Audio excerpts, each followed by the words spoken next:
recycling. As of March, sanitation's headcount was up by 259 over last year's budget.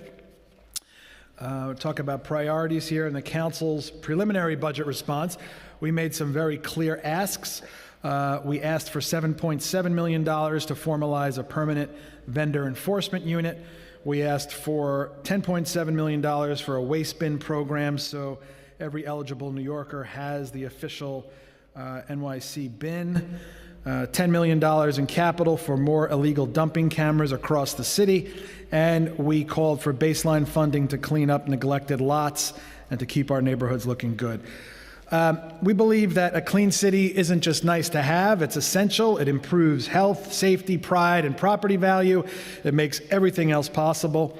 I always say a clean city is a safe city, and a safe city is ultimately the foundation for everything else.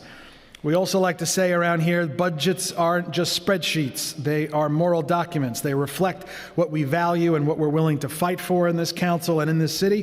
The council is committed to delivering a final budget that puts New Yorkers first, and that means cleaner streets, safer neighborhoods, and stronger communities, and we consider DSNY as a partner in that work. So today I'll mostly be focused on the PEG restorations and what that means for the department's ability to continue doing its job. But for now, I want to turn things over to my co-chair for this hearing, Councilmember Sean Abreu, for his remarks. Thank you, Chair Brannon. Good morning, everyone, and welcome to the fiscal 2026 executive budget hearing for the Committee on Sanitation and Solid Waste Management. My name is Sean Abreu, and I'm the chair of the committee. This afternoon, we will be discussing the department's $1.97 billion fiscal 2026 budget as presented in the Executive Financial Plan and the Executive Capital Commitment Plan for DSNY for fiscal 2025 to 2029, which totals $1.6 billion. I would like to begin by thanking members of the Sanitation Department for their hard work over the past year. The frontline responses of sanitation workers have been on full display throughout the year. And because of their actions, our city is a cleaner place. The Sanitation Department members are known as New York's strongest for a reason, and I believe that nickname is aptly given. The Sanitation Department's fiscal 2026 budget totals $1.97 billion, with 9,587 full-time positions. The fiscal 2026 budget as presented in the Executive Financial Plan is $25.1 million more than the fiscal 2025 budget at adoption. Budget actions in the executive plan increased DSNY's budget by $33.1 million in fiscal 2025 and $40.5 million in fiscal 2026 compared to the preliminary plan. The plan includes an additional $36.1 million for higher than projected PS and OTPS spending across multiple program areas and litter basket service. The Sanitation Department's fiscal 2025-2029 capital commitment plan totals $1.6 billion and supports 154 distinct capital projects. The committee has held oversight hearings on various topics over the past year about the city's containerization of refuse and organic waste and commercial waste zones. The committee would like to revisit these items and others, including lot cleaning, which was provided a partial restoration in the plan, community composting, and New York City bins reimbursement. I would also like to discuss various restorations to the mayor's Get Stuff Clean initiatives, such as TNT and parks perimeter cleaning. It is essential that the budget that we adopt this year is transparent, accountable, and reflective of the priorities and interests of the council and the people we represent. As the chair of this committee, I will continue to push for accountability and accuracy and ensure that the budget reflects the needs and interests of the city. This hearing is a vital part of this process, and I expect DSNY will be responsive to the questions and concerns of council members. I look forward to an active engagement with the administration over the next month, really, to ensure that fiscal 2026 adopted budget meets the goals the council has set out. I'd like to thank our committee staff for their hard work, financial analyst Tanveer Singh, unit head Alia Ali, committee counsel Morgan Barrett, policy analyst Ricky Chawla, and my chief of staff Jaleesa Quigley.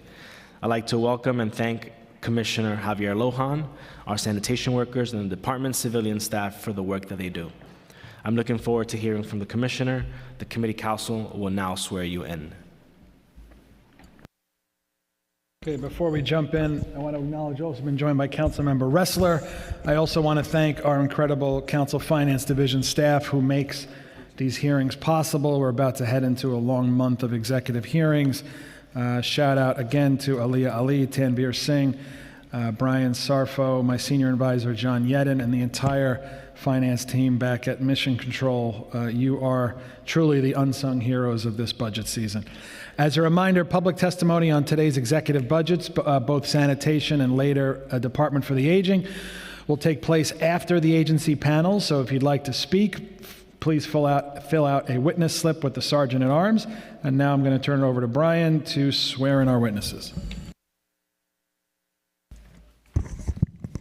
Good morning. Do you affirm to tell the whole truth and nothing but the truth before this committee and to respond honestly to council member questions? Commissioner Lohan. Deputy Anatelli. And Deputy Goodman. You may proceed. Thank you. Good morning, Chair Abreu, Chair Brannon, and members of the Committees on Sanitation and Solid Waste Management and Finance. I am Javier Lohan, Acting Commissioner of the New York City Department of Sanitation, and I am joined today by Joseph Antonelli, our Deputy Commissioner of Management and Budget, and by Joshua Goodman, our Deputy Commissioner of Public Affairs and Customer Experience. The Department of Sanitation serves every part of the city, and I'm in my 26 years here. I've seen thousands of sanitation workers take pride in a clean street. But as you all know, historically, key cleanliness programs like litter basket service had been subject to a budget dance between the mayor and this council, in which funding levels were set year to year based on political considerations. This creates doubt both among the public and within the department about the service we can provide. Instead, as part of the fiscal year 2026 executive budget, better known to New Yorkers as the best budget ever, Mayor Adams has once again proven himself to be a staunch and unflinching advocate of clean streets, this time by committing to move beyond the decades of political posturing around street cleanliness and allocating resources to get stuff clean, not just this year, not just at the handshake, not just for a photo op, but baseline, which means forever. This budget includes funding to continue the current level of litter basket pickups citywide, $29.7 million growing to $31 million in FY28 baseline. This is likely the highest baseline level of funding for litter basket service in history. Basket service in particular had been often negotiated year to year at the last minute, and decreases had led directly to more overflowing baskets and more rats. The mayor's budget also baselines $1.4 million to support positions dedicated to cleaning park perimeters, something that had been part of the Get Stuff Clean initiative and will now continue permanently. These are areas used by New Yorkers every single day that often look like city streets, but previously had not always received regular cleaning due to bureaucratic quirks. The DSNY lot cleaning unit responsible for maintenance of city-owned or maintained vacant lots is now baselined at $820,000 for FY26, growing to $1.6 million in FY29, preventing these areas from becoming eyesores and attracting pests. Further, the Targeted Neighborhood Task Force is baselined at $3.6 million, growing to $6.3 million annually in FY29. This funding will support almost 60 employees who provide regularly scheduled cleaning of often neglected pedestrian spaces where DSNY did not have jurisdiction, like underpasses, greenways, and medians. Through this program, over 1,500 locations across the city are receiving regular scheduled cleaning for the first time. And something I know is of particular interest to many of you, this budget includes $1.1 million in permanent funding for DSNY's Precision Cleaning Initiative, which provides targeted cleaning to high-need areas and assists the city's interagency homeless encampment task force. These are permanent high levels of funding to protect the cleanliness and quality of life of our neighborhoods, and not a moment too soon. I will now provide updates on a number of strategic initiatives underway at DSNY. In October 2022, the Adams administration kicked off the trash revolution by changing set-out times for both residential and commercial waste from 4 p.m., one of the earliest set-out times in the country, to 8 p.m., effective April 2023, while also allowing earlier set-out times if the material is in a container. This incentive of containerization was paired with major changes to DSNY operations, picking up more of the trash far earlier, including ending a practice by which up to 1/5 of the trash had been left out for a full day. Just over 1 year ago, container rules went into effect for all businesses of every type in New York City, requiring them to get their trash off the streets into a secure bin. We wrote 70,000 warnings to businesses as this rule went into effect, and have written tens of thousands of summonses since, gaining broad compliance and bringing bins to restaurants, delis, bodegas, drugstores, boutiques, and everything else in our commercial corridors. The first containerization requirement for residential buildings in more than 50 years went into effect November 12th of 2024, requiring all buildings with 1 to 9 residential units to use bins.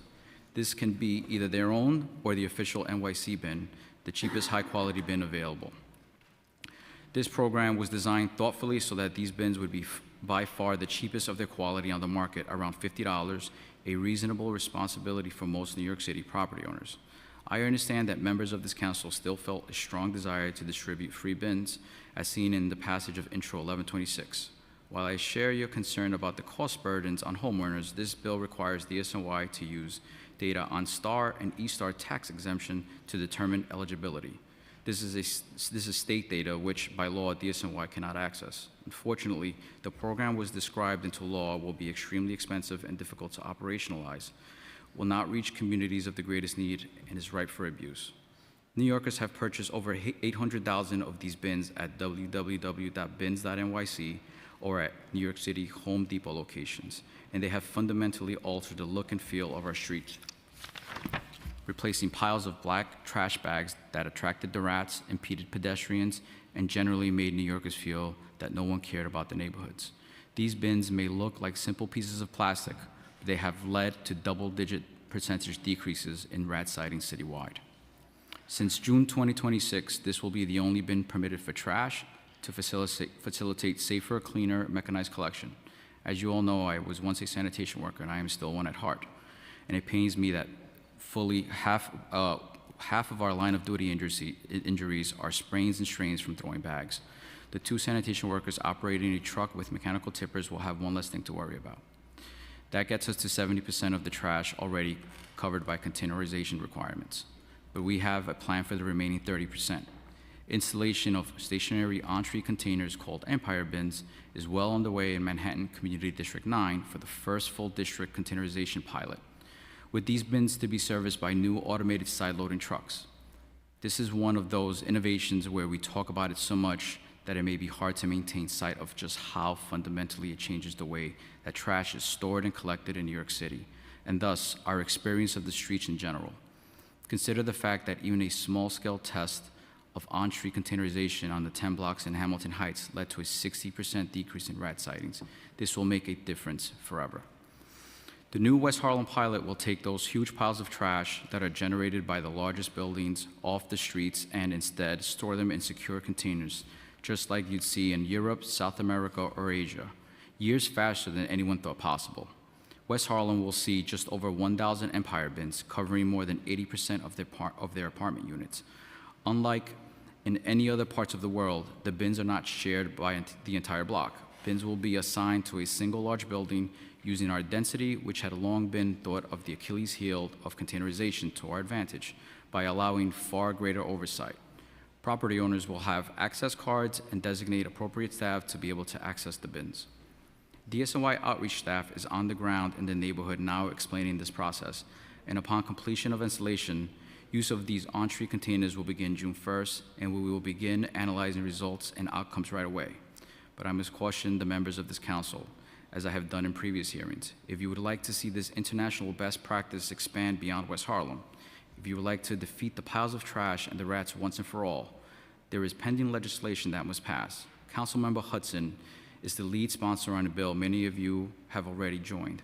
The Removing Animals from Trash Act, or RAT Act, is absolutely essential to the expansion of this program. Without that bill becoming law, this will be just another pilot. We can have clean sidewalks, clear corners, and passable curb cuts. We really can if we just see this through the end. Just like with containerization initiatives, our citywide composting program is something that many of the cynics believe we couldn't have, and New Yorkers are proving them wrong every single day. While curbside composting programs have existed in New York City for the last decade, until last October, none had ever served more than approximately 40% of the city.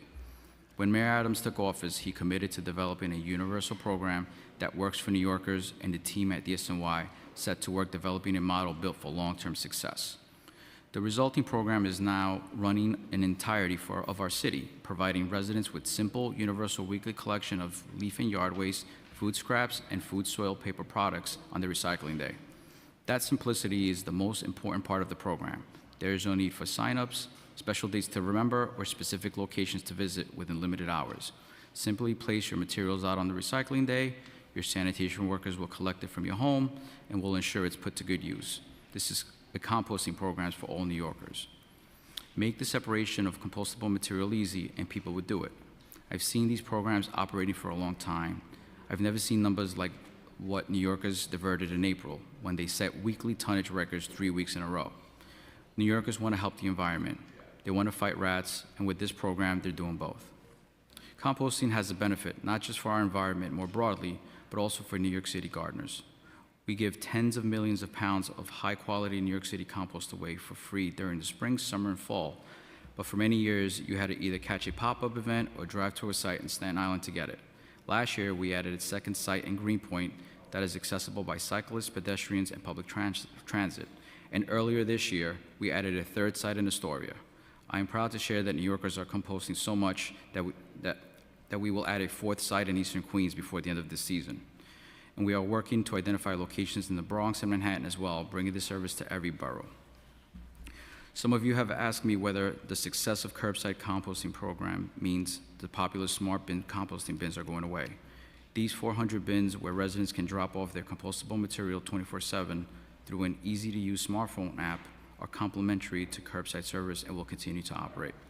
We are making great strides in residential diversion by applying simple, easy-to-understand rules citywide, and we believe the same should be true for commercial organics. While the commercial waste zone system will improve commercial diversion in that DSNY is requiring carters to charge businesses less to collect recyclables and compost than to collect trash, we were thrilled to see that the council is also considering a bill to allow DSNY to require source separation at all commercial establishments. We believe this will bring clarity to a confusing system and will help the environment while fighting rats. Now that we've mentioned commercial waste zones, I'll provide a fuller update on that program and our implementation of Local Law 199 of 2019 for anyone who may have missed the recent oversight hearing on this topic.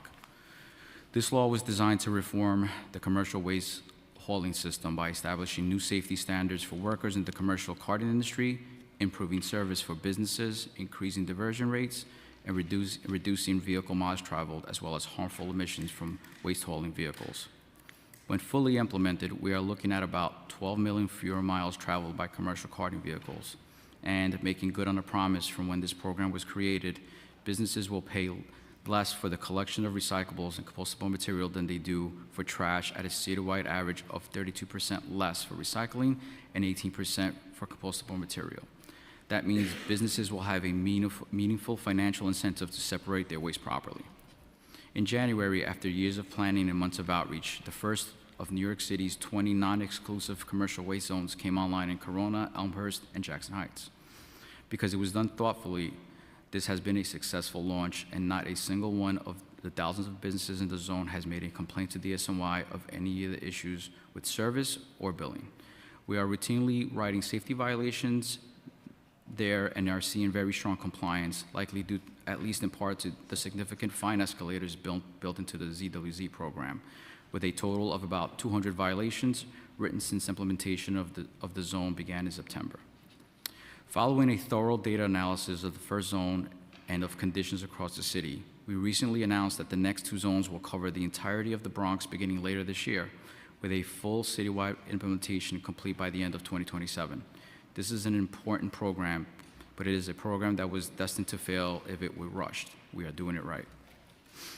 The expansion of DSNY quality of life enforcement under the current administration is not restricted to the Queens Central Commercial Waste Zone. Since April 2023, Sanitation has been the lead agency on enforcement of the city's laws around street vending, also a topic of recent oversight hearing by the Committee on Consumer Worker Protection. Our sanitation police officers enforce these laws with a focus on cleanliness and pedestrian access, and they conduct routine enforcement operations rooted in the belief that all New Yorkers across every neighborhood and every borough deserve clean, safe sidewalks. While we take a warnings-first approach, often posting dozens of warning signs throughout an area before taking any enforcement actions, we also engage in robust enforcement to protect cleanliness and quality of life. And DSNY issued around 4,000 vending-related summonses in 2024. Street vendors are a part of vibrant neighborhoods, but the rules exist for a reason, so that those neighborhoods can be enjoyed by all, and New Yorkers appreciate our enforcement, as shown by the overwhelming support of Proposition 2. The expansion of DSNY vending enforcement under that ballot measure is in an early implementation stage. On the same day that DSNY became the lead agency on street vending enforcement, we were also designated to manage the city's graffiti removal program. We brought our operational knowledge to the organization of this program, and in the FY25 PMMR, the number of graffiti service requests closed is up 80%. Recently, DSNY began enforcing the rules around mobile car washes per a new law sponsored by Councilmember Salamanca and passed by this council. While this work is only just the beginning, we are encouraged by early results about the impact this can have on cleanliness and quality of life. We are also continuing our interagency work around ghost cars and abandoned vehicles, through which tens of thousands of abandoned vehicles have been removed from our streets, in addition to over 10,000 more ghost cars since the Ghost Car Task Force was launched in September of last year. These are unlicensed vehicles that not only steal public space and toll dollars, but are also untraceable if used in crimes. And like with containerization efforts, getting this done just helps fight the feeling that the city doesn't care about your neighborhood. I assure you we do, because it's our neighborhood too. And with winter now behind us, I am proud to say that you weren't forgotten during snow season either. If you grew up here, you likely remember the old days of primary, secondary, and tertiary streets. That kind of division in service level is over. Thanks to higher headcount and new technology for internal monitoring, every street is on a route, and every route can be dispatched at the same time for snow operations as soon as conditions warrant it, a practice we call snow equity. And I want to preview something exciting for you. All new brine flushers are on their way, reducing the city's dependence on rock salt and proving that even in a perfect science like snow removal, there is always room for innovation as part of the trash revolution. We'll have more to say about that at the next snow hearing. In the winter of 2024-2025, DSNY responded to 14 winter weather events and observed 12.5 inches of accumulating precipitation. Half of these events were in February alone, and sanitation workers were on 12-hour shifts for weeks to address those conditions. Thanks to their efforts and the administration's investments, they were able to get the streets open, even servicing car lanes and bike lanes at the same time. I want to take this moment to thank our sanitation workers for their efforts, for being the heroes with the plow, and just as they have been for decades. With their work in mind, I will now turn to the FY 2026 executive budget, the best budget ever, which baselines critical cleaning services forever. The executive budget includes $2.03 billion in expense funds for fiscal year 2025 and $1.97 billion in fiscal year 2026, reflecting increases of $81.4 million and $41.2 million respectively from the budget adopted last June. The fiscal year 2026 budget includes $1.2 billion for personal services to support total budgeted headcount of 9,618 full-time positions, including 7,957 uniform positions and 1,661 civilian positions, and a $757.7 million for other than personal services, or OTPS. DSNY's fiscal 2020 year executive capital budget includes $3.54 billion in capital funding in the 10-year plan, $1.16 billion of which is for garages and facilities, $2.25 billion for equipment, $66.62 million for IT, and $59.87 million for solid waste management infrastructure. The capital budget includes funding for several major facilities projects, including $488 million in funding for the construction of a new garage for Bronx Districts 9, 10, and 11 with demolition, $284 million in funding for the construction of a new garage for Queens District 1, which is slated to begin design next fiscal year, upgrades to the facility that serves the home for the Bronx District 12 garage, which has an overall budget of $55 million and will begin construction next year, and the $17 million for finishing touches of the $212 million build-out for the brand new home for Staten Island District 1 and 3, which is slated to be completed this year. That project, along with the new BK3 means we will be opening 3 new garages at 2 buildings this calendar year, a rare milestone for this department and a sign of this administration's serious investment in the safety and well-being of sanitation workers in the neighborhoods they serve. Thank you, and we look forward to taking your questions. Thank you, Commissioner. I want to ask a few questions about the rising costs of waste export. Could you tell us what is the sanitation department's annual expenditure on waste export, and does this compare to waste export costs over the past 5 years?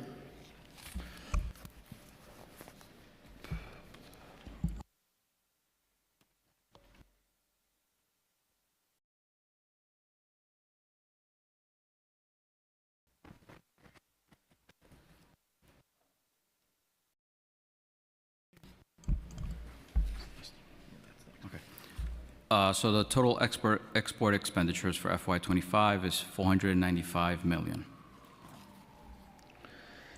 And beyond inflation and contractual price adjustments, what other factors contribute to the increase in those costs? The only thing that would increase that would be overall tonnage increases. Overall what? Overall tonnage increases. Mm-hmm.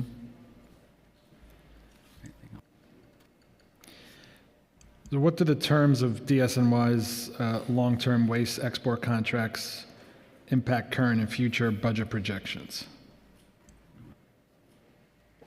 I'll pass it to Deputy Commissioner Antonelli for that. The terms of the contract, the only thing that's variable in there, again, as you mentioned, was whether there are adjustments for inflation. That's really the only variable cost in there, because we have the, there's 3 inputs. There's the fixed costs, which are contractual obligations, which are in there and are set. The variable cost per ton, which is, what you had mentioned. And then the third variable would be how much tonnage we do bring. Have any of the waste reduction initiatives helped lower those costs? You want to talk about the diversion?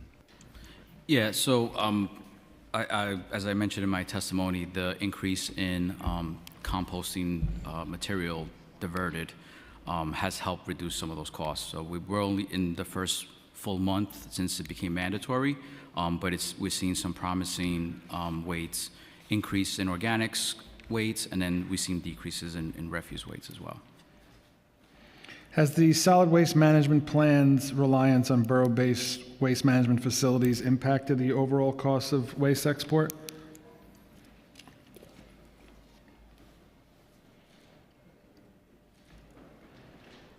Mm-hmm. So, Mr. Chair, this has been the case since we closed the last local landfill in 2001 at Fresh Kills.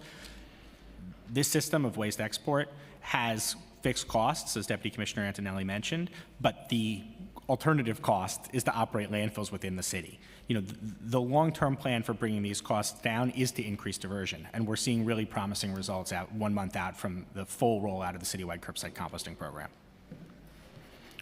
Where does most of our garbage go?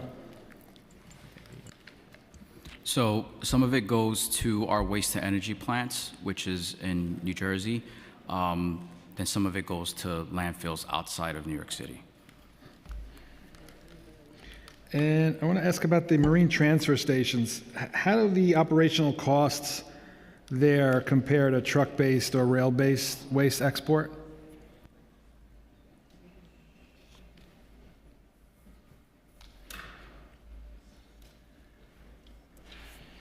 Basically, are the marine transfer stations cheaper to operate than the old way? They're certainly more environmentally friendly to operate than the old way. As far as a cost per ton, it's hard to estimate because there's no other city of our scale, right? So to develop an apples-to-apples comparison, would it be cheaper to do truck? There's not much to look at. We know that this is vastly more environmentally friendly than driving 24 million pounds of trash a day out of the city by truck. I mean, every one of those, when you see the barges leave like Southwest or 91st Street, and they're loaded with dozens upon dozens of those, every single one of the containers is a truck kept off the street. So, long-term, the environmental and economic impact to the city of reducing the particulate matter in the air is obviously something that would be very difficult to estimate reliably, but this is a system that's been working well for the 20 years since it began, 10-ish since it was reached complete rollout with the completion of 91st Street. No, I agree. I mean, are there plans to optimize the use or expand the use of the marine transfer stations versus the overland transport? So one of the things that we always look at is to try to maximize efficiencies. I think one of the limitations is we have a certain tons per day limitations. But we're always happy to maximize that where possible. Sometimes in an MTS like 91st Street, it would require us to add a third shift, and right now we're not really seeing that volume come in there, so we don't think it's feasible financially for us at this time. Okay, I just have one or two more, and I want to hand it over to the chair. Lot cleaning. The executive plan includes an additional $826,000 in FY26, which grows to 1.6 million baseline in the out years for the DSNY lot cleaning program. In the first 4 months of FY25, DSNY received a little over 1,400 lot cleaning requests, but only managed to clean 26 lots. So how will the additional funding enable DSNY to close that gap of service? So the additional funding allows us to maintain that level of service. A lot of times we have to manage across the 5 boroughs, so we were funding previously at historical higher numbers. Right now, with the positions that we have funded in this executive budget, we're able to just maintain the more critical lots where we have access warrants, or if there's any kind of safety issues where we see any needles or rat complaints. So we try to prioritize where necessary. So you're confident that money would help close that gap? So it will help us maintain the current level of service. I don't know if it'll help us close that gap that much quicker. All right, but current level of service, FY25, you had 1,400 requests, and it says only 26 lots were cleaned. Correct. So that's the same amount of staffing we have right now for lot cleaning. So the additional funding added in the executive budget is not really going to make a demonstrable difference? It's going to make a difference. I don't think it's going to help us close that large gap. How much do you think you need? So, I mean, we could always do more. We have been previously funded at higher levels, so we'd have to kind of explore and see what that need would be. But right now, it would just allow us to maintain the current level of service. Could you tell us what the current backlog is of lot cleaning requests that haven't been addressed? Sure, there are about 1,773 lots in backlog. Best budget ever. Can you tell us so the additional money, what will that get us in terms of staff positions or expanded service hours, that kind of thing? For lot cleaning? Yeah. So it's 15 positions. It's about 10 daily heads. That's generally what we would run on a daily basis. And then depending on how large the lot sizes are, it depends on how many we can close within a week. Okay. And how do you triage that? If you've got 1,700 open cases, how do you triage which one to do first? So we always focus on ones that have any open access warrants. So some of the private lots, we need to get an access warrant through DOHMH. Obviously, the more egregious ones that pose any kind of health risks, whereas high concentration of rats or needles, any lot close to a school, any lot close to a park, and then obviously where we see high concentrations of 311s or executive correspondence requests. Has the department explored any partnerships with other city agencies or CBOs to assist? Well, sometimes we get assistance from HPD, but that's really, right now, that's really the only partnership that we have in some of these locations. Okay, last topic for me is going to be about the new bin requirement enforcement. We're hearing from a lot of bids, organizations like ACE and the Doe Fund, et cetera, which have long provided supplemental sanitation services to neighborhoods across New York City. A lot of my colleagues allocate funding to these groups to help support your efforts. So under new regulations, these groups will be fined if they place their collected trash bags next to the DSNY corner baskets, despite having done so for decades as part of a partnership with the city. What financial assistance, if any, is DSNY providing to BIDS and other nonprofits to help them comply with these new requirements? So I think one of the things that's been effective for us since the rule was published was we've reached out to every single bid. So there's 76 bids. We've met with 65 of those 76 bids, and we've conducted 33 walkthroughs, including ACE. One of the things that we stress with them is that it's not a one-size-fits-all solution. So on-street containerization is one of those options, but we also work with them on maybe maximizing, the service as far as being more efficient as far as the time we service them, finding a central location to pick up the bags, trucking to a garage. So that's where we work with them, and it's been really productive meetings and conversations. We're going to continue to do that as much as possible with these bids and other organizations. So the financial burden of compliance here is estimated at about $4 million just for ACE alone. These are organizations that have historically supplemented city sanitation services. Was that taken into account when this decision was made? Sure. So absolutely. We recognize there would be some kind of financial impact. I think one of the things, as I mentioned before, is that we're not saying that on-street containerization is the only solution. So another solution that I'd failed to mention is, maybe adding additional baskets in certain corridors. This way they don't have to be rebagged as frequently. So there's different methods, and we'll continue to find any alternatives that, we find as we continue these walkthroughs.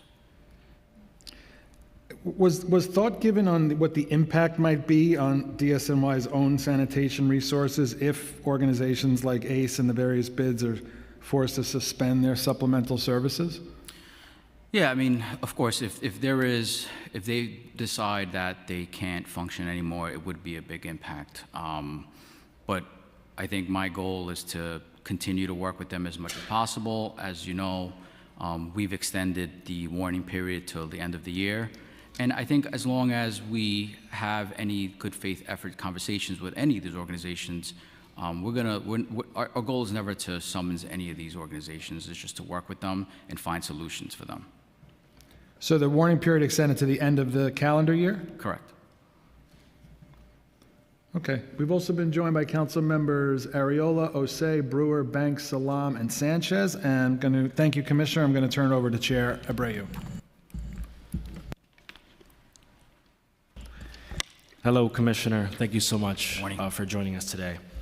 In April 2025, New York City began enforcing its mandatory composting law, resulting in nearly 2,000 fines issued in the first week. This enforcement led to a 240% increase in compostable material collection compared to the same period the previous year. However, the city soon paused most fines to focus on education and outreach, acknowledging the need for greater public understanding of the program. This shift raises important questions about the financial and operational aspects of the composting initiative. What is the current collection rate of compostable materials citywide, and how does this compare to the city's targets for waste diversion? So I think one of the things that we were happy to see was that in the first full month, when the compost program became mandatory, we saw just over 18 million pounds of residential compostable material diverted from landfills, which is almost a 400% increase over the same period last year. So our April 2025 diversion rate is a preliminary number of 20%, which is up from the same period last year, which was 17%. And 17% was a number that was pretty stagnant for a long time. So we saw a 3-point increase, which is pretty substantial, and that's just due in part from the composting, curbside composting program. And also, I just want to highlight that in one of those weeks, we saw a record-setting number of just over 5 million pounds diverted, so which is one of the highest weeks we've ever had in history. Did you provide the current collection rate of compostable materials citywide right now? Oh, as far as the Of like the overall? Yeah, so previously we were at a 1% capture rate, and now at the end of April, it's up to 5% of the capture rate. All right, so that is an increase, obviously much lower. And what's the city's targets for waste diversion, and how does it compare? The 5%, how does it compare? So obviously, we'd like it to be a lot higher. A third of the waste is compostable. So, it's the first month. It's a real great step in the right direction. So we would like to see that higher, but, I think it's a good step from seeing that kind of progress. How much revenue has been generated from composting fines since enforcement began? Or at least up until before it was suspended? So we do not directly collect any revenue. The revenue generated from the fines is monitored and tracked by the Department of Finance. So you don't have that detail? No. So when we issued the summonses, they averaged from $25 to $100. So, if we just do a math, I think, what was it, 3,000? We were for 4,000 summonses, so, if we. So 4,000 times 20? Yeah, 25 to 100 on average. Okay. Well, we can do that math. I think it's not too hard to do that one. Has the suspension of most composting fines, has it impacted the city's waste diversion goals? And what financial implications does this have for future sustainability initiatives? So I don't think it's impacted the goals. What we shifted to was an education and outreach model. So what we've started doing was taking our existing field supervisors and having them focus on interaction. So since the pause, we've conducted outreach to over 3,200 residences across the city, and our goal is to speak to the homeowners or any of the residents in the home, and inform them of the program and kind of get any feedback from them that they may have. One of the biggest feedbacks that we've realized is that a lot of the residents think they need to have a specific bin, and we tell them that you can use any bin that's 55 gallons or less with a tight-fitting lid. And if they have any leaf and yard waste, they can just put that in a clear plastic bag or a paper bag. So that's been really helpful. A lot of people don't realize that they can use any bin. Do you find that the rate of composting has not changed whatsoever since the suspension of fines? No, not at all. If anything, it's gone up. So that's been very promising to see. It's been pretty consistently high. And you mentioned that there were 3,200, was it home visits? Yes, 3,200 home visits. And where did they take place? All across the 5 boroughs. Okay. And how were these places chosen? So we have gone to areas where we're seeing lower levels of participation. We're also going to areas that have one of the higher density locations that have 30-plus unit buildings. So low participation and high density, Yeah. fair to say? Yeah. Okay. Who within DSNY is tasked with issuing these fines? So we have. And what's the head count for this responsibility as well? Okay. My apologies. Yep. So we have supervisors that are scheduled, assigned daily to sectors. So there's 232 sections across the city. About 203 of them are assigned daily. And those are the supervisors that are tasked to issue these warnings, the outreach, and then ultimately fines for the 30-plus unit buildings. What is the PS and OTPS budget relating to composting operations? So the total PS baseline budget for organics is approximately $33.4 million, and that's covering approximately 299 uniform positions. What is the actual spending to date this year? Yeah, sure. So the PS spending is rolled up in our entire PS budget because it's just a part of collection operations, so we don't track organic spending on PS separately. However, in terms of processing, the organics processing expenses through the end of January, which is the latest invoice we have, is $5.5 million. What are the projected costs associated with the city's composting education and outreach programs? So as the commissioner mentioned, at the moment, we're doing this with existing resources. We have dedicated in-house outreach staff who are currently focused on organics outreach. There's no additional or dedicated line item for it, but we're doing this outreach every single day. It's fair to say that the administration suspended fines because voters, as the mayor said, was confused, right, regarding what composting is, what it looks like, and, you know, what's compostable or not. So is it the administration's position then that we don't need any additional line items for funding composting education? Everything's a matter of priorities, Mr. Chair, right? So first of all, just to clarify, I know it's come up a couple times, only some fines were suspended. Many fines can still be issued on this topic, but we are now shifting our existing in-house resources to continue outreach and education, working with our partners, the community composters, on this as well, making sure that everybody knows by the end of the year what to do and how, and fortunately it's bearing out in the tonnage numbers. Look, at a hearing last year with OMB director, you know, it was very clear that there was no need for more additional funding for composting education, and the council argued that there was a need, and the reason the administration stopped the fining was because voters were confused. So when a voter is confused, that means that they need education and they need more outreach. Beyond existing resources, clearly the existing resources were not enough. And so it is at least our position that we need to discuss what that projected cost is going to look like beyond existing resources. But I'll proceed. I'm going to now pivot to DSNY's cleaning efforts, and then I'll let my colleagues ask a few questions. The executive plan includes targeted investments in key sanitation programs such as precision cleaning, greenway and park perimeter litter basket service, and the baselining of litter basket pickup. While these efforts aim to address persistent littering and service gaps, several programs remain underfunded or only partially restored, most notably the Syringe Litter Cleanup Initiative, which received no funding despite growing public health concerns. I'll begin with precision cleaning. The executive plan includes an additional $1.1 million in fiscal 2026, growing to $2.2 million in the out years, to support 21 new uniform positions in the precision cleaning program. This program targets locations with persistent illegal dumping and littering issues, particularly in areas flagged through 311 complaints.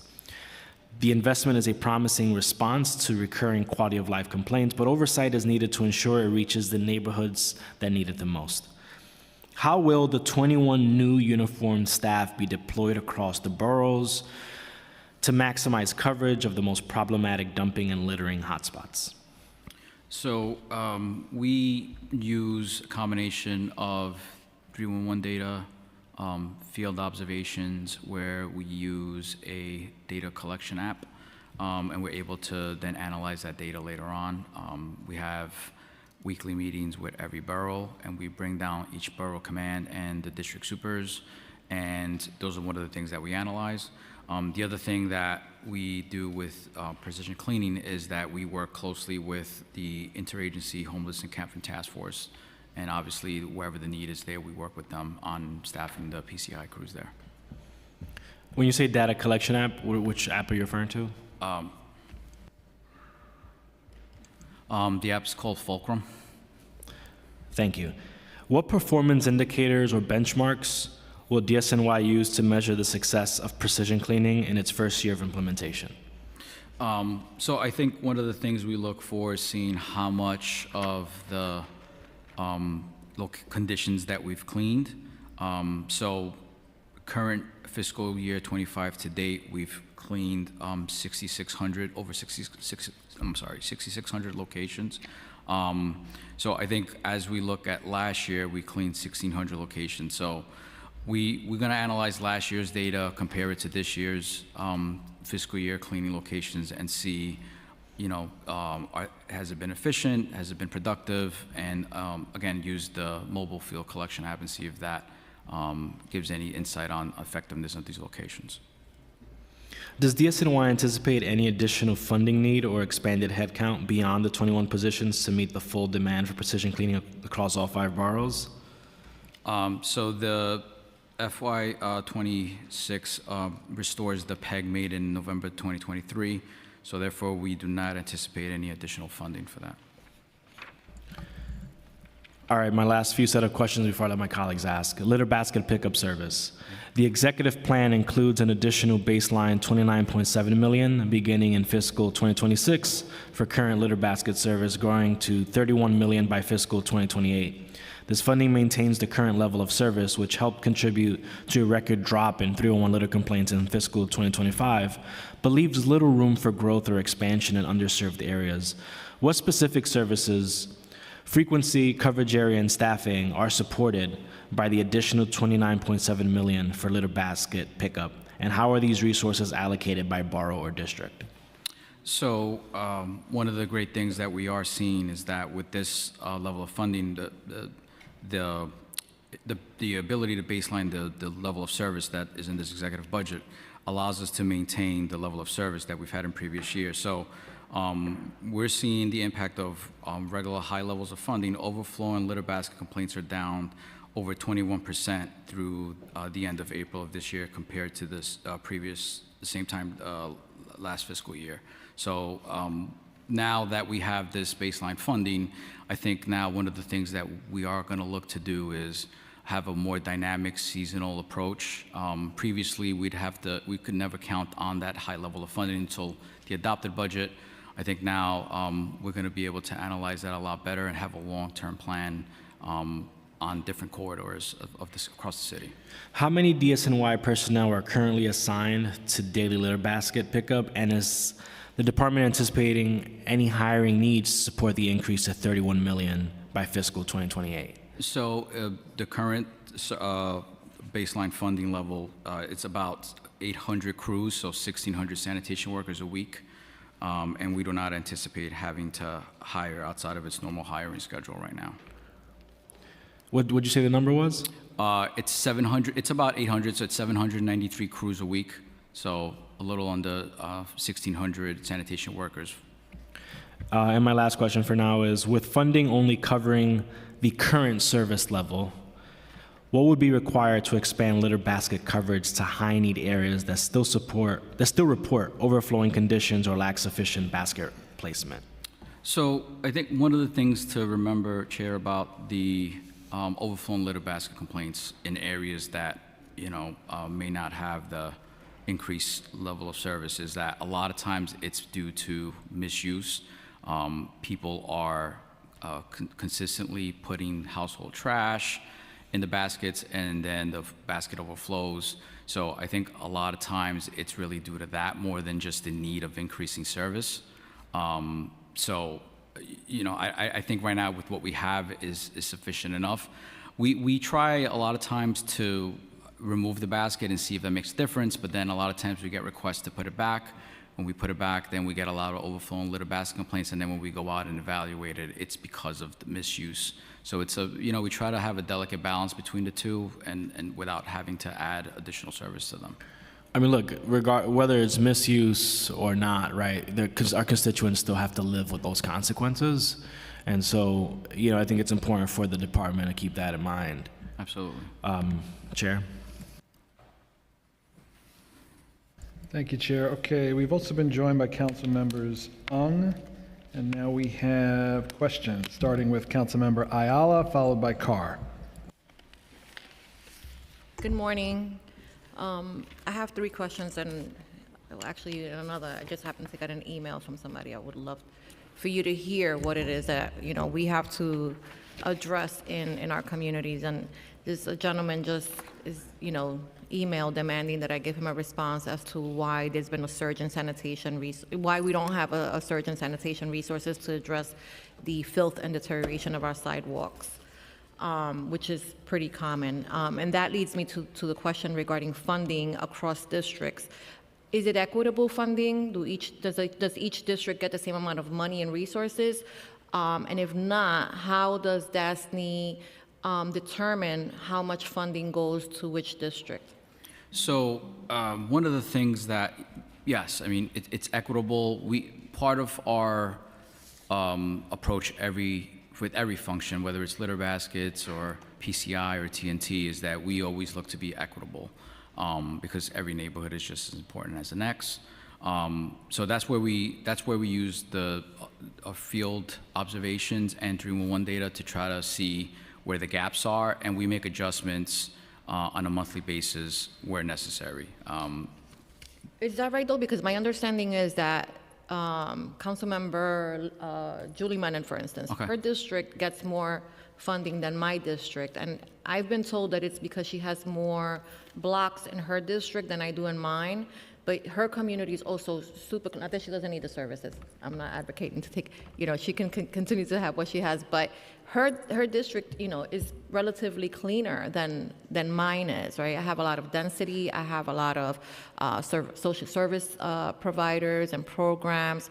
There's a lot of poverty in my community. So there are a lot of different reasons, right? Lack of education, lack of garbage cans, that contribute to the garbage buildup in my community. So I would assume that because of those circumstances, because I see that this is not just, in my district, but in mostly primarily black and brown communities where there's a higher density of poverty, that the streets are significantly dirtier.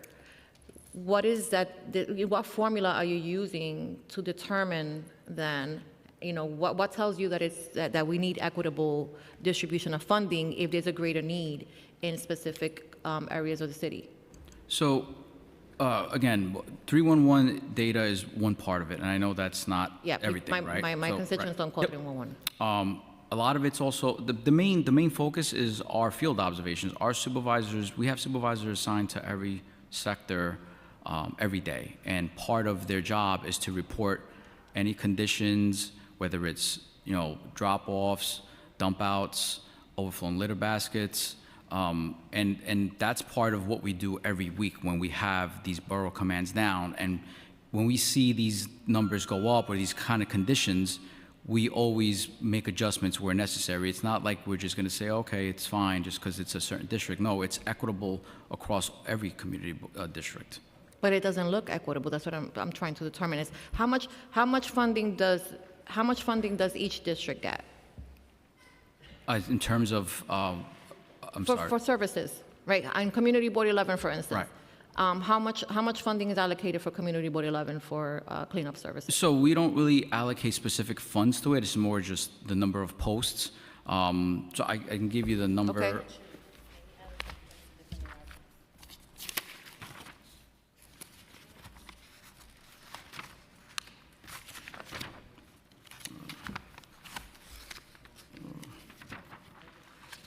Stats, sorry about that. I just got that here.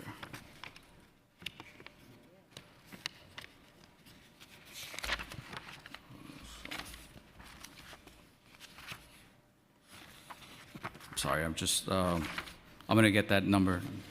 That's fine. If you don't mind, Deputy Speaker, I'd just like to add a couple of things. I mean, the service is not equal, it's equitable, and it's based on the need in the district. Not every district has the same needs. You ran a comparison, for example, Yes. with Councilmember Menon's district.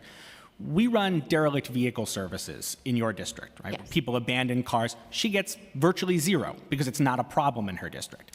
If Councilmember Menon, I'm sorry to pick on you, Councilmember, just because she used you as the example, were to say, well, how come Deputy Speaker Ayala gets derelict vehicle services and I don't? We would say, because you don't have the issue.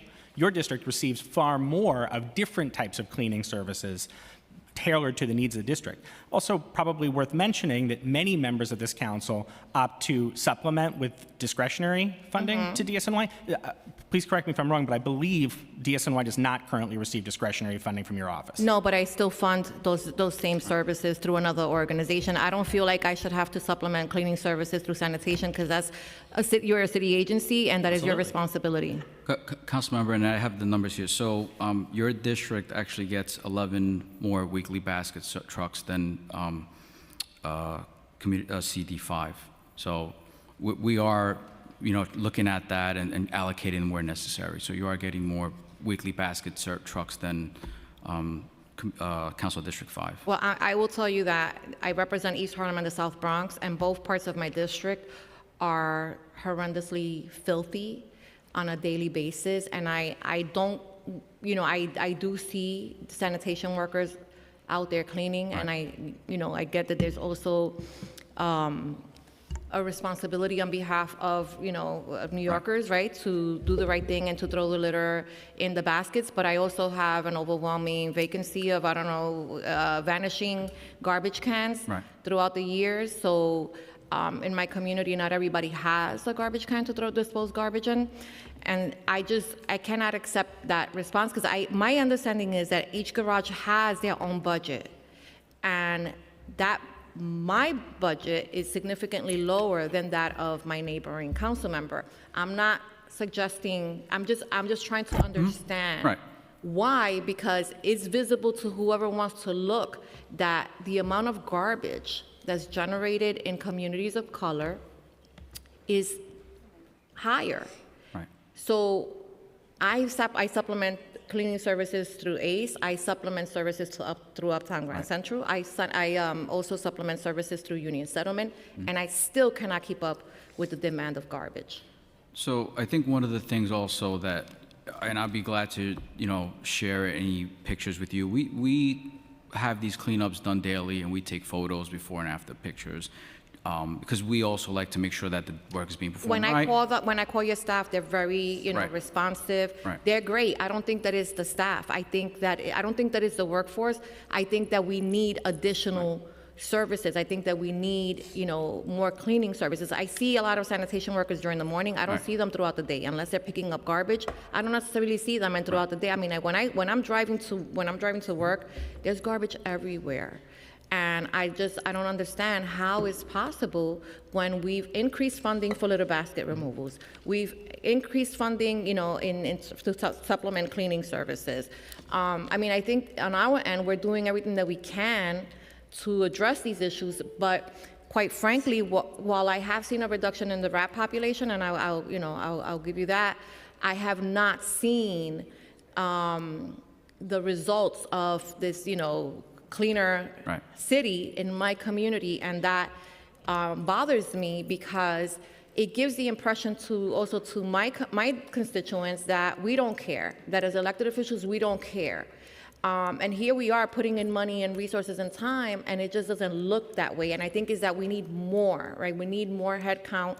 We need, maybe to clean twice a day. I don't know what that looks like, but I would love it if that was a conversation that could be had, and that if there are, resources that you need in terms of the budget, that we can negotiate that and we can try to figure it out.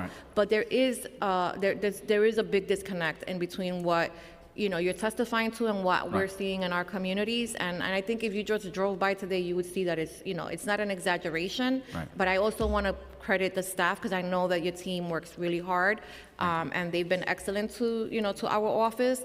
But the South Bronx looks equally as bad. And then my final question, I'm sorry, Chair, regarding the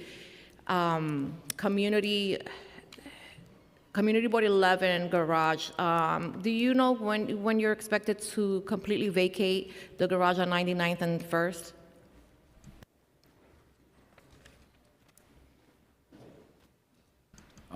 Right now, we don't have an end date, but we'll be glad to sit down with you and your team and kind of work out those details in the future. Okay, I would. And just also, I just want to add, Council Member, that I'll be glad to either do a walkthrough with you and kind of see some of these issues that you're seeing, because not all of them are attributed to our lack of cleaning. Some of them could be other reasons. So if obviously. Yeah, I'm not saying that they're not cleaning. I'm saying they're not cleaning enough, because we're all getting, we all get what we get. Right. But in some communities, there's a need for more. And if nobody's acknowledging that, if nobody's saying that, and we're continuing to be okay with what we're doing, then we're never, ever going to address this issue in communities like mine. So, I appreciate the work of DSNY, and I pray that you get more money.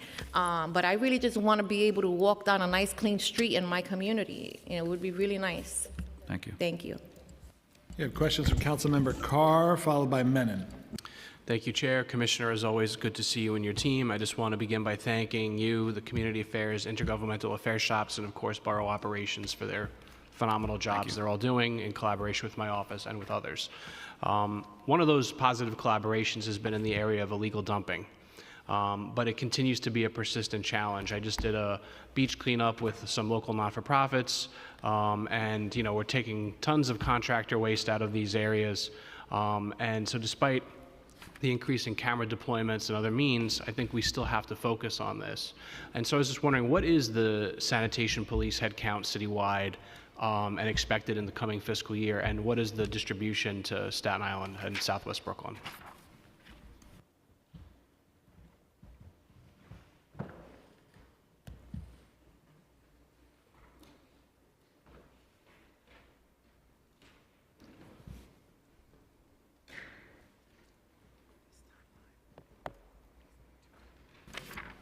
So the total headcount citywide for our sanitation police officers, which include supervision, are 159 total positions. And do we know where they're distributed, by borough at this point? No, so one of the things that we try to do is that, 159 for all community districts are a lot, so we try to assign them, monthly or weekly as necessary. So we really don't have like a set number for each borough.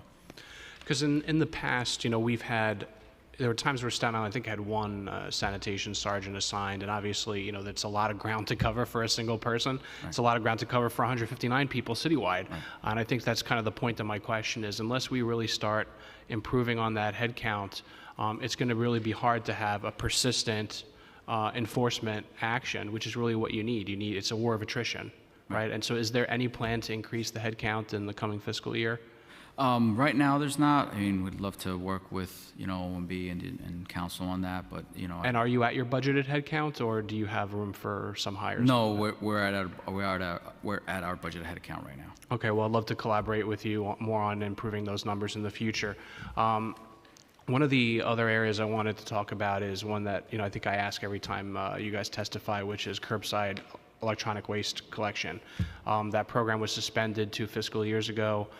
I know that there's more drop-off locations being done by the agency based on the testimony at the last hearing. It's a very small piece of the budget pie to bring that program back, and ultimately to stage for a citywide expansion, which was planned, I think, around fiscal year 18, and then, COVID ensued. So there's no place for people to return their electronics unless they happen to have a model that's accepted by one of the stores they bought it from. And we only have one drop-off site in Staten Island that's permanently there. So is there any wiggle room, any opportunity for us to restore this program so Staten Islanders can get the curbside pickup they used to get, particularly in light of the fact other boroughs get more benefit from e-cycle because there's just more buildings that meet that requirement with 10 units or more? Well, one of the things we did, council member, with that site in Fresh Kills was that we were able to expand the number of days that we have the drop-off site. So we just expanded that in December. So we're happy to look to see what kind of the numbers they're yielding, but we think that is going to be beneficial, hopefully, for the residents of Staten Island, adding those 2 extra days to the drop-off sites in Fresh Kills. Okay, looking forward to talk to you more offline. Thank you, chairs. Questions from Councilmember Menon, followed by Nurse. Great, thank you so much, Chair. So, question about litter basket pickup. So, in my first year in the council, and in each subsequent year, I've allocated $120,000 to increase litter basket pickups to 4 times a day in my district. I've also allocated $160,000 to ACE on the rat mitigation program that we're doing. As you know, my team and I researched what almost every other major city is doing in rat mitigation, and we found this novel technique using the carbon monoxide to fumigate the tree pits. So we have our own exterminator who we then utilize through ACE, and we send our exterminator out at any block in the district that needs it. We've seen an unbelievable effect of this in our council district. So my question is, with the additional funding that you're saying you're going to be doing on litter basket pickups, we are still, despite the amount of funding that my office is doing, we are still seeing a lot of complaints along First Avenue in particular. How are you going to be deploying the additional funding? How are you making decisions about where additional litter basket pickup is needed? If you could just answer that first. Sure. I think one of the things that we're going to look to do is change the shifts that they run on. So right now, we run, the traditional shifts are in the midnight shift, and then we have some on the 4 p.m. shift. So I think we're going to look to see if we can leverage having a midday shift It's an 11 a.m. shift to see if that can mitigate any of the issues. And we think that we've tried it in some areas and we found it to be effective. So you have a small gap rather than waiting from 8 a.m. to 4 p.m. to have some of that service. So that's one of the things we'll look to do across some of the districts with the additional funding. And on rat mitigation, I know I ask this every year. I just feel like, why is the city not utilizing this technique that we've found really great success around? I believe that's more of a question for the OHMH. We really don't do that kind of mitigation, but yeah.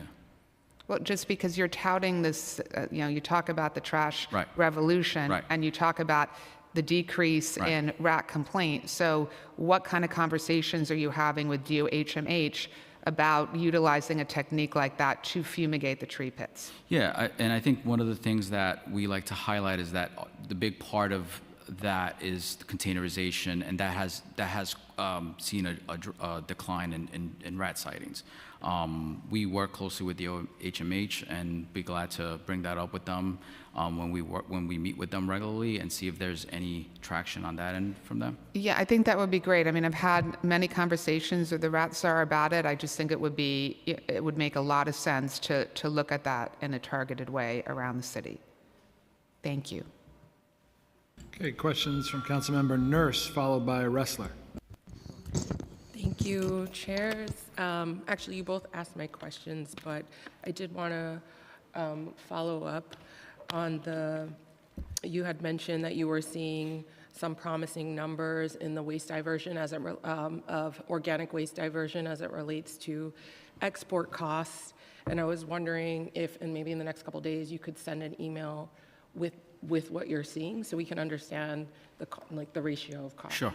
And also what you project, should we hopefully get back on track with making this mandatory. So I wanted to request that. Yeah, I also just want to, I guess since they already asked, I won't bother, but just want to double down on the comments that, the new rule, the clean curbs for bids, you all put forth this rule. We do need help. And we think you should pick that cost up. I think it's like $5 million we've costed out to help bids get on track, get these containers installed. It's going to be very costly for them. Even just I have one bid now. They're like a $400,000 annual revenue. It's going to be like $100,000 just to get that up and running. It's a very long bid, so we do need help. And we think that since you all put this forward, it would be great for you to follow through with the solution part. So I'll leave it there. Thank you. Okay. Thank you.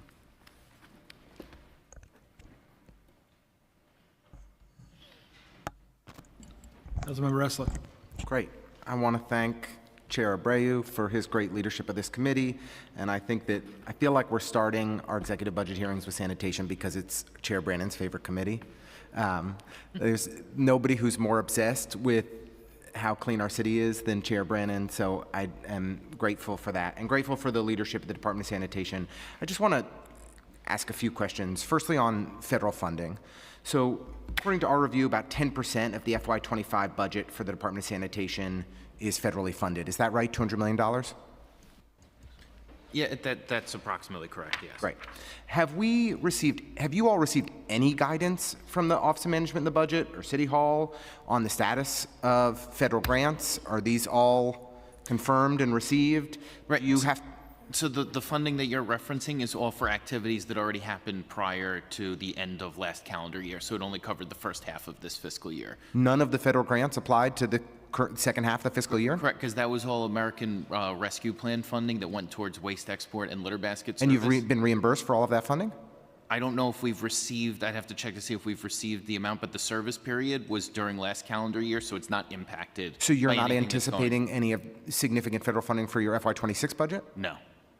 What percent of how much funding in FY26 are you anticipating as federal funds? I mean, less than 1%, not anything of any sort of significance. Our budget is almost entirely city funded. That federal funding that you're referencing was kind of one-time federal funding.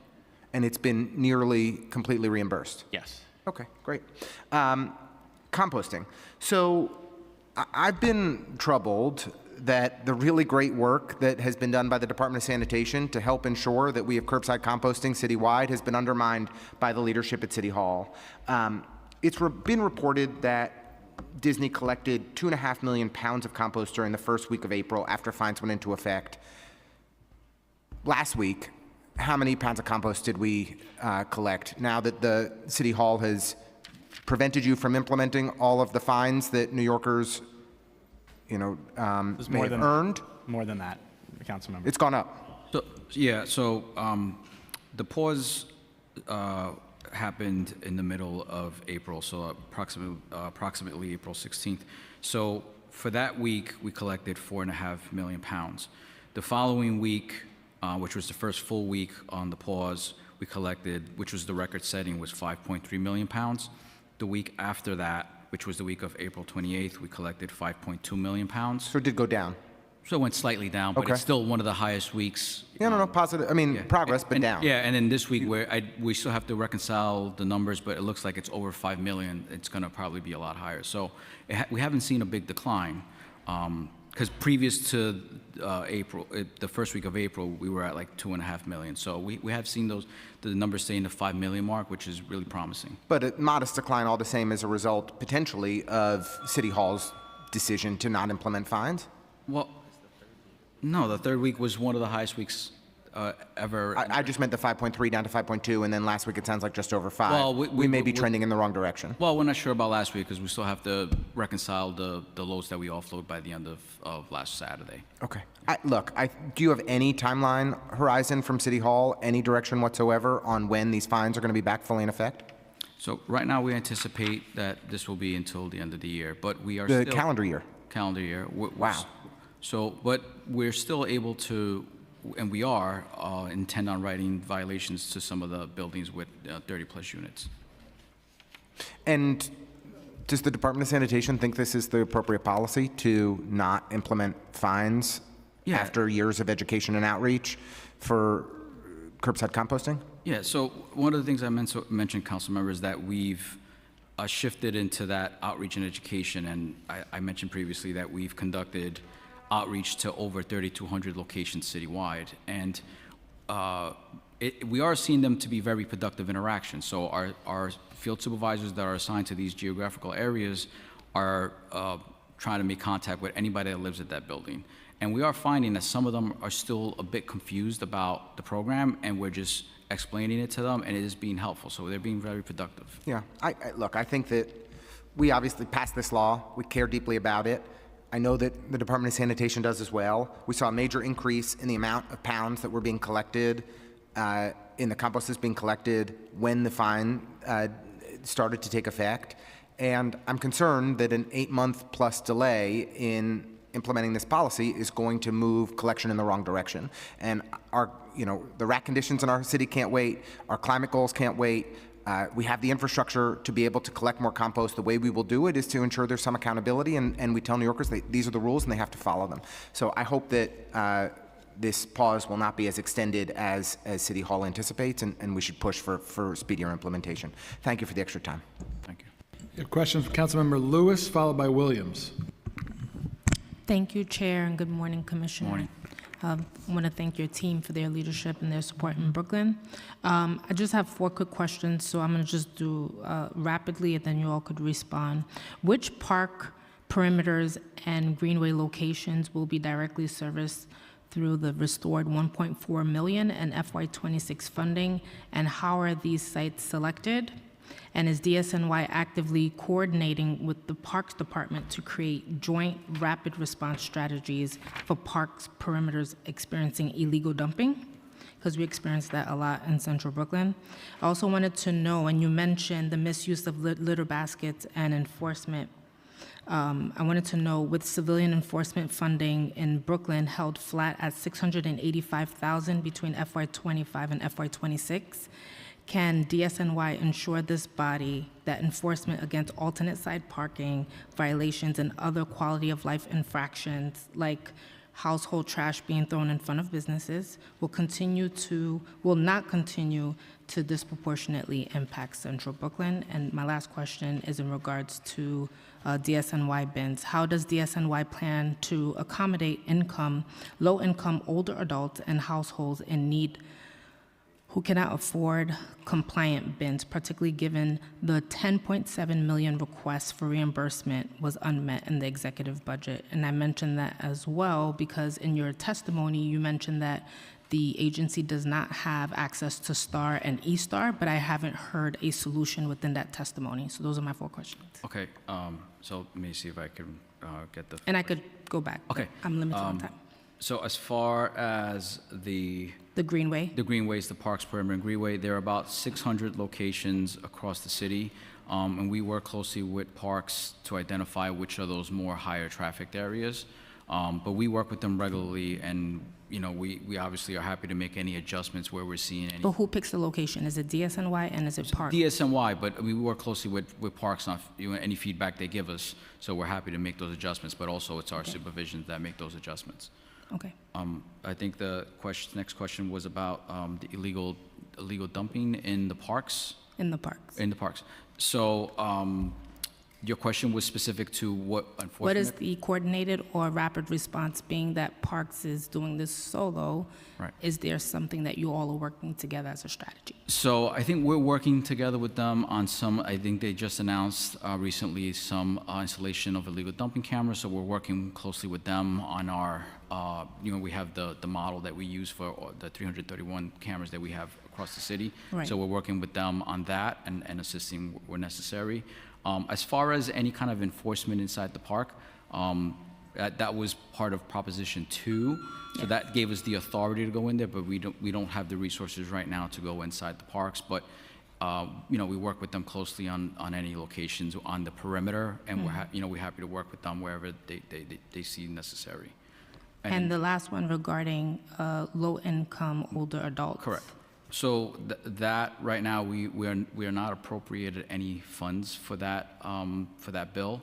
One of the things that we had initially suggested was to only focus on the disability homeowner exemption or the senior citizen homeowner exemption, which was a lot lower of a cost. But right now we have no.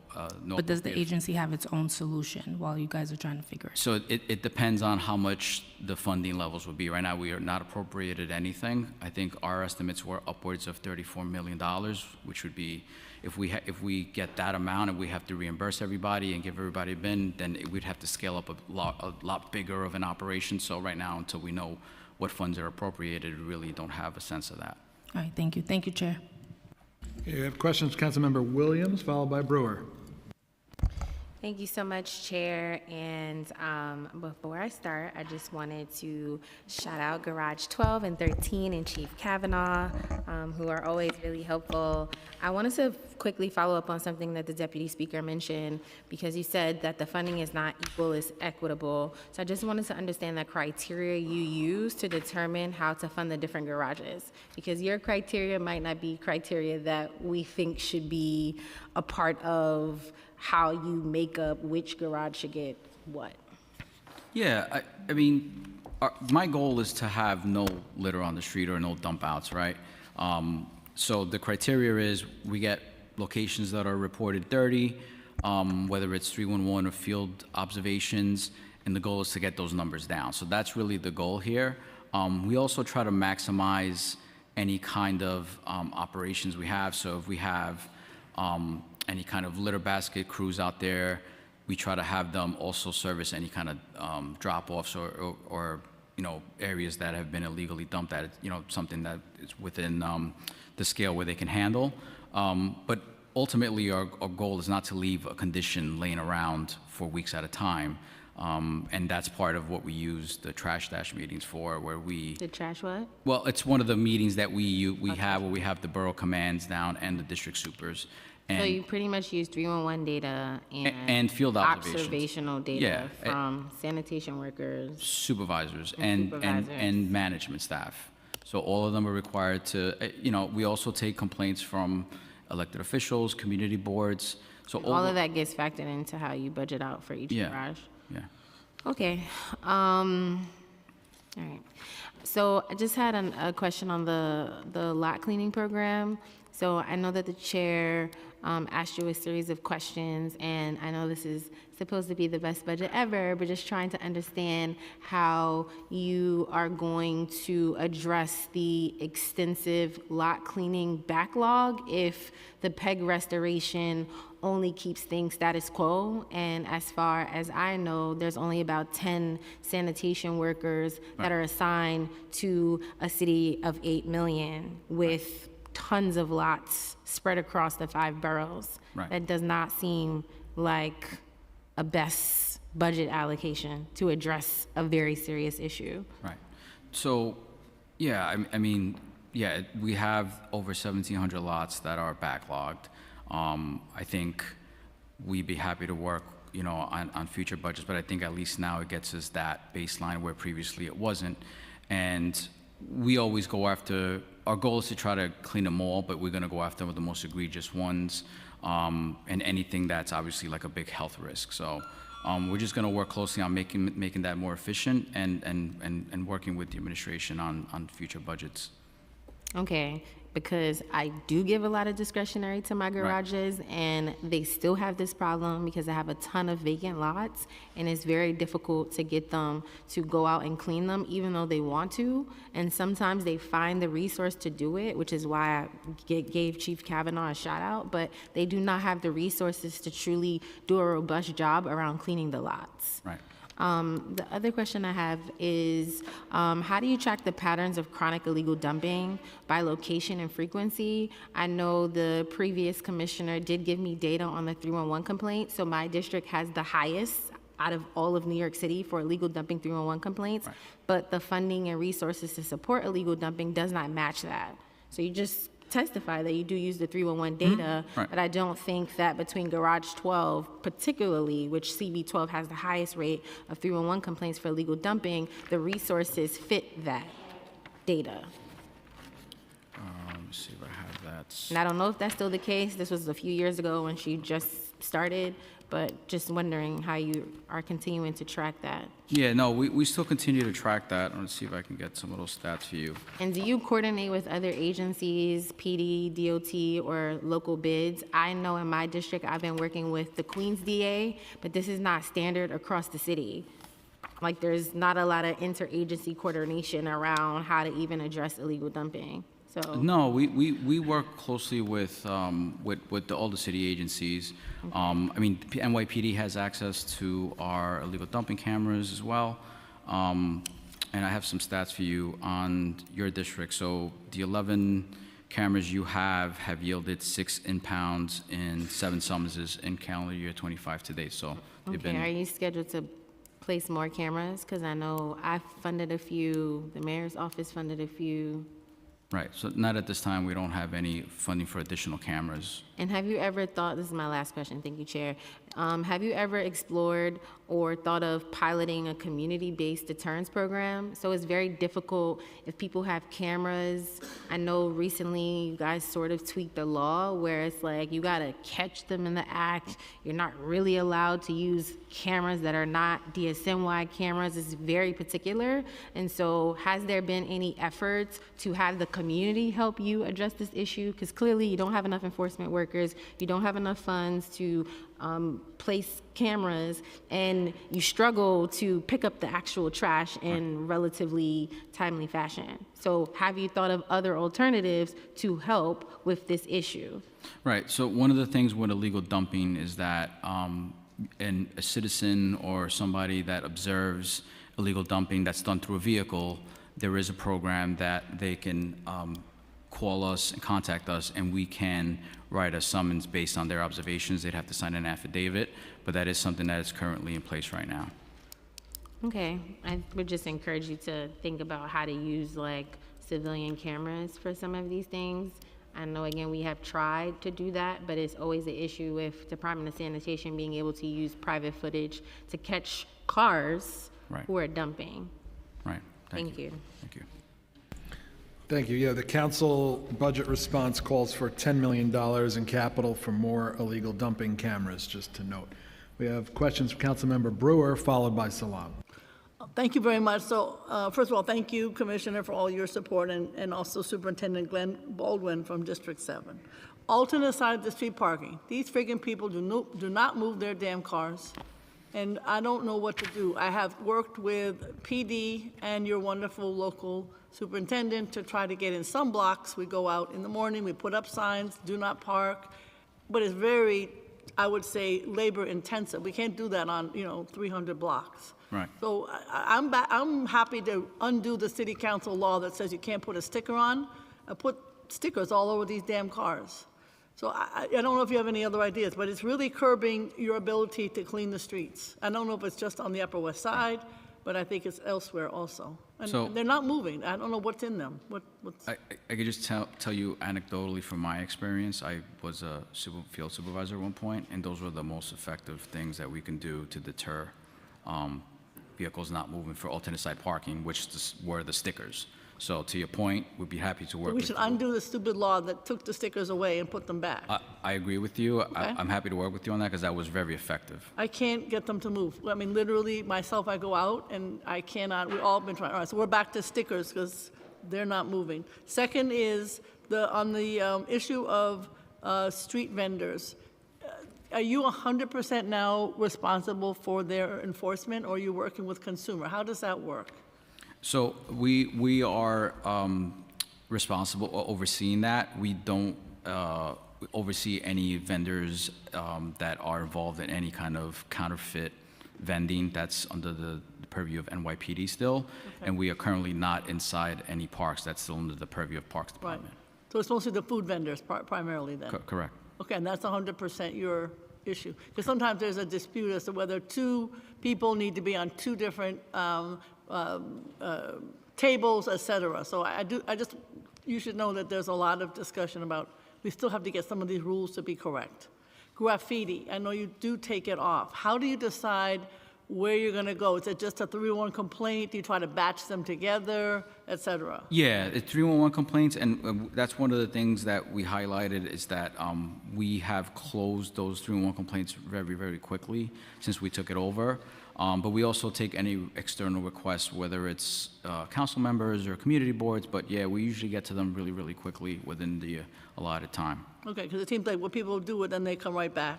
I am not happy, as you know, about Councilmember Hudson's law potential that says you have to keep, as a co-op or owner for over 9, I guess, units, you have to pay for this containerization.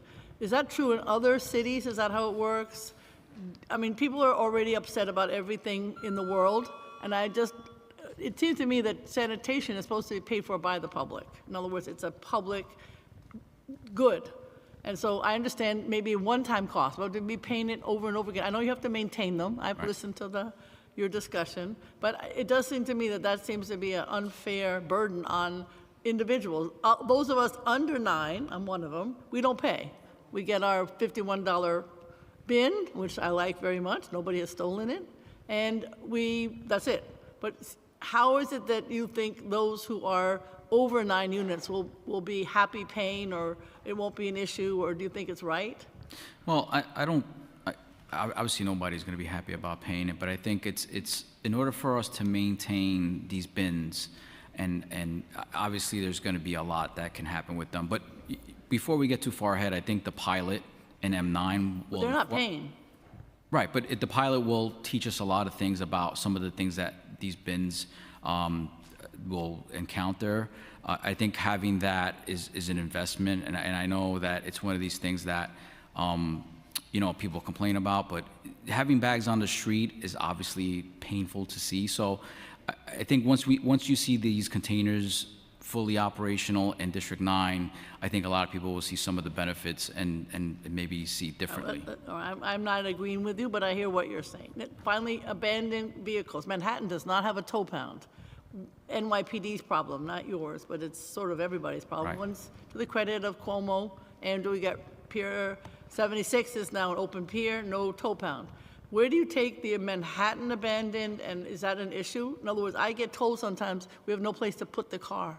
Right. That's NYPD strictly handles the road tow vehicles. We handle the derelict vehicles that have certain criteria valued of a vehicle valued under $1,250, and those are taken by our vendors in their yards. So right now So you don't have a problem we don't placing them? we don't have an issue with the derelict vehicles. Okay, and just finally, I know this sounds like an Upper West Side thing, but they don't like to wake up at night to the, I don't know if it's the private carters or you, but are most of your sanitation pickups during the early morning, or some of them are at 3 o'clock? Depends on perhaps the day. Yeah. But I am swamped with my lovely constituents complaining about being woken up. Right. So it depends where, but in Manhattan, the majority of the dayline shift starts at 5 a.m. Okay, So- they're not complaining about 5 a.m., it's the 3 and the 4 and the 2. Okay. Yeah, I think in Manhattan, we're about 10 to 15% of the collections are on the midnight shift. But I'm happy to look to see what areas are you getting complaints about and maybe making some adjustments where necessary. Thank you very much. Okay. Okay, question from Councilmember Salam, followed by Ariola. Thank you and good morning. Morning. I've got a few questions. One is about the field observations. Correct. What we've seen in my district, and I think has been echoed as well throughout, is that oftentimes we may see sanitation come and pick up trash, and in some communities, they get off the trucks if there's trash that's left on the ground, and then they sweep it up and put it into the sanitation trucks as well. I was just driving here this morning, and on 111th Street and Madison Avenue, there was trash that was picked up, but there was a whole bunch of trash that was left in the street. And I was just wondering, in terms of that, is it the 311 that someone would have to call to get that to be picked up again, or?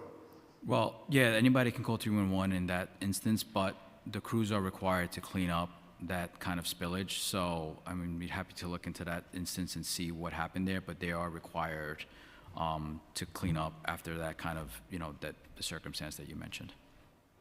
And then my next question is regarding, so there's a lot of residents in my district that are very diligent in terms of trying to make sure that they capture some of the illegal dumping that's happening. Right. Of course, it's very distressing when my community receives fines from the Department of Sanitation, and our chair mentioned that there's a commitment to strengthening the enforcement by implementing new cameras. Is there a plan as to where these cameras will be placed, or greater enforcement will be focused so that the residents in my community are not unjustly impacted? Right. We'll be happy to work with you on any locations. One of the things that we found when we were installing the 331 that we have installed is that some of the locations are experiencing more of an illegal drop-off more than illegal dumping. So an illegal drop-off is somebody from a home taking a bag and dumping it in a corner or in front of another property, and that doesn't constitute illegal dumping. Illegal dumping has to be from a vehicle. So sometimes where a council member would want a camera up, it really wouldn't yield any kind of returns as far as like catching illegal dumpers. So, but I'll be happy to work with you and your office on moving some of the current ones or future locations to see what how beneficial they may be. Definitely. I got a question about the budget itself. So DSNY expressed concerns that implementing the reimbursement system would cost $36 million. What assumptions inform this projection, and how does it differ from the council's $10.7 million estimate? So we're still evaluating the cost impact, but just to give you a sense of what some of that estimate came from is that there are currently 265, a little over 265 eligible households that are 1 to 2 family homes that are enrolled in STAR or E-STAR. 106, a little over 164 of those are 1 family homes. So we make an assumption that they would receive one 45-gallon bin, which costs on $54.60, so that is $9 million. And then a little over 101,000 are two-family homes. We would assume they would receive 2 bins each at the same cost, and that would be $11 million. So that alone is $20 million. And then when you factor in the reimbursement piece and the cost to stand up an application and staffing, is where we come up with it's upwards of 34 million was our estimate. Chair, I just have one last. So my last question: if Disney is not appropriated the full funding amount to implement this program, what elements of the legislation would be most at risk, like bin distribution, reimbursements, or administration capacity, and how will services be impacted? So I don't think the services would be impacted. I mean, right now, residents can use their own bin that's 55 gallons or less. But one of the things that we had suggested previously to consider was instead of the full Star and E-Star population would be to use the senior citizen homeowner exemption and disability homeowner exemption, which is a lot of a lower cost. And obviously, it's a lot less than what the 34 million that we're estimating. Thank you. Councilman Mariola? Thank you so much, Chair. Thank you so much, Commissioner. Thank you for being so valuable and your team being so accessible. I really appreciate all the work they do in my district. I want to just continue what Councilmember Salam was saying, because this program, this intro 1126, is really limited to STAR participants. So I think the number is much less. And so, when it goes into effect in April, and yes, it's going to take a little bit of, working up and getting some numbers, but it is a law now. It's no longer an intro, it's a law. And it's a law that has to go into effect. Right. And I think it's much less than in fact, the council estimated it at 10.7. It was very disheartening to see that the mayor did not put that in his budget, because these are his taxpayers, these are his voters, and it should be done. So that's just my soapbox. The other thing is, when we talk about lot cleaning and the targeted neighborhood task force, which is terrific, but I see the numbers that are here, and you say that they're lower than they were in the past. At its peak, what were you getting in budgeted amount for these particular initiatives? So for lot cleaning, the head count previously was 76 sanitation worker positions. Mm-hmm. And how many? What was the money, the dollar amount? I'd have to get back to you on the dollar amount, but it was 76 positions. What was the team? And the TNT, the higher positions were 141 sanitation worker positions. And now it's 60? And it's down to 57. 57. Yeah. So what I didn't see mentioned here was graffiti. Does that include graffiti removal still? Yes, graffiti is actually in EDC's budget, so that was funded for the next fiscal year. Okay, and being a council member that does provide funding for extra basket pickups, especially along Jamaica Avenue, it does make a difference. And you could see why we'd have to supplement, because of the deficits that you're seeing in your budget and in your head count to get the job done. And that's why you have the backlog that you do. So it's understandable. So we have to really push on the administration to really increase your budget, increase your staffing, to make sure you have all the capabilities you need to do a good job. Because when you go into a district, if it's dirty, people don't want to move there, they don't want to stay there, they don't want to send their children to school there, and that's not something that we want for our districts. But the extra pickups that we do provide through funding, that helps quite a bit. I'd also like to echo a number of my colleagues in saying, I'm happy that you're working with the bids and the CBOs, because we would hate to lose them. They really do pick up a lot of slack. They do a lot of work, and it is a great program for re-entry into the workforce. So anything you can do to help them, then great. Thank you so much for the time. Thank you. Thank you. Councilmember Ang? Thank you, Chair, and thank you, Commissioner and the team for our partnership throughout the years. I just want to follow up the question I had last time about Intro 97. That became Local Law 67. It's about the, the violators, the super fines for stoop line violations. Right. I believe last time you said that is being issued, that this has been in effect. Yeah. However, is there still any updates to numbers in my district? Because I feel, and I don't think I'm the only district feeling this way, that a lot of, frankly, a lot of businesses, I don't really see much improvement in what's going on. So I really would appreciate a update on those numbers. Yeah, it has been fully implemented. One of the things that with that law is that we have to wait for them to be adjudicated in order for the escalator to come into play. So I think it would take some time to actually have what those numbers are. But it has been fully implemented, and it's one of the things that we are looking at as far as the results it yields in all the community districts. Okay, thank you. And my second question is about vendor enforcement, which I think you all know it's my top priority in my district. I know there's only 40 to 45 sanitation enforcement officers for citywide. Is there any plans to increase this in FY26? No, that right now that's the amount. I think we've reached the saturation point as far as positions. I think we'd be happy to work with you on seeing what that number would be, but I think right now there is no plans to increase that headcount. Well, I will speak for myself. I think that's rather unfortunate because I think, myself, including many others, have, expressed the satisfaction, I guess, with the vendor enforcement. But yes, I would like to talk to you more about vendor enforcement in my district. Thank you. Councilmember Stevens. Hello, good morning, or good afternoon. Good morning. I have a couple minutes for afternoon. Well, one, I just wanted to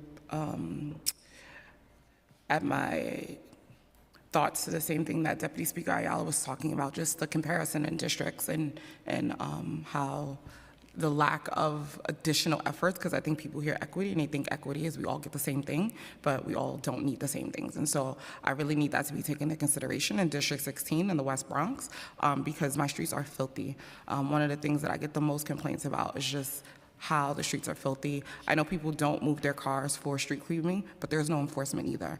Literally up the block from our office on Elton, cars have not been moved in months, and the truck doesn't even go there anymore. Garbage cans, there's no garbage cans throughout my district. You find them on 161st, where the Yankees are, and by the courthouse, but once you start to walk down Webster or Morris, there are absolutely no garbage cans. I know for a fact that my predecessor paid for multiple garbage cans throughout the district that have been removed. And so those things are just unacceptable. So how do we expect people to keep things clean when there's not even a place for them to put their trash? And so really thinking about what is the plan to ensure that the equity looking like our communities who need more are getting more, in addition to, can you please stop removing the garbage cans in my district and put them back? I do not think it's okay for me to have to use my discretionary funding in a district that has extreme need on replacing garbage cans that sanitation removed. So can you please tell me your plan to put garbage cans back in my district and me not having to pay for them? Yeah, and I just council members, sometimes it's not always us removing them. We get requests all the time to replace baskets in areas, and for some reason they get removed. It happens all the time. So could we figure out who's removing them? I'm sorry? Could we figure out who's removing them? Because I don't think anyone is taking them upstairs in Webster Project. So could we figure out where they went? Could we do some of that? We'd be glad to work with you in your office and seeing where those locations are and replacing those. I mean, honestly, the only places in my district we can have a ride through it together. There is no garbage cans, like there is none. And again, the same sentiments. When we call, the folks, the garages are great. They're always trying to be responsive, but that is just not enough. I'll be happy to work with you on seeing where the locations are and seeing why they're being removed and find a resolution for them. Absolutely, because I don't have money to keep replacing them. Again, I know for a fact my predecessor had dedicated and spent money before I got there because she was trying to set me up for success, and they were removed. And we can also talk to her because she's currently the borough president, so she also knows, right? And so I think that also thinking about the street cleaning, it's not happening. I think one of the things that Councilmember Salam also spoke about is the garbage. When they do pick up the garbage, they leave loads of trash in the middle of the street. So it's like diapers and like all on the ground, and they drive off. That's not done in other communities. And so I would really appreciate when you guys are in my district that there's an extra level of care as well as it is in other parts of the city, because it's not being seen, because I get so many complaints about it. Absolutely. Especially on Park Avenue. When you go down Park, it's a complete dumping zone. I have put dumping cameras up. It has not alleviated. So I need more understanding of, even around the dumping. Right. What does it look like when you have a dumping camera and people are still dumping there? What is the solution? Because that's not working either. Right. Yeah, and just back to your point, if you had litter baskets that were funded, then they should still be there. So again, glad to work with you on seeing why they've been missing and replace those. Shouldn't have to pay for it if they were paid for already. So. And even if they weren't, there is none in my district, so we can also go through so you can see how they're done. Definitely. And how is that possible? When I go on Fifth Avenue and there's a garbage can on every single corner, that's not okay. And so when people go downtown and they see that and they come back to my district, right. Do you know what they say? You're not doing your job. Why are you not fighting for us? And that's not okay, because I am. Right. And so I need us to come up with a real solution. If I go to a community and they have a garbage can on every corner, I need to see that. And then last time I was told, oh, they paid for them. So if I pay for them and you remove them, what are we doing? No, I agree with you. If they paid for them, they should have them there. So. But I shouldn't have to pay for them. Great. I shouldn't have to pay for them. Yep. Great. Thank you. Yep. Majority Leader Farias. Thank you, Chair. Thanks, folks, for coming. Sorry I came in halfway through your answering councilmember questions, so if any of these were already repeated, please let me know. I just want to talk about the addressing of issues around chronic dumping. I've already heard a couple of the members bring it up. And if there's any supplemental services for areas in our districts around our IBZs and how that's tackled. And then I have a question just on DSNY cameras. For example, they typically have to be coupled with expense dollars when we place them in our communities. Can you folks talk more about how you're looking at expanding your expense budget every cycle to meet the requirements that, or at least to meet us on our side where we're at on placing cameras throughout our districts? You know, I have several areas that have been recommended to me that the district has recommended that you folks agree with needing cameras, but my minimal expense budget that's at capacity can't also give the capital and meet you at the expense item. So if we can have just a dialogue around how we're tackling that, and if every budget you are asking the administration for more expense and it's not being met. Right. Your first question was about illegal dumping and the manufacturing and IBZ zones, and if we have supplemental services, or what's the, how are we tackling those areas?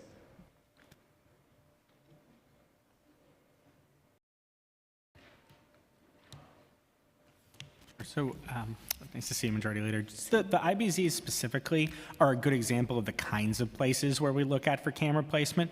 The program is not specific to them, but they absolutely meet a lot of the criteria, right? Mm-hmm. You know, so much of the problem with illegal dumping is that crooked contractors, people from out of town, see these areas that they perceive as out of the way. Right? No one comes here. It's industrial. There's nobody here at night. But obviously, it's not out of the way. It's somebody's neighborhood. It's my neighborhood or your neighborhood or somebody else's neighborhood. So while we don't target them in particular, you are right that they hit the criteria of the kinds of places that often incidentally get cameras. And and then the budget question about the expense budget, DC Antonelli will take. Yeah, I think the challenge that we have is that when a camera gets funded, the total cost of a camera over 5 years is $31,000, but only $15,000 of that is capital, and the other $15,000 is expense. So it is challenging for us when we receive that one-time capital funding, and then we don't receive anything in the out years for the expense. Yeah, I mean, my question is, how are you tackling that in your annual budget asks to the administration? If every single one of us gave, for example, $85,000 for 5 or 6 cameras, and we took care of the capital receipt, how are you, I mean, none of us here can empty out like our Greener NYC pot to give you expense. Maybe we could one year, but consistently, probably not every year, since a majority of us are also using, supplemental sanitation services to take care of our streets and our corridors and our neighborhood corridors. So my ask is, what's the work, or what's the maybe lack of response from the administration on expanding your expense so we can take care of half of the receipt and the other half could be taken care of? I mean, to date, we haven't received any additional funding for that, so each year we do have to, reallocate our internal resources to pay for those ongoing costs. And do you folks have how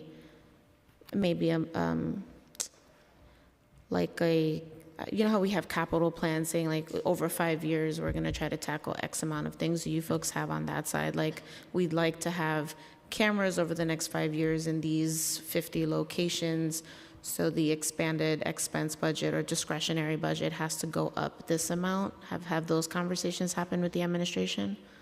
I mean, we have disclosed the ongoing costs. We do that as a regular part of our, when we purchase cameras. Okay, so it's just necessarily, it's not necessarily being met as an internal plan over a course of period of time. It's like case by case basis where you folks find the need, then you readapt your resources to move expense dollars. Yes. Got it. Thank you. Thank you, Chair. Of course. All right, my last set of questions, unless my other colleagues here have any additional questions they would like to ask. Commissioner, the plan includes the restoration of funding that was removed in November 2023 for the park perimeter and greenway basket service, including the restoration of 15 uniform positions, with $1.4 million in allocated funds in fiscal 2026, $1.5 million in fiscal 27, and $1.7 million in fiscal 28, and $2.4 million in fiscal 29. The restoration ensures continued service for maintaining clean park perimeters and greenway basket areas. Are the additional $1.4 million and 15 uniform positions in fiscal 26 sufficient to meet the scope of cleanliness needs for park perimeters and greenways? So the baseline funding supports 18 positions dedicated to this. So this is just perimeter, so it's supplemental to parks. The 600 locations that I referenced earlier, we feel is adequate for the high traffic areas, but we're always happy to work with parks or any members of the council on areas that they're seeing that there's a lapse in service where we can make adjustments where necessary. And the 600 locations out of how many total locations that could fall within this if fully funded? Yeah, I believe there's 1,700 parks. Okay. So you could do more with more. Yes. Right. I mean, I think that's always the case, right? What metrics will DSNY use to evaluate whether current basket service levels are adequate? And how will these metrics inform any future funding or staffing requests?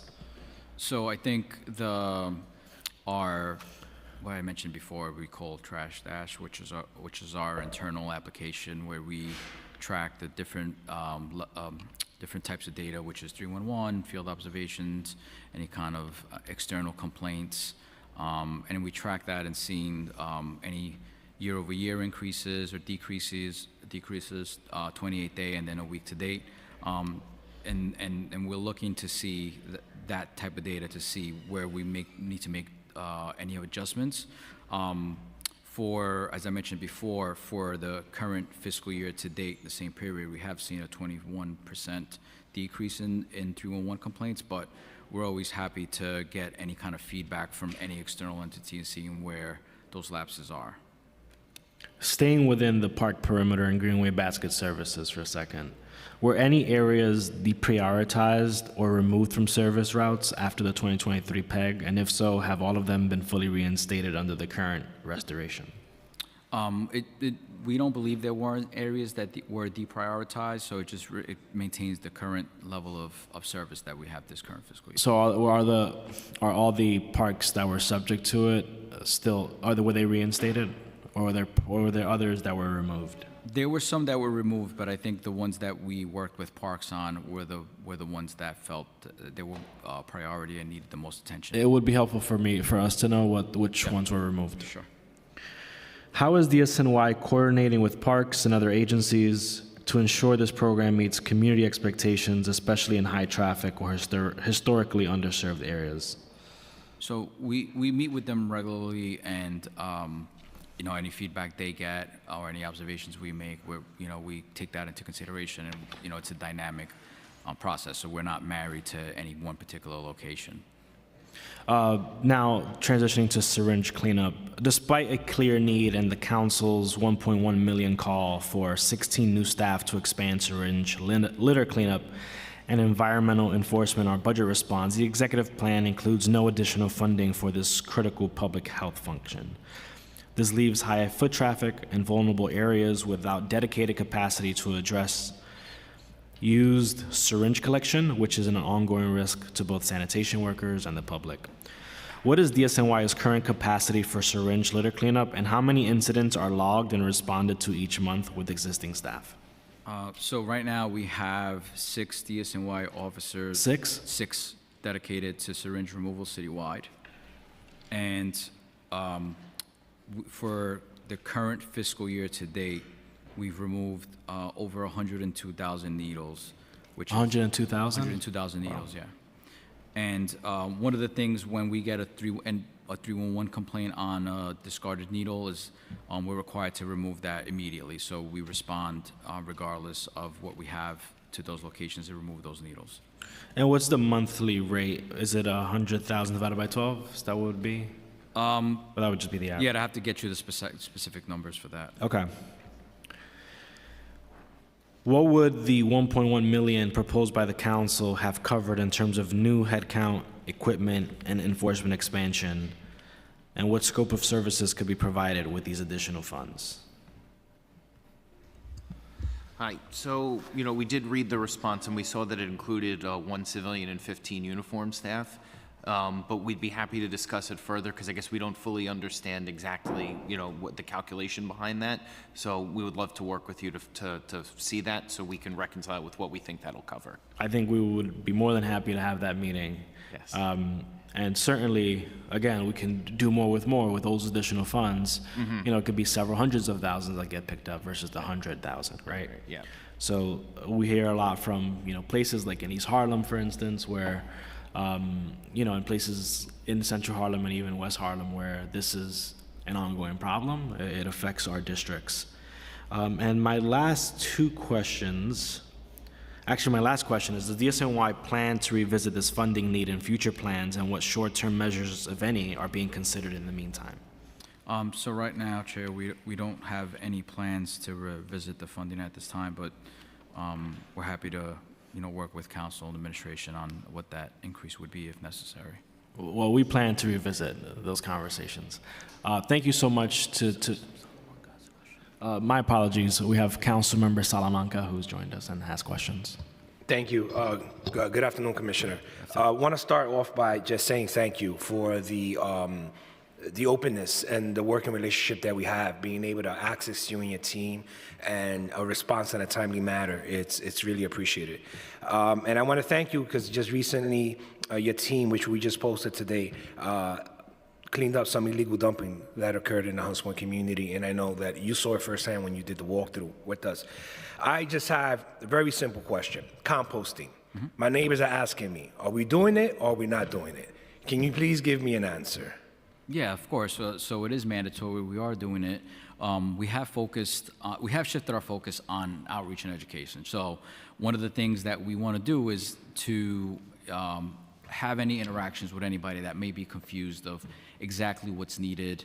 A lot of residents we find from our current outreach interactions, which was 3,200 recently interactions so far since we had the pause, is that a lot of residents don't realize that you don't have to use a specific bin. You can use any bin. Obviously, the brown bin is ideal because it has a latching lid, but you can use any bin that's under 55 gallons or less that's tight-fitting with a tight-fitting lid. Or if they have just leaf or yard waste, they can use even a clear plastic bag. So they don't need, some people are saying, I need the paper bag, lawn bags, and that's not, with this program, you can use even a clear plastic bag. So those are one of the things that we're looking to do. If there's any areas that you feel will benefit from additional outreach, we'll be glad to shift our focus there to those areas. All right. And I think there was a confusion, and my neighbors are asking because they saw in the press that the administration said that they were going to slow down on the violations for those that are not compliant. So if there's no violations, their perception is that it's not necessary to compost. Well, we are still able to, we're still planning on issuing violations to any of the persistent violators. So any buildings with 30 more units, we will visit them. We're going to give them 4 opportunities to get it right. So they'll get 4 warnings. After the 4th warning, if they're still not in line, then we will issue a violation. Yeah. And then finally, is there a back order when you order the bins online through the city, DSNY? Because I ordered mine like a month ago and I still haven't received it in the mail, and I was just curious. Are you talking about the trash, or the compost? Because sanitation came out with new bins, right? Like medium-sized bins. Yes. I have a 45 one, and I wanted to get a smaller one, and I wanted to get another composting one. And I did it online on a stated date, 2 stated ago. Right. And so I'm curious if it's delayed for me, it must be delayed for everyone else who's ordered it. Right. So I think with the trash bins, there is some time that the concessionaire takes to deliver them, but with the compost bin, there is a slight delay. But we're happy to see your order and see what the delay is, because it shouldn't be that long. Thank you. And I want to give a big shout out to your chief, Frank Latera. He is accessible and he's helping me clean up the borough of the Bronx. All right? All right. Thank you, Mr. Chair. Councilmember Brewer. Thank you. Just between Acris and you, do you keep a database as to the buildings that are not complying with composting? Because I could go contact them. Is that something that exists, such a database? Yeah, we track that in our internal our system. All right, so we would love to have that list, and then we could contact them. Sure. Okay, thank you, thank you. I wanted to ask questions on behalf of Councilmember Sanchez, since you can't join us today. Can you define illegal dumping? Is this just dumping that comes from a vehicle, or is that term broader? Any dumping that occurs from a vehicle that's 1 cubic yard or more. Okay. Second, what term does DSNY use for folks who dump household and other trash at baskets and random locations? What is DSNY's approach to this problem? So we do. I actually have directed my enforcement division to shift focus on that, because we are getting, like I mentioned previously, that when we see overflow and litter basket complaints, one of the issues are people improperly using the baskets. So I have shifted my enforcement division to look into that and focus that. We are able to write violations, which is a $100 fine for anybody that we observe, putting household trash or commercial waste in a litter basket. Obviously, education is key. So if we may, do warnings first. So that would be our approach to that kind of issue, but we are focusing that more, shifting focus for that now. Would the department consider that type of behavior to be fall within an illegal dumping, or it's just interesting that one is called illegal dumping and the other isn't, and it all seems like it's illegal dumping? Yeah, but it's defined by law. So, one bag is more of an improper disposal, and that's where the fine comes from. And then any illegal dumping from a vehicle, I guess the intent is really more taken into account there. From a vehicle over 1 cubic yard is where that line is defined. That's fair. Commissioner, your staff, I want to thank you for coming to testify today. You are hereby excused. Thank you.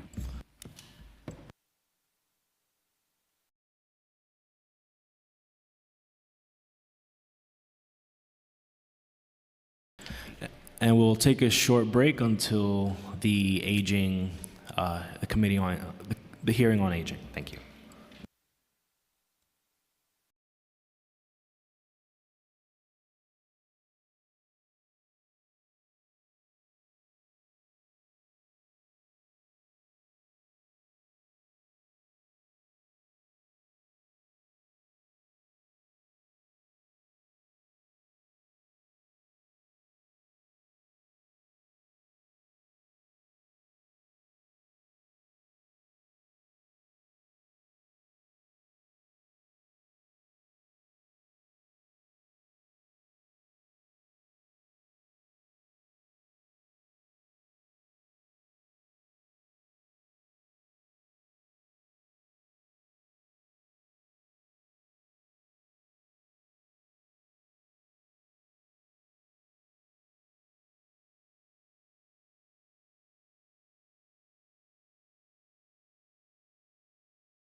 Okay, let's go. Okay, good afternoon and welcome to the second hearing of our day. This one is focused on the Department for the Aging. I'm Justin Brannon, Chair of the Council's Finance Committee. I'm joined by Councilmember Crystal Hudson, who chairs the Committee on Aging. We have been joined by Council members Lewis, Brewer, Farias, Hanks, Hudson, Sanchez, Williams, Salam.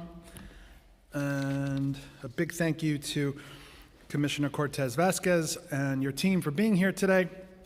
DFTA's proposed FY26 budget is $554.4 million. It's less than half of 1% of the city's total proposed budget.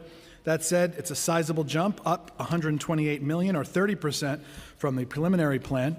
Most of that increase goes towards long overdue investments in case management, connecting homebound older adults to services like meal delivery and home care. As of March, the agency had 25 vacancies compared to its headcount in FY25. In the Council's preliminary budget response, we asked for $6.3 million to reduce case management backlog. The administration's response was just a third of that, and that's not enough. We can't shortchange seniors, especially when the city's aging population is growing fast and getting more diverse. In my own district, we're home to one of the city's original NORCs, so I see these needs every single day. Our senior centers need love, our caseworkers need support, and our older adults deserve to age with dignity and the services that they've earned. My questions today will mainly focus on capital funding, case management, and the rates for food reimbursement. But now I want to turn it over to Councilmember Hudson, the chair of the committee, for her remarks. Thank you so much, Chair Brannon, and good afternoon. My name is Crystal Hudson, and I serve as chair of the Committee on Aging. Welcome to the committee's hearing on the executive financial plan for the New York City Department for the Aging, known as NYC Aging. Thank you also, and again, to Commissioner Cortez Vasquez for joining us. Following testimony, and I want to acknowledge that we've also been joined by Councilmember Brooks Powers. Following testimony and questions with NYC Aging, we'll hear testimony from the public at approximately 2 p.m. for both committees. Thank you to those older adult advocates and community members who have joined us today. I'll keep my comments here brief and request that the Commissioner keep her oral testimony brief as well so we can move on to questions from council members. Older adults and the older adult provider network have faced unprecedented challenges in the past few years as the city has moved forward from the pandemic. These challenges are compounded by agency budgetary constraints as well as inflation and an ever-increasing cost of living. NYC Aging has a critical role to play in assessing and meeting the needs of older adults in our city. By collaborating with the provider network and the council, the agency can harness best practices and scale innovative approaches to best serve our city's older adult population. NYC Aging's fiscal 2026 executive budget is $554.4 million, which is thankfully $128.3 million more than the fiscal 2026 preliminary budget. The council and I were very happy to see the budget gap at NYC Aging addressed in the executive plan. The additional funding is needed to support vital programs for older adults across the city. Although this increase was welcomed news, it does not provide the agency with the funding needed to appropriately provide for the city's older adults. NYC Aging's client population comprises nearly 1/5 of the city's population, yet its budget remains less than 1/2 of 1% of the city's overall budget. The executive plan includes 3 new needs for NYC Aging, totaling $19.7 million in fiscal 2025, $103.2 million in fiscal 2026, and $75 million in the out years. These funds are allocated for indirect cost rates, case management, and older adult services. The plan also includes a PEG restoration of $23 million in fiscal 2026 and $37.7 million in the out years to restore several OAC PEGs, which together with the new needs increases the agency's fiscal 2026 baseline budget to the fiscal 2025 funding level. Although this is great to see, vital investments are still needed to enhance funding for the provider network on both the expense and capital sides in order to improve the level and quality of services required to meet the needs of the city's older adult population. NYC Aging's capital commitment plan, the smallest of any city agency, totals $85.1 million across fiscals 2025 through 2029.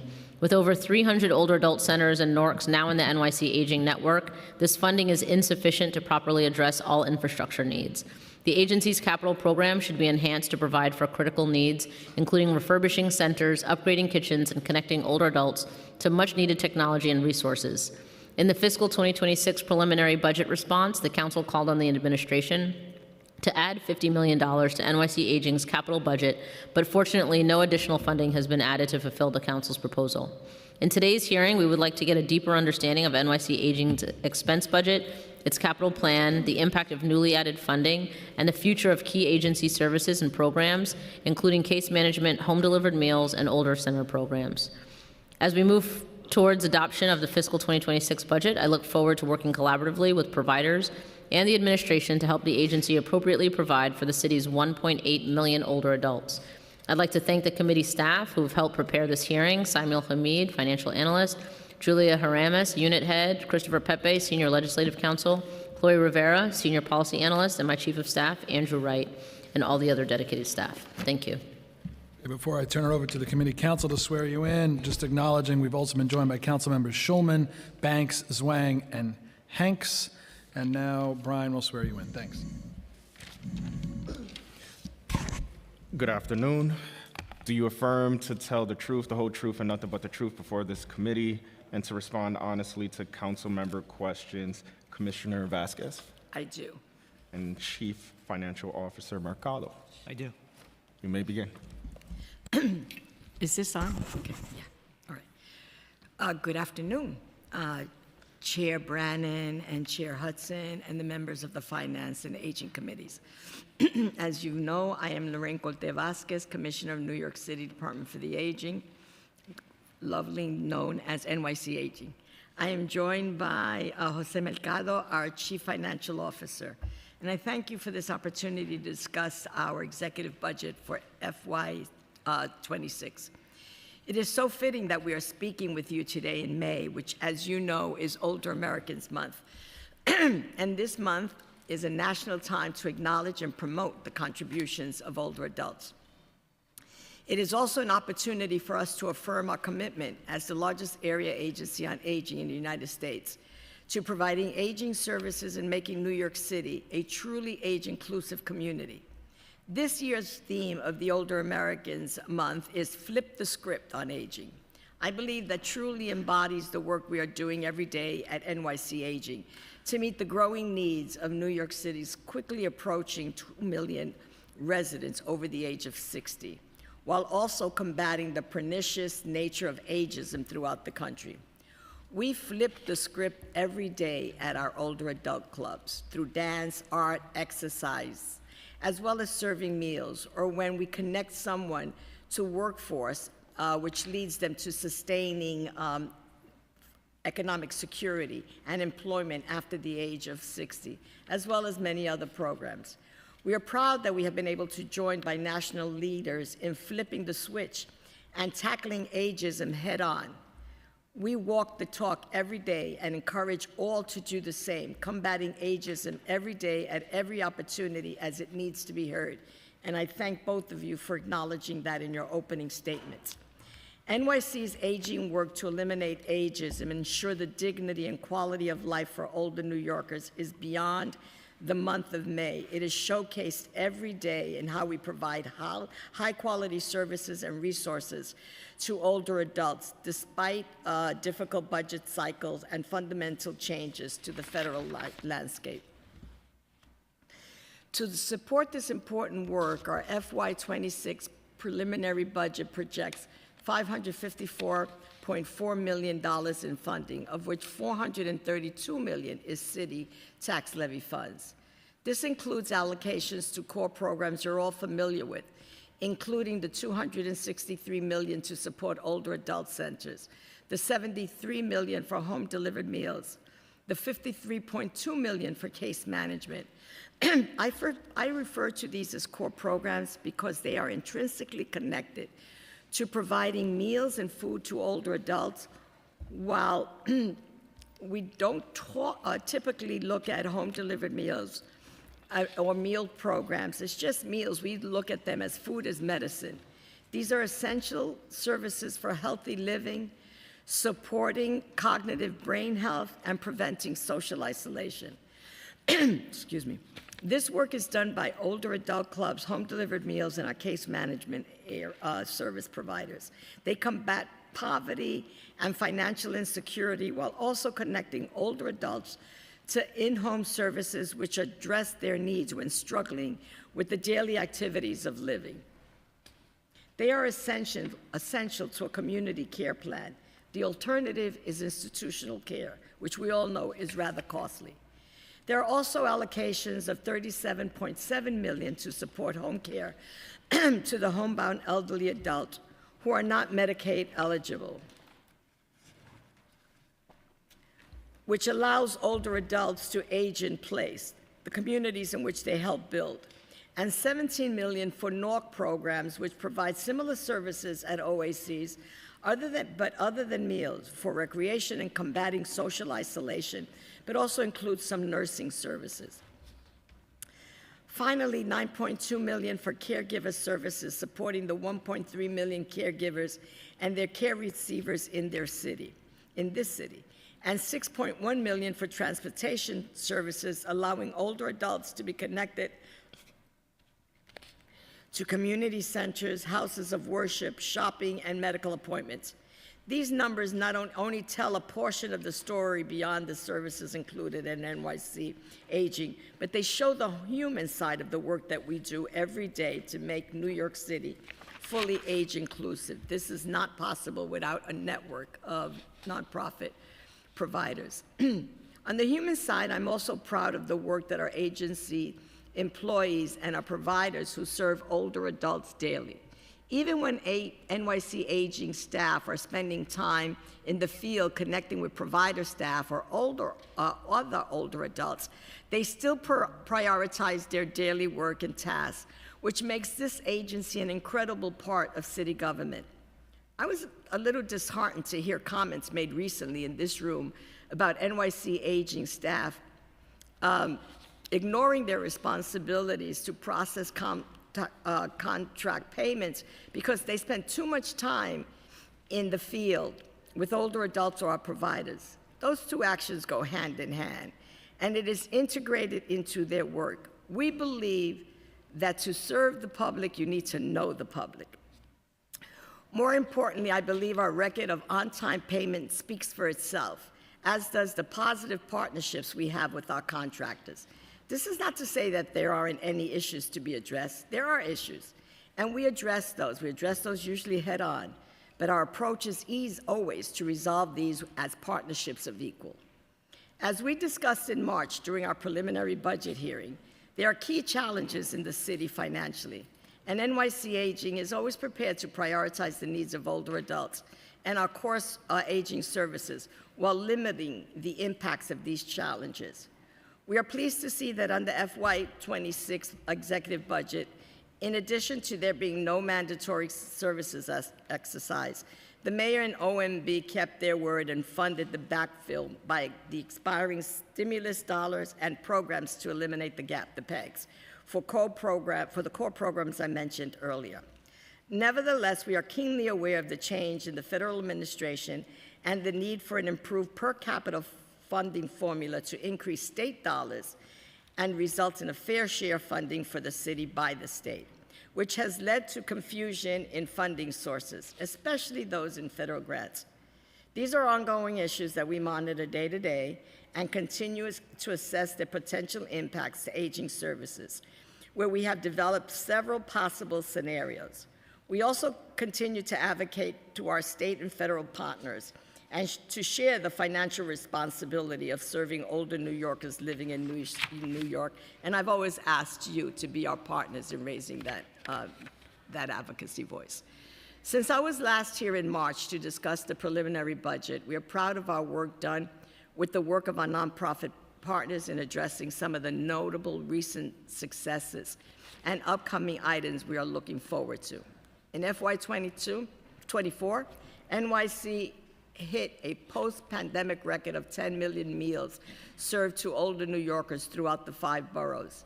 This includes 6.1 million meals served at the 300-plus OACs in the network and 4.2 million meals delivered by our home-delivered meals providers. We are pleased to share that we are on track to match that number again in FY25. And we're confident that the aging population, as it grows in New York City, the U.S., New York City will be providing more than 10 million meals annually in the years to come. This is an incredible achievement when considering the dollar-for-dollar impact of meal provision has as an anti-poverty measure in the lives of older adults. When an Older American Act was passed 60 years ago, this July in 1965, a key reason for creating this pivotal legislation was to address the older adult poverty nationwide through nutrition and supportive services. While what it means to be an older adult may have changed since the 1960s, the basic needs for dignified aging, meals, health, agency, and income remain the same, and will do so in the future. It does stem poverty, and that is key to us, is to ensure that New York older adults can stay in the city and avert poverty. I also say that food is not the only core of services, I always say that, which New York City provides, but it is an important aspect of the work we do.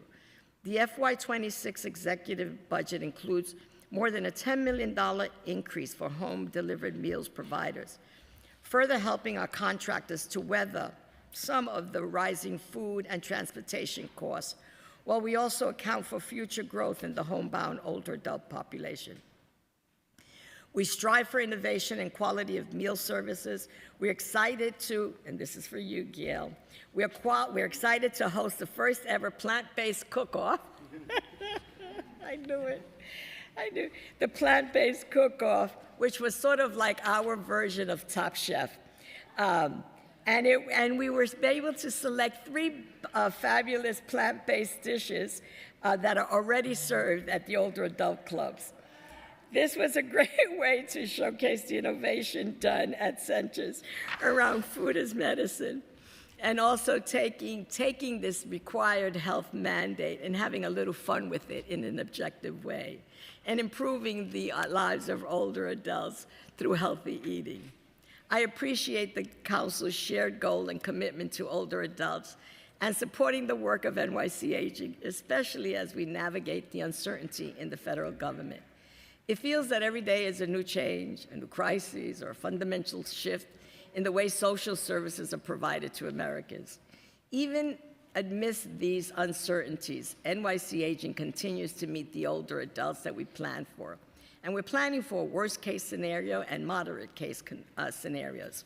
We're also mindful of our joint advocacy role and work to ensure that federal dollars are available to aging services in New York City.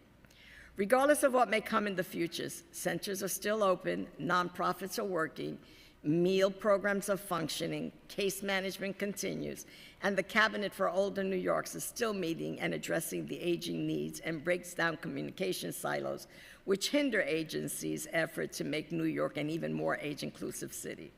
We are proud of these recent successes and some key programs supported and that shape our services and improve the lives of older adults. As we announced in last February, from Columbia University and Robin Hood Foundation, the share of older New Yorkers living in poverty is now 25%, double the national average. Because financial insecurity remains the most critical need of older adults, it is highly correlated to food insecurity. NYC Aging is continuously evaluating our efforts and exploring areas of improvement. While workforce programs continue to be a way for older adults to avoid long-term poverty, meals programs are also a lifeline to older adults struggling with financial and ultimately food insecurity. This includes enhancing meal options for recipients, embracing the diversity of our city by increasing the availability of culturally aligned meals, and promoting uniformly high quality and nutritious meals.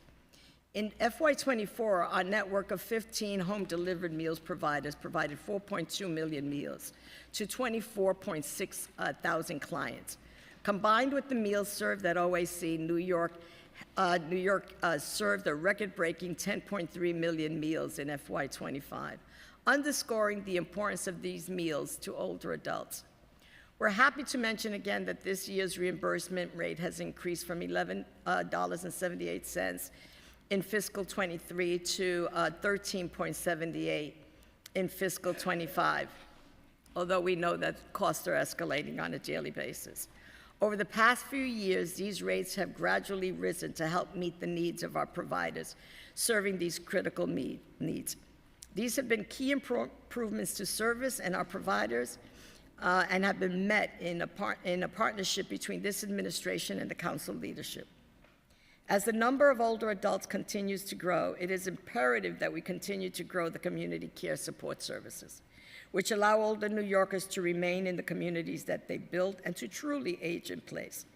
We do this through home care and caregiving services, which greatly serve those who are homebound or in need of additional supports. Home care services are provided through Medicaid reimbursement, and for those who are not Medicaid, on the Medicaid programs. So these services are provided through the expanded in-home services for elderly, commonly known as ISEP, where case management and hours are reimbursed to providers. Currently, we are advocating that New York State legislation make permanent the inclusion, which last year passed a rate of a 55 salary match for ISEP home care workers, which brings them into parity with Medicaid home care workers who already received these raises. As you know, this was a key component of community care and is able to help people age in place. It is the overwhelming preference for older New Yorkers. We welcome your support and advocacy in this regard. These are the same workers, they're just under a different funding stream and should get the same salary. Without this, ISEP clients are at a disadvantage where Medicaid home care workers are incentivized to take on those clients because the pay is higher. There's no distinction between ISEP and Medicaid home care workers. They are primarily women of color. This is exacerbating the inequity between the salaries.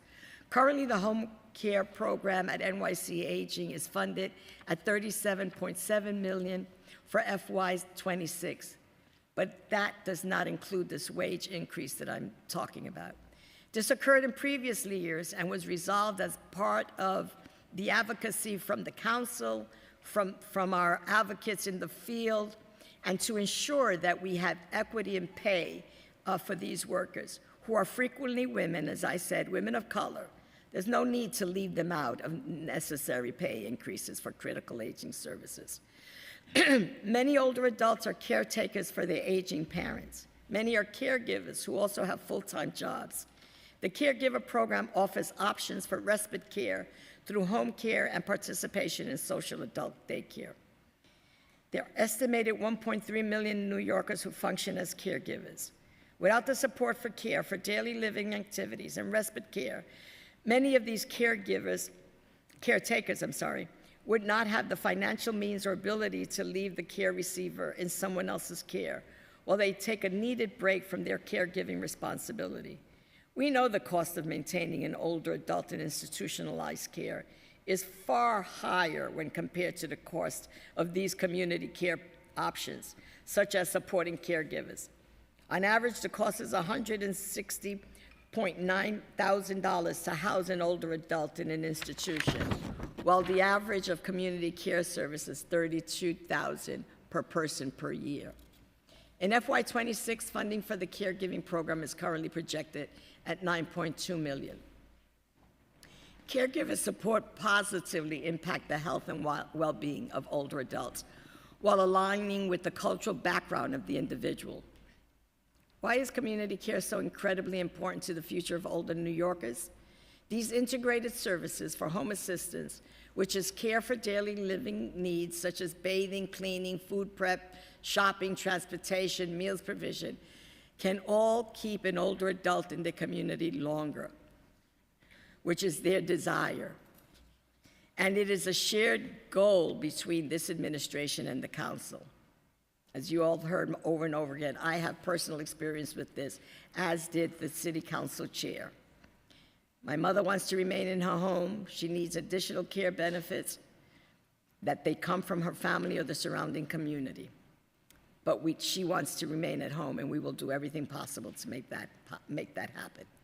I continue to be proud, again, of the work of NYC Aging and our providers, which we accomplish with the resources that we have. This year has shown where NYC Aging is prepared to prioritize vital programs that truly meet the needs of older New Yorkers and continue to advocate for innovations in aging services with a look to the future.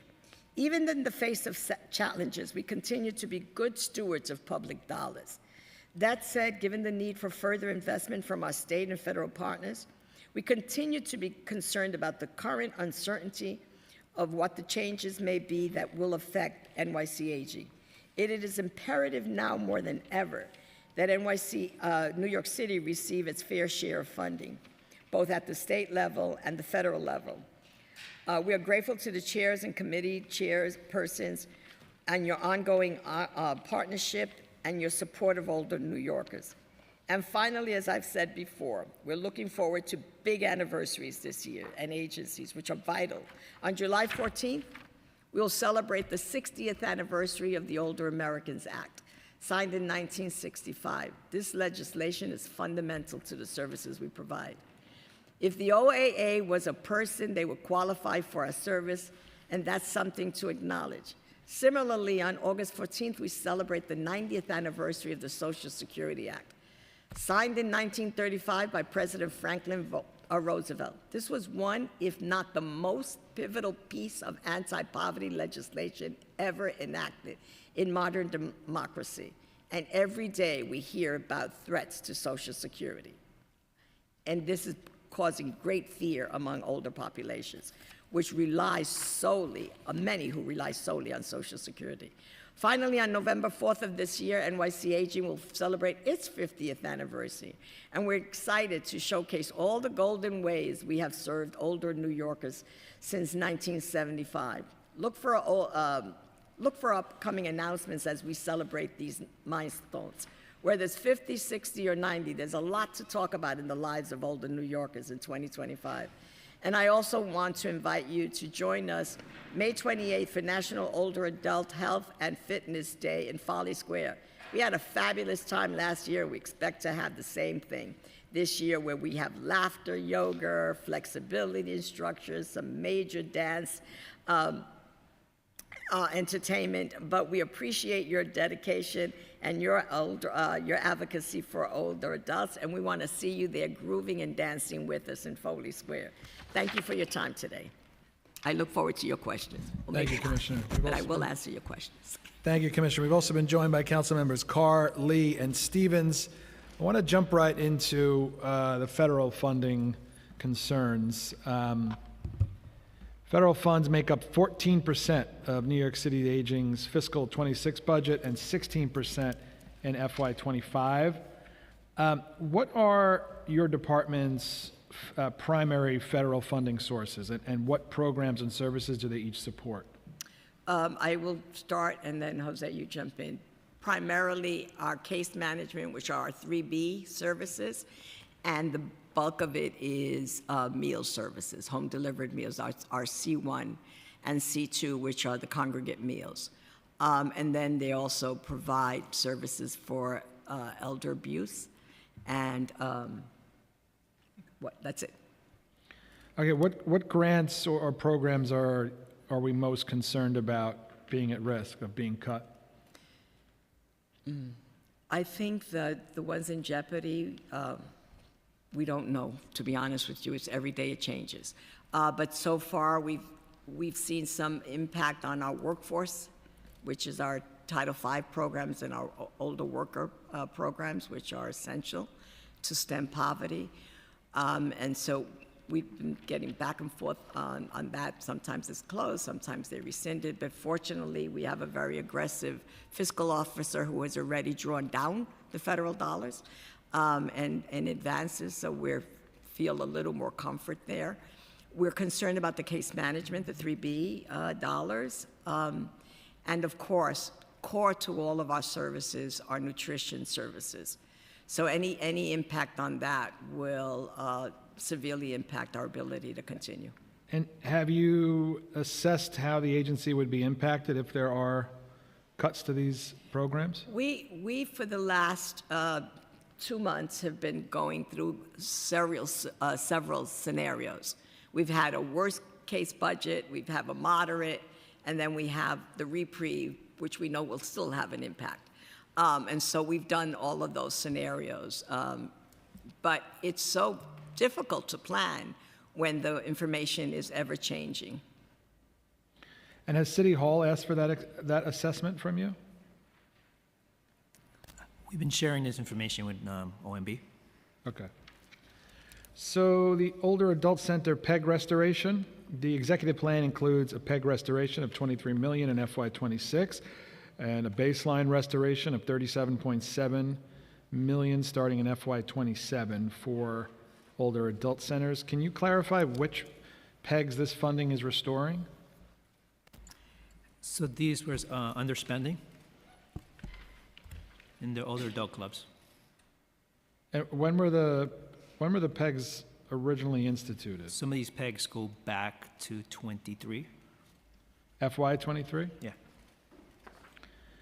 Could you talk about what impact these PEGs have had on the agency? Well, they were all pegs. They were for the future, so it had no impact since they were all restored. And after that restoration, are there any outstanding PEGs? No. No. What's the current budget for older adult centers in FY25 and 26? The current one for older adult centers for 25 is 257.9 million, sorry. And for 26 is 262.9 million. And how much of the how much that's been spent to date in FY25? Roughly about 80% of it. Okay. The Council's FY26 preliminary budget response called on the administration to add $6.3 million to the Department of Aging's budget to enhance case management programs. The needs for these funds, we believe, is evident as there were 491 older adults awaiting case management services at the end of 2024. Did your agency advocate for additional funding for case management in the executive plan? We have long, extensive conversations with OMB about what our needs are. The challenge that we're also having in case management is that in addition to, with the allocation that we have, we are spending more time per client because the situations are getting, the case management cases are getting more complex. So we're serving less clients, but with more hours and spending the same amount of money. Was there a dollar amount that you requested?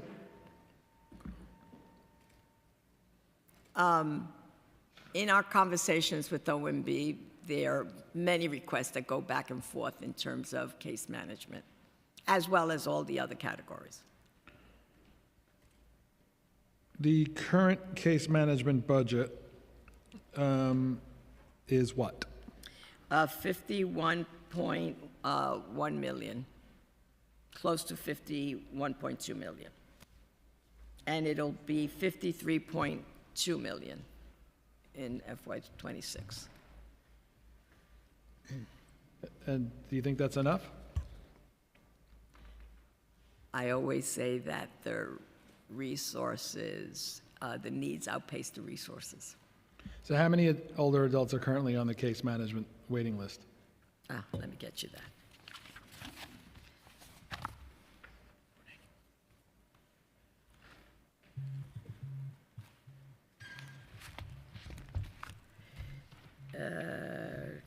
No, that's the wait list. You want the wait list? Yeah, how many older? Oh, I'm sorry. I thought you wanted how many people are served under. The wait list is 491, perdón. Is that higher or lower than normal? I would say that that is sort of keeping pace with where we find ourselves now. Okay. And we always had this conversation with City Council about what was a waiting list, and we finally have succumbed to your definition of what a waiting list is. Because we would. Isn't that clear? I mean, a waiting list is a waiting list, no? Well, yes and no. How do you define it? How did we define it? We defined it because we do a basic assessment for everyone. And then what was really driving the waiting list for us a lot of the time has been the fact that the follow-up services might not have been implemented, and so that person was waiting for a service, but not for case assistance because they were already designated a client. So it was, yeah, right. So we went back and forth. We went back and forth for about how many months on this? About 12, 13 months on it, and then we just conceded. Last for me is with regard to the indirect cost rate adjustment.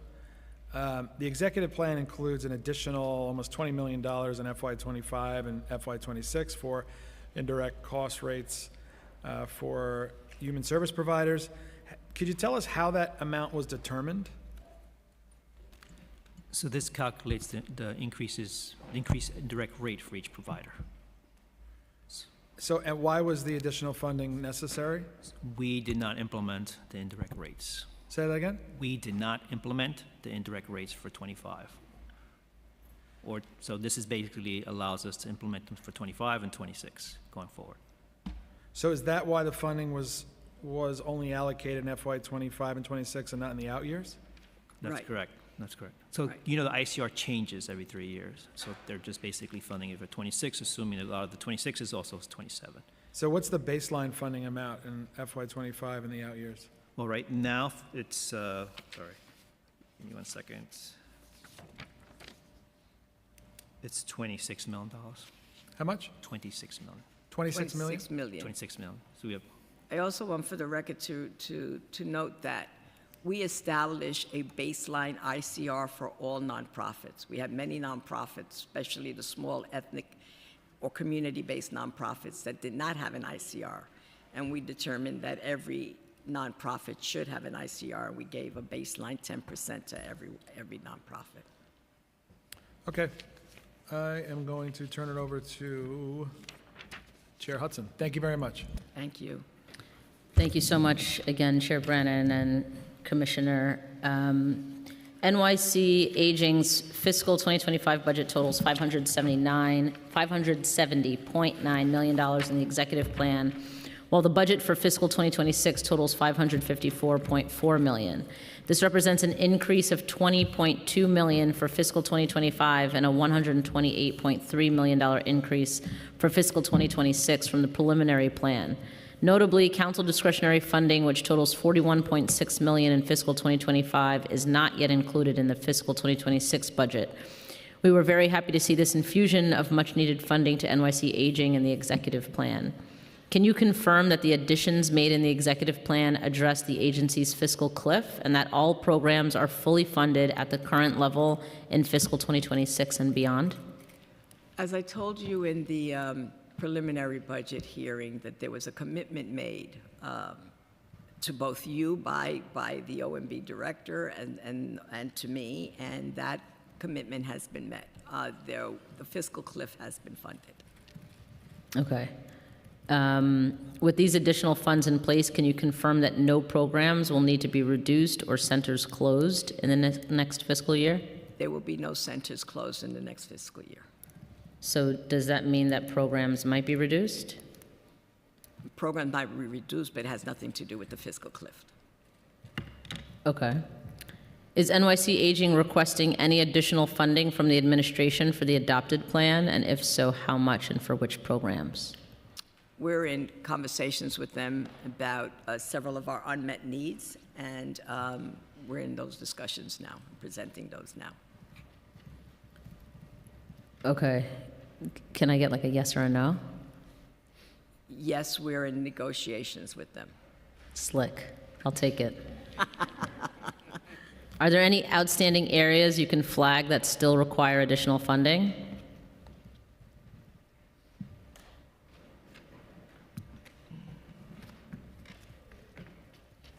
would say that the three areas that we have the most concern about is this explosive caregiving crises that the city as well as the nation is facing. And I think, being forward-thinking, we need to start looking at that. I also think that workforce is another area that we've been in conversations about, because workforce is becoming more and more of a desire for older adults as they remain in their community, but it's also becoming a mandate so that they can stay in this and thrive in this city, so that they can have additional income beyond an opportunity, other forms of social isolation.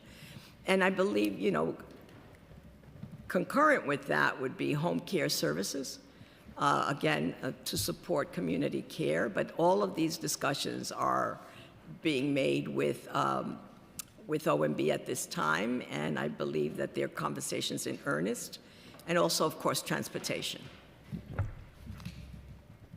Thank you. Many providers continue to be concerned about the next OAC RFP. OAC contracts were set to end on December 31st, 2024. NYC Aging extended these contracts for 18 months and pushed out the release of a new RFP to the end of the current calendar year. Does NYC Aging still plan to release the next RFP for older adult centers at the end of calendar year 2025? Yes, that is the plan, and and it's one of these decisions that we have to make both as an administration and in partnership. You don't want to have a non-competitive process in this business, right? So you do want to have RFPs, but you also don't want to release an RFP that's not going to fully fund things. So as we are navigating the fiscal situation, we need to make sure that these programs, we can have an RFP that's fully funded. And so that will determine the decision as to the actual release of the RFP. Do you anticipate contracts would be in place by July 1st, 2026? That would be the goal. If we do it in December, if we do it beyond that, then shifts. It shifts. Okay. Are there any changes to OAC services or contracts that NYC Aging is planning to make in the new RFP? I think we look for, like we have in the past, we look for innovations. We look for the things that we've learned from the pop-up kitchens. That we look at the things that we've learned from the social isolation programming. We're in conversations with the providers now, with a few of them, like what would the center of the future look like? Because we really want to stay current. Because the older adult, as they're aging in, their needs are very different than the 75 and 85-year-old older adult who goes to those centers. So we need to keep looking at how do we satisfy this diverse aging population and the whole spectrum. Is NYC Aging looking to expand the OAC network and include more organizations or different types of services in its next RFP? I think we look for the best possible program design, and we look for, obviously, the most best use of public dollars. I think we all are interested in the best use for public dollars. Right. So we can appreciate that. The executive plan includes an additional $81.5 million in fiscal 2026 and a baselined $75 million from fiscal 2027 through fiscal 2029 for senior services. This addition baselined 16 positions at NYC Aging, bringing its total budgeted headcount to 340 in fiscal 2026 and beyond. Can you provide a breakdown of how this additional funding will be used? Okay, let me go. We don't have a wide bandwidth of positions. So the areas where we always invest would be around those that either monitor programs, provide technical assistance. So we're looking at the program officer. We also want to continue to have a very high functioning fiscal operation, which we currently have, to ensure that we can continue our on-time payment record. And so those are the primary areas. It's either going to be finance or it's going to be community services. And of course, in our case management area, we want to continue to provide that kind of work. and of course the workforce area. So they basically center around the core programs. Oops, sorry. Okay, can you share how much will be earmarked for OACs, NORCs, home-delivered meals, and will any funding be applied for other programs? I don't understand how much we're committing to OACs and NORCs? And home-delivered meals? So what we'll do, for example, you guys, City Council requested for new unit appropriations. So we'll be moving money. You'll see mods sometime in July, budget mods in July to basically move money around to make sure that all budget codes can fund all existing contracts. Okay, thank you. Can you explain the difference in funding levels for fiscal 2026 and the out years of the plan? Will this impact the level of services that will be provided? Yeah. Go ahead.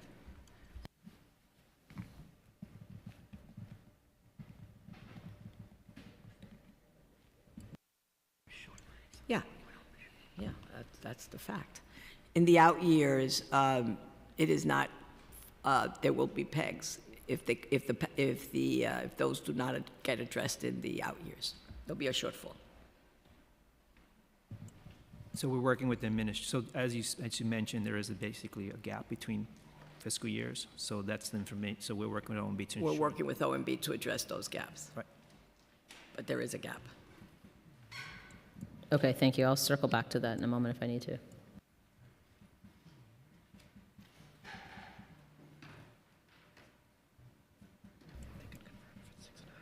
Can you confirm if that's a gap of $6.5 million? No, it's more. It's more. It's more than that. It's more than that? Yeah. Do you have an estimate? Yeah, we do. Okay. Well, it's a different, to your point, it's a difference between the 81 and the 75. Yeah. Well, that's the Yes, 6.5, yeah, so that's why we were trying to figure out if that's the same. Yes. Yeah. Okay. Okay.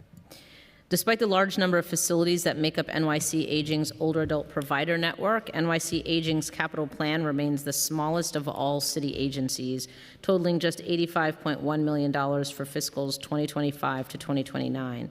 The agency's executive capital commitment plan is only 8.6% greater than the preliminary capital commitment plan. Two of the largest capital projects in the plan include $19 million for the renovation of older adult centers and $28.4 million for the relocation of NYC Aging's headquarters. How many older adult centers are planned to be renovated with this $19 million in capital funding? So we responded to that in the January plan with the May letter. So we sent a letter on May 2nd. They basically outlined So how what's all the the money that was going to be spent. Yeah.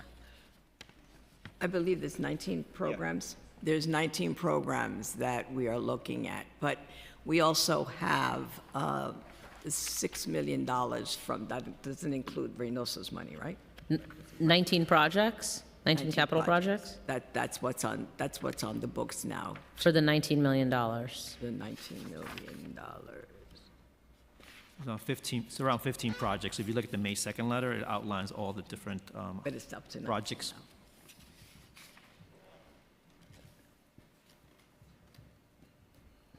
Okay, so 15. Has NYC Aging determined the locations to be renovated? They're in the letter, yes. Okay. Yes, we do. Yes. Do you know roughly how much will be allocated per location on average? So the range is from 180,000 to 6 million. Thank you. One project is 6 million. And what capital improvements are eligible with this funding? Well, we give priority to health and safety issues. And then we also look at the plan for the kitchen renovations, HVAC, because HVAC is very important to us because we serve as cooling centers also. So those are the priority items, but the goal is based on a conversation that we had and a commitment we had jointly last year was to come up with a master plan for creating state-of-the-art kitchens. and that is still part of the plan. Great. Do you plan to advocate for increased funding for the capital plan? And if so, how much additional funding is needed to adequately address the agency's capital needs? The issue with capital for us, and I don't know if this is tangential to your question, but the issue with capital for us is that we are not the administrators of our capital. I mean, right. We manage the capital, but we're not the administrators because the charter doesn't allow us to do that. So we have a plan, and we work with EDC and EDP, Economic Development, who actually execute on us. And then we are part of their queue. If they have larger projects, our projects. So once we could adjust that, then we could have a better handle on how to move forward, because we make plans and propose, but we do not have oversight or ultimate responsibility for the implementation of that plan. But I would say whether or not you have oversight over the actual implementation, it would still be incumbent upon you to make the request for additional capital money for relevant projects. So is that something that you would say that you would advocate for increased funding for the capital plan? It's something that we would seriously look at and present, yeah. Okay. And then what's the current status of your headquarters relocation?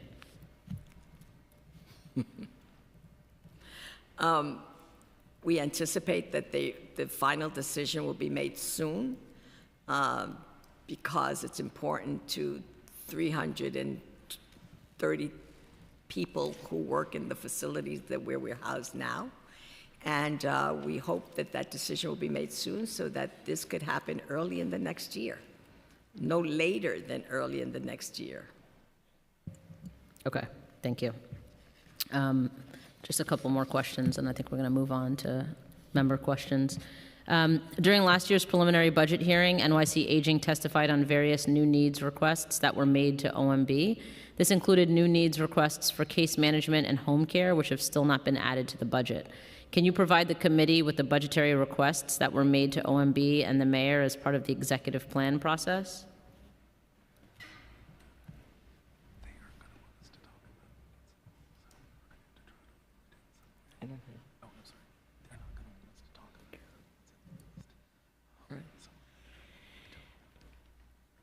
What I could do is submit to you after this hearing some of the new, the unmet need requests that we have made.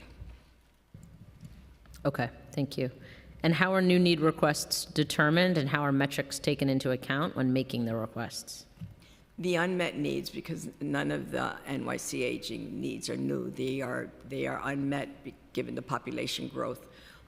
Those are unmet needs. Those are determined based on a community care approach and ensuring that we have enough services to keep older adults in the community for as long as possible, and so that they can thrive. And what's the current status of these requests? We're in negotiations. The Council's fiscal 2026 preliminary budget response called on the administration to add and baseline $7.3 million for the home delivered meals program to bring the per meal reimbursement rate up to $15.31 from $13.78. At adoption last year, $4.8 million was added in baseline starting in fiscal 2025 to increase reimbursement rates for home delivered meals. The additional funding for a reimbursement rate increase was not included in the executive plan. Is NYC Aging advocating for an increase to meal reimbursement rates in the adopted plan?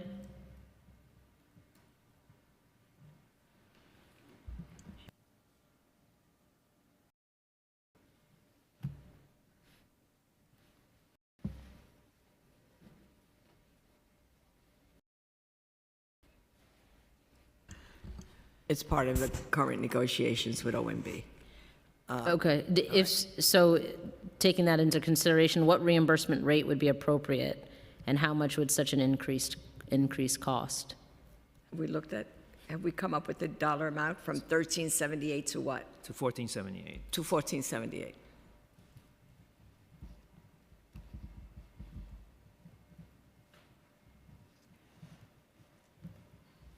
Thank you. How has the rollout of the current year's reimbursement rate been going? So for HDM? So all providers have been paid retroactively from July 1 and prospectively as well. Okay, have you received any feedback from providers? Thank you, me. They have thanked us for the rate increase. No, but we have not received feedback on what their shortfall is. It's something that we are always welcoming those conversations. As you know, we have a monthly meeting with all of our providers, and so if there were a definitive rate amount, we would have heard that by now. But we're looking at cost.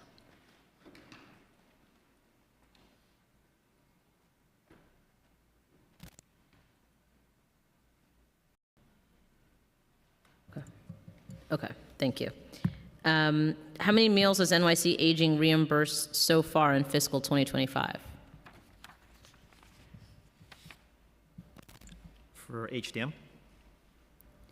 Or total? Yes. For HDM? Yeah.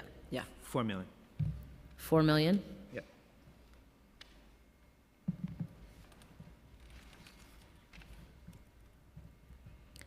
And how many meals are pending reimbursement? Those are still being assessed. What do we anticipate the total meals to be? Well, for... I'm sorry, I'm asking. No, a yeah, question. thank you. I appreciate it. It's okay. We're basically looking close to another 500,000 meals per month. 500,000. Yeah, Per month. per month. 500K per month. Units, right. And what's delaying the reimbursements? Well, they're coming in. So as they come in, we pay them. So we don't have, for example, we have no late invoices for HDM. As soon as Right. they come in, less than 30 days, they get paid. So right As we now- have no waiting list for HDM either. Right. Okay. Okay, great. I'll turn it over to council member questions. Thank you. Okay, we've been joined by, nobody new. Okay, we have questions from Councilmember Brewer, followed by Lewis. Just for the record, if it's raining, people don't show up. I understand. But Wednesdays are a bad day to go to a senior center. Why? Vegan stuffed peppers, quinoa, and California blend vegetables. Nobody wants to eat that. So don't go Wednesdays. I just want to make that for the record. My questions. So the issue of transportation. I know that's more under DOT or MTA, but are you working with them to come other ideas for expanding transportation services? Is that something that you focus on? I know that it's tangential perhaps, but. No, it's not tangential, because one of the things that we're so impacted by the lack of quality service from Accessoride that we have asked for legislation to create an ombudsman role where we would have a direct link to their operation, at least to inform them in a timely fashion of what some of the concerns are, and at least to find out if they're particular communities. So we'll see where that legislation goes, but we know that that is a key issue for us because so many older New Yorkers depend on Accessoride. Okay, I appreciate that because we get so many complaints. Yeah. Next, in terms of the NORCs, as you know, like you are, and many of us were huge supporters. I know you talked about it a little bit with the chair. But are you talking about, there's a obviously increased amount suggested by the speakers and the council's budget response, and then are you thinking, have you asked OMB for more money? Do you get requests for more NORCs? How do you look at that program, and do you think it should be expanded? We have had some conversation with some, and I believe Banks, Councilmember Banks, we've been talking about a possible NORC. It's a process, and we are not thinking of reducing NORCs. You've heard me say in other testimonies, I believe that every community in New York City, if the population growth continues, will be a NORC, and so that the need for NORCs will be greater. We are in conversations with OMB about NORCs and older adult clubs, in equal measure. Because I know that council is asking for $5.7 million more, which would cover some of that. So you are asking actively OMB for more funding. We are in conversations with OMB about what the unmet needs are and where the growth potential needs to be. All right, and I'm a big supporter of OATS because we have a digital challenge in terms of older people. So I understand there was just an RFP on this topic, and some of for-profit groups got money and 3 nonprofit. So is that instead of OATS, or how are we focused on digital literacy? I'm going to have to get back to you on that because I'm not fully aware that that a selection has been made. I know that we put a negotiated acquisition out to see how we could best serve the technology needs. So I'll get back to you on that. Okay, because I understand there was a $500K loss to OATS, and I was concerned. All right, and then just finally, I know casework is obviously something that you brought up. How many persons per caseworker should we have in terms of those who are seeking casework? And are we anywhere close to that number in terms of the range of services that people need? We're all dealing with family members, friends, you are. It is so time-consuming to deal with anybody's problems. I spend hours on 2 or 3 people. Right. The ratio right now is, the average is about 59 to 1, all right? The estimate by the experts in this is that it's 65 to 1 would be an adequate amount. The challenge for us is now, in terms of case management, is that the cases are getting more complex and the needs are getting greater. So the service hours are being used in a greater amount per client than what was the typical amount of time. And so that we find ourselves, even though the ratio for client to worker is a fair ratio, it's the number of hours available, the total number of hours available. Okay, so it's really got apples to oranges in some ways. Say that again? It's like apples to oranges. In other words, it may not even be the right average. That's what I'm saying. Right. And then just finally, go ahead. And that's a good point, and thank you, because we're going to have to reevaluate that because the needs and the cases are getting so much more complex. And just finally, back to my food thing. I know that DCAS deals with you, correction, and HRA. So do you do local sourcing? And obviously, you've got senior centers. I mean, you call them those older adult things. I call them senior centers, whatever. Those centers are, diverse. Do they do their own food sourcing? Do they work through you? We're trying to get more New York State farmers to be able to be purchased from the city of New York, as opposed to California, those god-awful California vegetables. Yeah, I am really proud of the way that our not-for-profit network sources its food. I mean, they do so. They are very much in tune with the farm to table, very much in tune, particularly as we go into food as medicine. So they have a variety of ways of sourcing that, but that is solely their responsibility on how they source food. So you don't keep track of that, whether it's locally sourced or otherwise? I think we do keep track of that. I'll get back to you on Okay, exactly how we do that. If you do, I'd love to know. I do have a law that passed many years ago that says we're supposed to keep track. And to be honest with you, it's not and well we probably tracked. do. I just don't remember, but I'll get back to you with a clear answer on that. Don't go Wednesdays. Thank you. Go Wednesdays. The food is good, and the plant-based is delicious, and we have Top Chef winners. Gil, I'll eat your stuffed peppers if you don't want them. Councilmember Lewis. Thank you, Chair, and good to see you, Commissioner. Good to see you. I have 3 questions, one on NORC, one on older adult center renovations, and minor home repair pilot. So I'm going to just ask all the questions. I wanted to know what's DFTA's current strategy to meet the needs of a rapidly growing aging population without proportional NORC enhancement support? And how is DFTA ensuring that underserved neighborhoods, particularly in central Brooklyn and similar districts, are not deprioritized in their absence of new funding streams for NORCs and FY26? So that's the NORC questions. Because you mentioned unit of appropriations before, but there are certain districts that still haven't received this allocation. And I've worked with the older adult club located in Glenwood Houses in my district. Which houses? Glenwood Houses, NYCHA, in my district, where capital improvements have been delayed due to NYCHA-related operational issues. These delays often led to project stagnation and reduced quality of life for our older adults, particularly HVAC. They probably may go another year with no cooling system. So I wanted to know what steps is DFTA taking to ensure that half-completed or stalled projects are not abandoned due to funding expiration? And the last question is on minor home repair pilot program. What is DFTA's contingency plan should federal appropriations be reduced or eliminated in future fiscal years, especially given the increase from 158,000 to 602,000 between FY24 and FY26?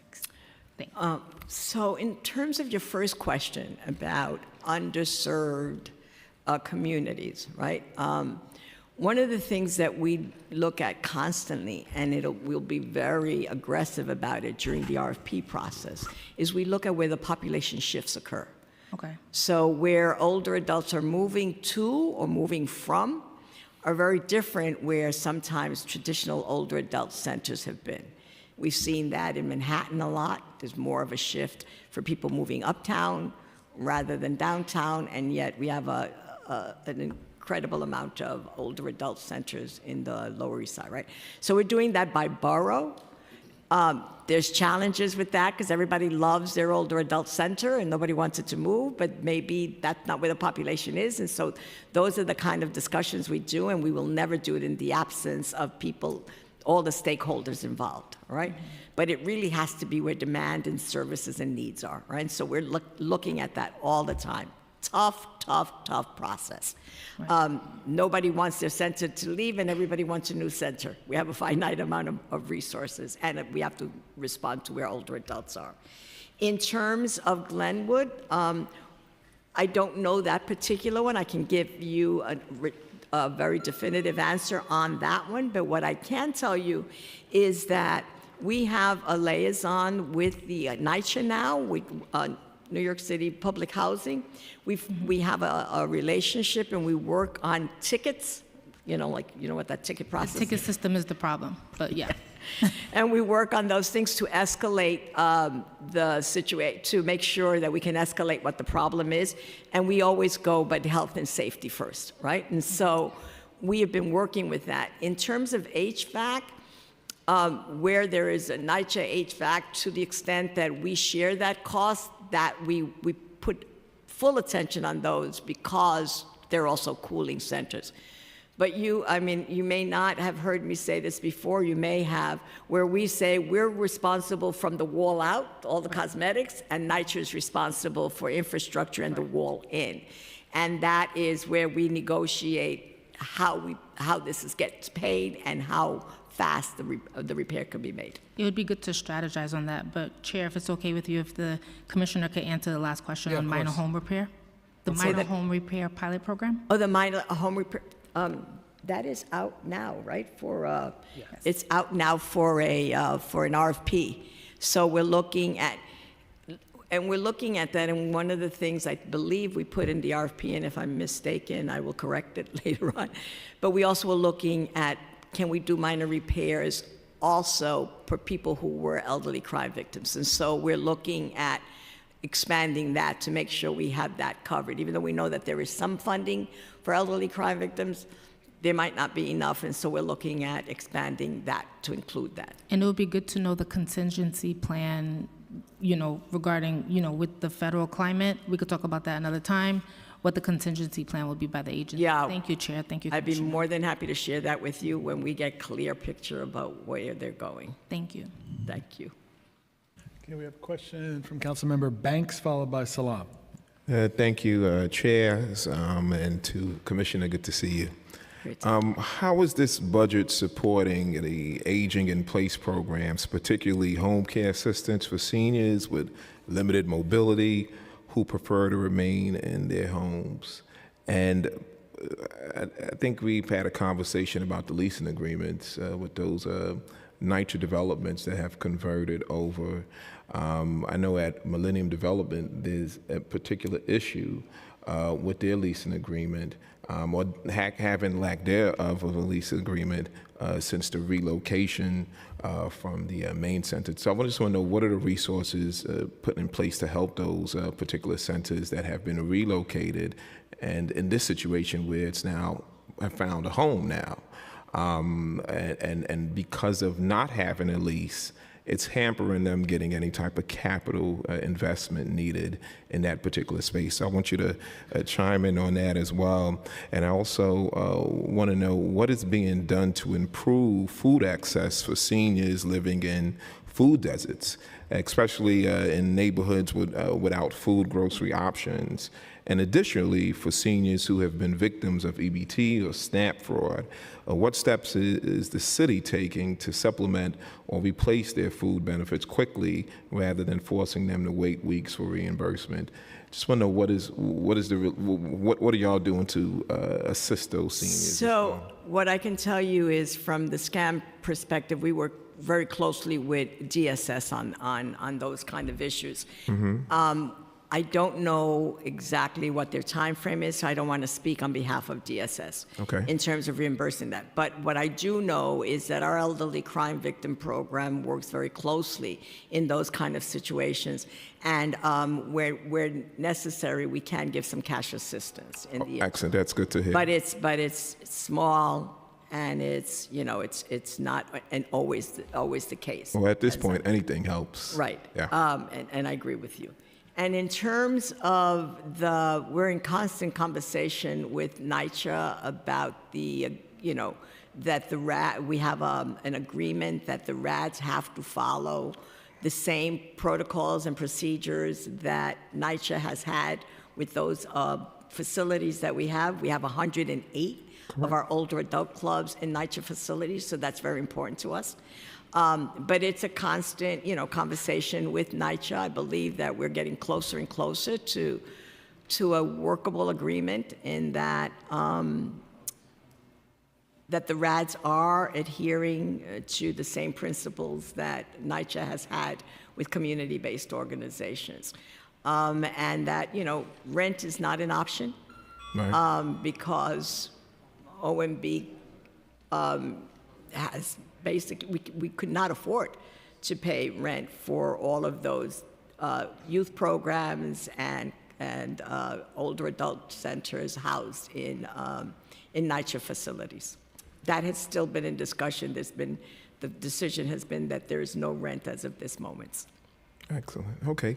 And if I may have one more question. The 42nd Council District has one of the largest senior populations in the city, yet some of the centers in the district lack DFTA contracts, particularly boulevard houses, which had lost their contract about 5 years ago, and it was under Wayside Senior Services. Now Fort Greene Senior Services has doesn't have the contract there, but they're being funded through discretionary funding. We wanted to know, how does this budget address those disparities and ensure reliable services go forward with those particular seniors? Is there any assistance to help Give those? me the name of the program again. Fort Greene. No, Fort Greene, I know. Oh, Boulevard houses. Boulevard. They're actually a RAD converted development. Right. And, I'll get back to you on that once I get information. Okay. Right? Thank you. Yeah. Thank you, Madam Chair. Councilmember Salam. Thank you, Chair, and thank you, Commissioner. Hi. I have a question about the federal government. They're considering a cut of $880 billion in spending in the next 10 years, a move that threatens funding for Medicare programs, or Medicaid programs, rather. So what I wanted to ask was, how would this affect older adults in New York City? It would. It's not under the purview of the Department for the Aging, of NYC Aging. But what I can tell you is that every long-term care older adults, every older adult receiving long-term care will be affected.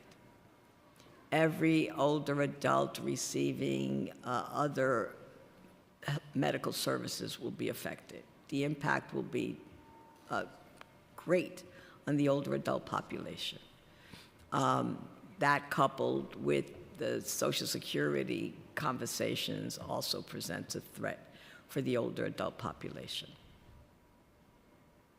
And I know you said every. And just know that long-term managed care is the bulk of the in-home services that older adults receive, because the ISEP services are just a small portion. Those state non-Medicaid home care services are a small portion of all of the services that older adults receive in the home. Is it possible also in that answer for there to be maybe a zeroing in on the demographics that might be more affected than others? Yeah, because those with the greatest needs and the lowest income are those that are going to be affected. Gotcha. That's who the Medicaid client is, and that's the Medicaid client receiving essential in-home services. Is there a plan to address a budgetary deficit that might arise from something like that? Well, Medicaid is not under our purview. But what we have been looking at is some scenarios based on the federal funding that NYC Aging receives, but it is not around Medicaid or long-term managed care. Gotcha. It will affect, as I said earlier, to Chair Brennan as well as to Chair Hudson. It'll center around case management, home-delivered meals, congregate meals, and things of that nature. And transportation, and elder abuse. Well, thank you. Thank you, Councilmember. So I have a couple things. With regard to the United Senior Center of Sunset Park, yeah, the issue there where the landlord is trying to raise the rent by 70%, which is not possible. What support is DFTA able to offer there? Great. So we offered, we said anywhere from 5 to 10%, which is our normal adjustments. We offered that to the landlord, and obviously you know that that met with a no. What we've also done is I went to DCAS. Once I visited the center about a month and a half ago, 2 months ago, whenever it was, I went to DCAS to start looking at city-owned property in the area so that we could house, see if we can find another location for them within the Sunset Park area. And we're working on that diligently. But just know that for us, the most important thing is to make sure that older adults continue to get the services. And so what we have is a plan where we will send older adults to some of the neighboring communities, which is already being done, by the way, to make sure that there's no break in service for the older adult. But you have a line into the landlord there? No, we don't negotiate with the landlord. We negotiate with the older adult provider and who has the direct line with the landlord. Okay. I have a couple questions. The landlord went from a 90% increase to a 70% increase. Yeah. Very generous. You know, what I proposed, and I think I've spoken to you, Chair Hudson, about this, is we need to start looking at commercial spaces who house nonprofits and see if we can come up with some reasonable rates. We're working on that separately. Yeah. Yeah. So. I have a question from Majority Whip Sylvina Brooks Powers, who had to leave. As the population of older adults continues to grow in our city, her question is specifically around what DFTA is doing specifically to help meet that increasing need in Southeast Queens. Could you speak to that? Sure. This administration has invested an additional $3.6 million in Southeast Queens specifically to address some of the growing needs there. We continue to do that, as I said to the councilwoman, that we always look at population shifts and start trying to address those as the opportunity arises. But sometimes the older adult centers are not exactly where the population shift occurs. And so we need to navigate and negotiate those. Chair Hudson? Thank you so much. The executive plan includes an addition of $157,515 in fiscal 2025, $601,859 in fiscals 26 and 27, and $450,288 in fiscal 2028 from federal funding sources. What is the federal funding source? The federal funding source for us would always be the Older Americans Act. C1, C2, B1, and B3, right? I think I forgot one of the Bs, but it's somewhere it's B1 and B2. Okay, and what program will this funding be utilized for, or programs? Primarily home-delivered meals and congregate meals. Those are the C1 and C2. The Bs are case management, elder abuse, and crime, and then there is... Sorry, case management, elder abuse, and the crime services, right? And then there is I'll tell you in a minute. I'll ask you in a minute, whatever I forgot. Then we also have the employment programs under other federal funding, right? Through AmeriCorps, and foster grandparent also is funded by AmeriCorps, or under the same house that funds that. And how is NYC Aging planning to implement this program or these programs? We continue to look at these scenarios. Once we get a clearer picture of where they're going, we'll be able to address that. But we're looking at this on a regular basis, and we've come up with 3 or 4 Multiple scenarios. Okay. Excuse me, Commissioner. Yes. Sorry, Chair Hudson. You're talking about the $157,000 in 25, correct? Yes. $600,000 in 26. So I just want to make it correct. Yep, Sorry. and 450 in 28. So it's a grant. It's a minor home repair grant that we just got. So we're instituting part of it in 25, the rest of it in 26. So this is from HUD? Yes. And again, so we're still waiting for the actual award to be given to us. We're negotiating it. Again, given what's happening in the federal government, it's pretty hard to pinpoint when we basically will get this award. And sorry, it's specifically for what? Minor home repairs. Minor home repairs. What the councilwoman was discussing about the one that we're piloting right now. So this is another one on top of that. So there's the RFP for that one, but then we just got a grant separately for that. So there are two similar programs running at the same time. Understood. So this is 100% federal funds. Sorry, okay. And you're scenario planning for this as well? Question. That's okay. I think I had that one in another one, so we're good. Okay. You're scenario planning for that as well, or would the program just cease to exist, or what? Correct. So right now, for example, it's a $1.5 million program, $1.5 million.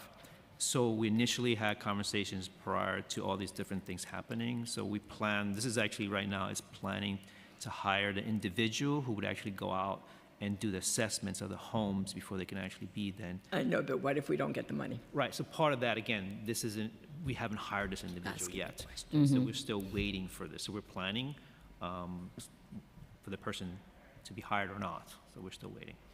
In terms of funding, sorry. These are 100% funded by federal dollars. No, I understand. I'm just thinking, a lot of these decisions come down without any real notification. So currently, based on what we have internally, we can cover this for this year. In terms of, for example, if the individual comes this fiscal year or this?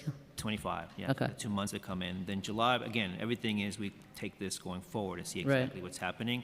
So again, the Commissioner mentioned earlier, we're looking at different scenarios. So this is the one that we feel for 25 because of the way we're at. We can manage this if the person comes on board. Starting July, where the actual program kicks off, which is really going out there and looking at assessing, and so that is basically we're playing this on month to month to see what happens. Okay, but when do you plan to hire the person? So the person basically is right now there is a PAR in process for this individual. Okay. So and it could be anywhere, because it's a PAR in process, it could be anywhere between 2 weeks and 3 months before, because we have the 2-for-1 ratio. Yeah. Right. Okay. The executive plan includes an additional $203,947 in federal funding for fiscal 2025 only and related to Medicare. How will this funding be used, and how does it relate to Medicare? Medicare. What are you talking about?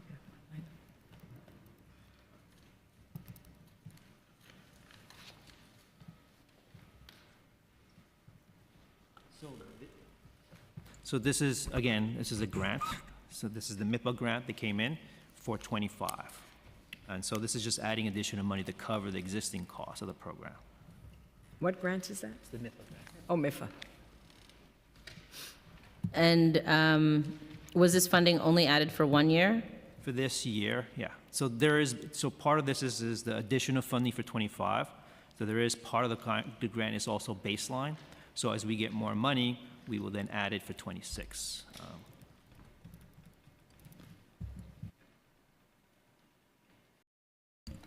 Okay, great. Thank you.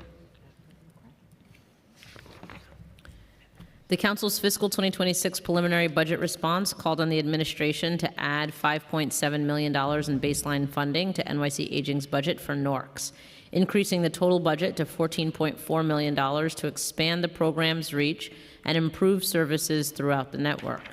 Did NYC Aging advocate for this additional funding during conversations with OMB regarding the executive plan, and if so, how much was requested? It's part of our larger negotiation. I can't give you the full dollar amount right now. I mean, I will share with you later on all of the unmet needs request. Okay. So you don't have a specific number that you requested? No. Can you confirm the current budget for NORCs in fiscal 2025 and in the out years? Sure. Yeah. All right. For NORCs, it's 16.6 million for 25 and 17 million for 26. Thank you. And is NYC Aging advocating for additional NORC funding?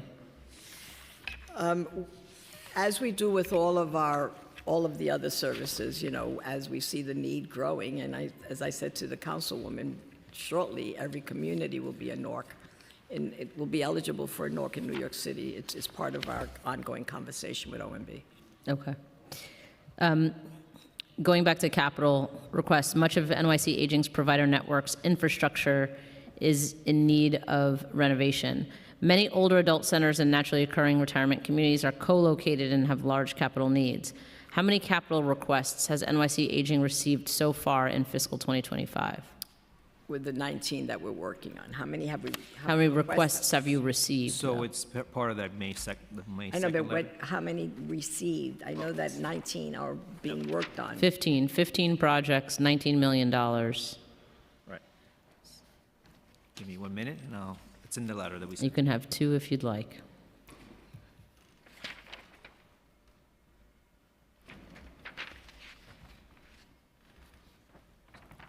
Nine.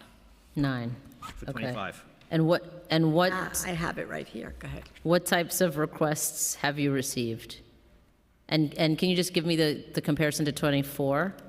So 9 and 25, 0 and 24. 0 and 24. What types of requests are these? Kitchen equipment, some flooring. Most of it is around kitchen renovations. Okay. We've had 1 or 2 major ones, like an elevator, and we had HVAC, which are very costly. But primarily, it's around kitchen management. Okay. And how many capital requests have been fulfilled so far this fiscal year of the 9? Denied? Sorry, of the 9? Oh, of the 9. How many capital requests have been fulfilled so far this fiscal year? So they're still in progress. They're All 9 are in progress? Yeah. So none There are have different Right, so stages. different been stages. fulfilled yet? Yeah, so some of them are in different stages. So we have some that will be done by June 30th, and some will roll over to next year. Okay. I can give you a status of them. How do you prioritize capital need requests from the providers? It's health and safety first. health and safety, and then it's alignment with the kitchen plan. All right? And those are prioritized already. Okay. But then, as with everything else, we get a flood, and that becomes the priority.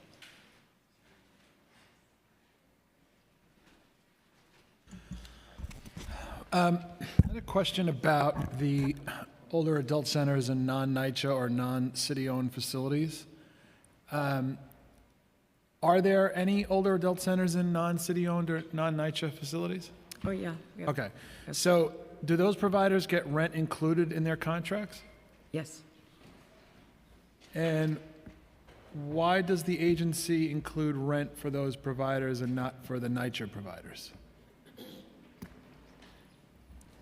I can't give you that total answer, but I can tell you that historically, and this is part of the agreement, was that the city would provide NYCHA with the community services that were part of the funding requirements for public housing. And it has done so through older adult clubs as well as youth programs. And I think that was a long-term agreement. That decision is way beyond our capacity. That's a city decision. And at this point, there has been no funding for rent in NYCHA facilities. Okay.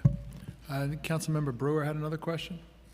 Just quickly, the biggest issue is dental, and I know it's a hard topic. Obviously, if you're covered, fine, but when you're not, it's hard. Is that something that comes across your radar at all in terms of dental for older adults? You know, if I were to think of the health needs, the biggest one for us is not dental, it's hearing, and how we are trying to address that. And we're looking at all possible ways, because one of the things that Dr. Katz has told us is that there are ways you can mitigate hearing loss for a large swath of the population. And we're looking at possible legislation to include hearing or provide it as part of a benefit.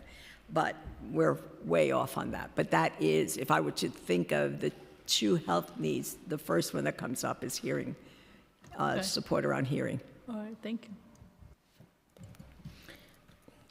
The executive plan includes 328 budgeted positions for fiscal 2025, increasing to 340 positions in fiscal 2026 and in the out years. As of March 2025, 303 positions were filled with 25 positions vacant. Which programs or areas are these vacant positions in? Primarily in the program officer role. Program officer. Okay. Does the agency have adequate headcount to effectively run all of its programs and initiatives? No, we are always negotiating with OMB around an adequate amount of headcount, and we have a shifting 14 positions to make sure that we have can complete all of our assessment and mandated functions. And we, even though the positions have been baseline, we're negotiating with OMB on making sure that they're fully funded. What would be an adequate number in terms of headcount? It depends on the resources, but That's what I'm trying to get to. yeah. So I can't give you that answer right now, because it really depends on the resources that we have, the number of programs, and then that would really determine a parity between function and staffing needs. Okay. How's NYC Aging actively working to fill these vacancies? We are very aggressive in terms of advertising, word of mouth, and internal referrals. One of the things that we're always grappling with is, do we hire and promote from within, which is always a goal, but to make sure that we can do that without compromising this 2-for-1, and, this whole process that we have to go through to fill vacancies. Okay. Thank you. In the fiscal 2025 adopted budget, $11.1 million was added to provide additional support to the HDM and OAC programs. This funding was only added in fiscal 2025 and was not baselined. How has this additional funding been utilized?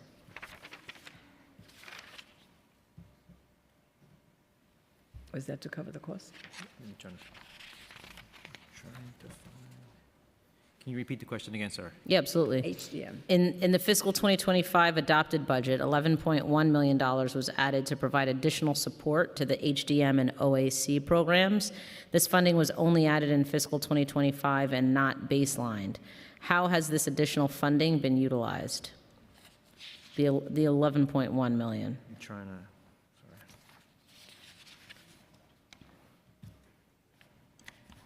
I believe that was part of the cliff restoration, but we will get back to exactly on how it was utilized. So do you know if it was part of the funding that was added in the executive plan? we'll get back to you because I'm have difficulty trying to find that, but. Okay. Yeah. Figure out that exact Yeah. dollar amount. We're trying to figure out that exact dollar amount, and I don't want to misrepresent. No, I appreciate that. Okay.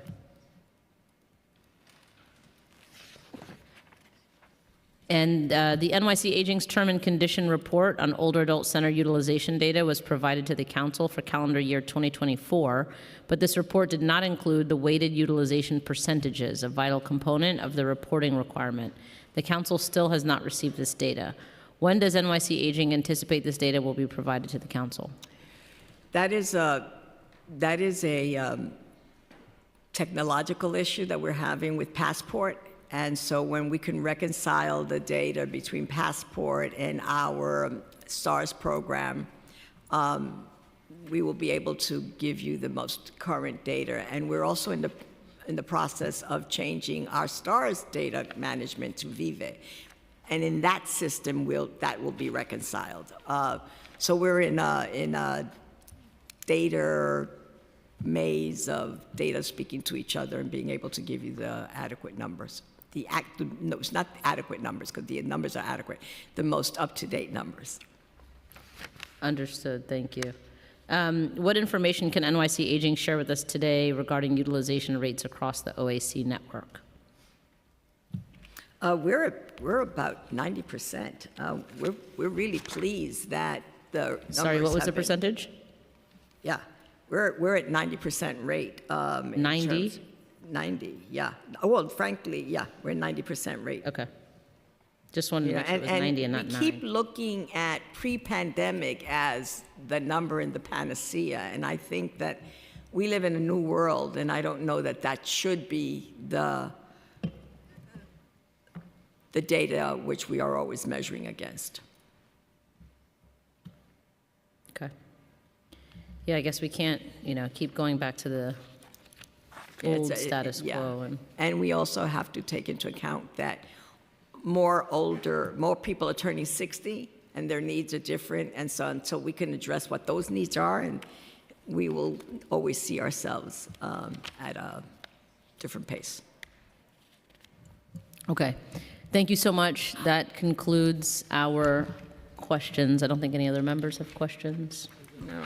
Okay, great. Thank you so much, Commissioner and Thank CFO. you very, very much. Thank you for your time, and thank you always for your commitment and serious commitment to older adults. Thank you. Thank you.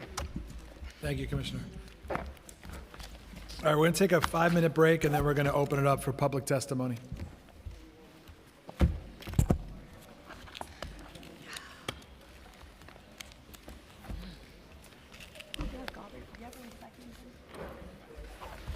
Oh, okay. Oh, thank you.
Okay, sergeants, you ready?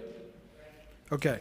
We're going to open it up for public testimony. I want to remind members of the public that this is a government proceeding and that decorum shall be observed at all times. As such, members of the public shall remain silent at all times. The witness table is reserved for people who wish to testify. No video recording or photography is allowed from the witness table. Furthermore, members of the public may not present audio or video recordings as testimony, but they may submit transcripts of such recordings to the Sergeant at Arms for inclusion in the hearing record. If you wish to speak at today's hearing, please fill out an appearance card with the Sergeant at Arms and wait to be recognized. Once recognized, you'll have 2 minutes to speak on today's hearing topics, which are the sanitation and the aging FY26 executive budgets. If you have a written statement or additional written testimony you wish to submit for the record, please provide a copy of that testimony to the Sergeant at Arms. You may also email written testimony to testimony@council.nyc.gov within 72 hours of this hearing.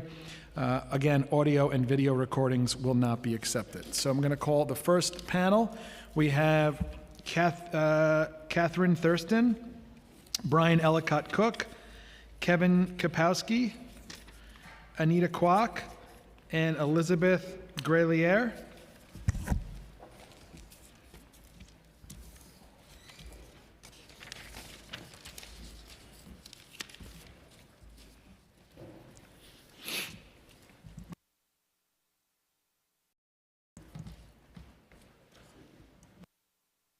Okay, we want to start from my left.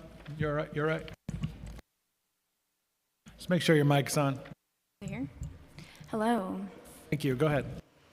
Chair Hudson, Chair Brannon, and members of the New York City Council Committees on Aging and Finance. Thank you for the opportunity to testify on supporting naturally occurring retirement communities, or NORCs, in New York City. We deeply appreciate your ongoing support, which has enabled VNS Health to provide nursing services to 38 NORCs across the city. For 130 years, VNS Health has helped people live, age, and heal where they feel most comfortable, in their homes and communities. As the largest nonprofit home and community-based healthcare provider in New York, we serve over 70,000 residents daily with a wide range of services. Thanks to City Council funding, VNS Health currently serves approximately 20,000 older adults across 38 NORCs, addressing over 40 health conditions. Our NORC nurses provide comprehensive health services, including health assessments, education, and support navigating the complex healthcare system to meet the needs of older residents in their homes, enable them to live independently, and delay hospitalization. Our nurses speak English, Spanish, Russian, Mandarin, Cantonese, and French Creole, and have provided more than 16,000 hours of nursing to older residents so far in fiscal year 2025. The demand for NORC nursing services is growing. The 65 and older population in New York City continues to increase, and we are receiving more and more requests for nursing services. These services are not reimbursable by insurance, and our program relies on the funding it receives. Budget cuts to programs that support aging could jeopardize long-term sustainability and the care our older residents need. Though we serve 38 sites, we know there is more need than we can meet. For fiscal year 2026, we're requesting funding to expand our care to 3 additional sites. The provision of nursing services has also become more expensive. Reflecting higher wages and related costs for our nurses effective this year, VNS Health has increased its nursing rate to allow us to retain and recruit nursing professionals during the current nursing shortage. This has resulted in a cost increase to cover a current level of NORC nursing services, which is necessary to provide consistent care and timely connection to providers for our patients. Our limited increase also reflects our commitment to our NORC partners and our recognition of the immense importance of this care. Thank you again for your support of NORCs and NORC nursing. We greatly appreciate it, and we hope you all will support us in funding in this fiscal year. Thank you. Thank you. Thank you, Chairs Hudson and Brannon, for convening today's budget hearing on aging. My name is Anita Kwok, a policy analyst for United Neighborhood Houses, an association of settlement houses in New York. We're really grateful for the council's support on aging services by including many of our priorities in the preliminary budget. And when the mayor released the executive budget, we were really relieved to see that the NYC Aging fiscal cliff cuts were restored with an $81.5 million investment in FY26 and a $75 million restorations baseline, as well as restorations of $23 million in OAC pay cuts in FY26 and $37.7 million in the out years. So now we urge the council to fight to restore funding in the FY26 budget and make these new investments in the aging services network. Older adults were just outside City Hall demanding no more cuts and to fund Aging Now. So thank you, council members Hudson, Banks, Nurse, and Gutierrez for stopping by. This is a growing population with growing needs without resources to handle ongoing inflation. So UNH urges the city to take the following budget action to support older New Yorkers. One, increase food budgets at older adult centers with a $57 million investment to meet inflation needs. This week, UNH is actually releasing a report on the impact of congregate meal programs on OACs and more details about cost increases, highlighting the urgent need to invest $57 million in the budget. We look forward to sharing it with the council.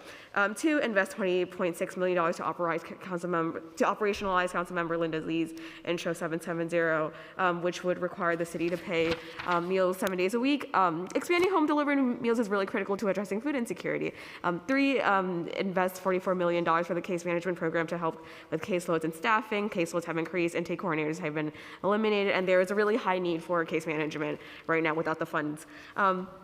Four, create a recurring capital fund of at least $5 million for programs and repairs. Thank you to the council for including the $50 million in its preliminary budget response for capital needs and aging services programs, echoing our request for a recurring capital fund in this amount each year for NYC Aging. And five, restore council initiatives which provide enormous support for older adults and the programs that support them, including growing the New York City Council initiative to $6.2 million. We thank the council for all of its support for aging and urge them to fight for these essential enhancements in FY26. Thank you for your time. Thank you. Good afternoon. My name is Kevin Kaprowski, and I'm Director of Public Policy for Live on New York. Thank you all for the opportunity to testify on the aging budget today. Live on New York's members include more than 110 community-based nonprofits that provide core services under the NYC Aging portfolio and many other home and community-based services in our city. First of all, we're really grateful that the fiscal cliff is filled. That would have been a catastrophe of unprecedented proportions in the city with 90 centers closing, so we're really glad to be past that. But even in the case where we maintain the status quo, our system is not prepared for the current needs and is definitely not prepared for the increase in needs that we will be seeing in the aging population in our city in the next 5 to 10 years.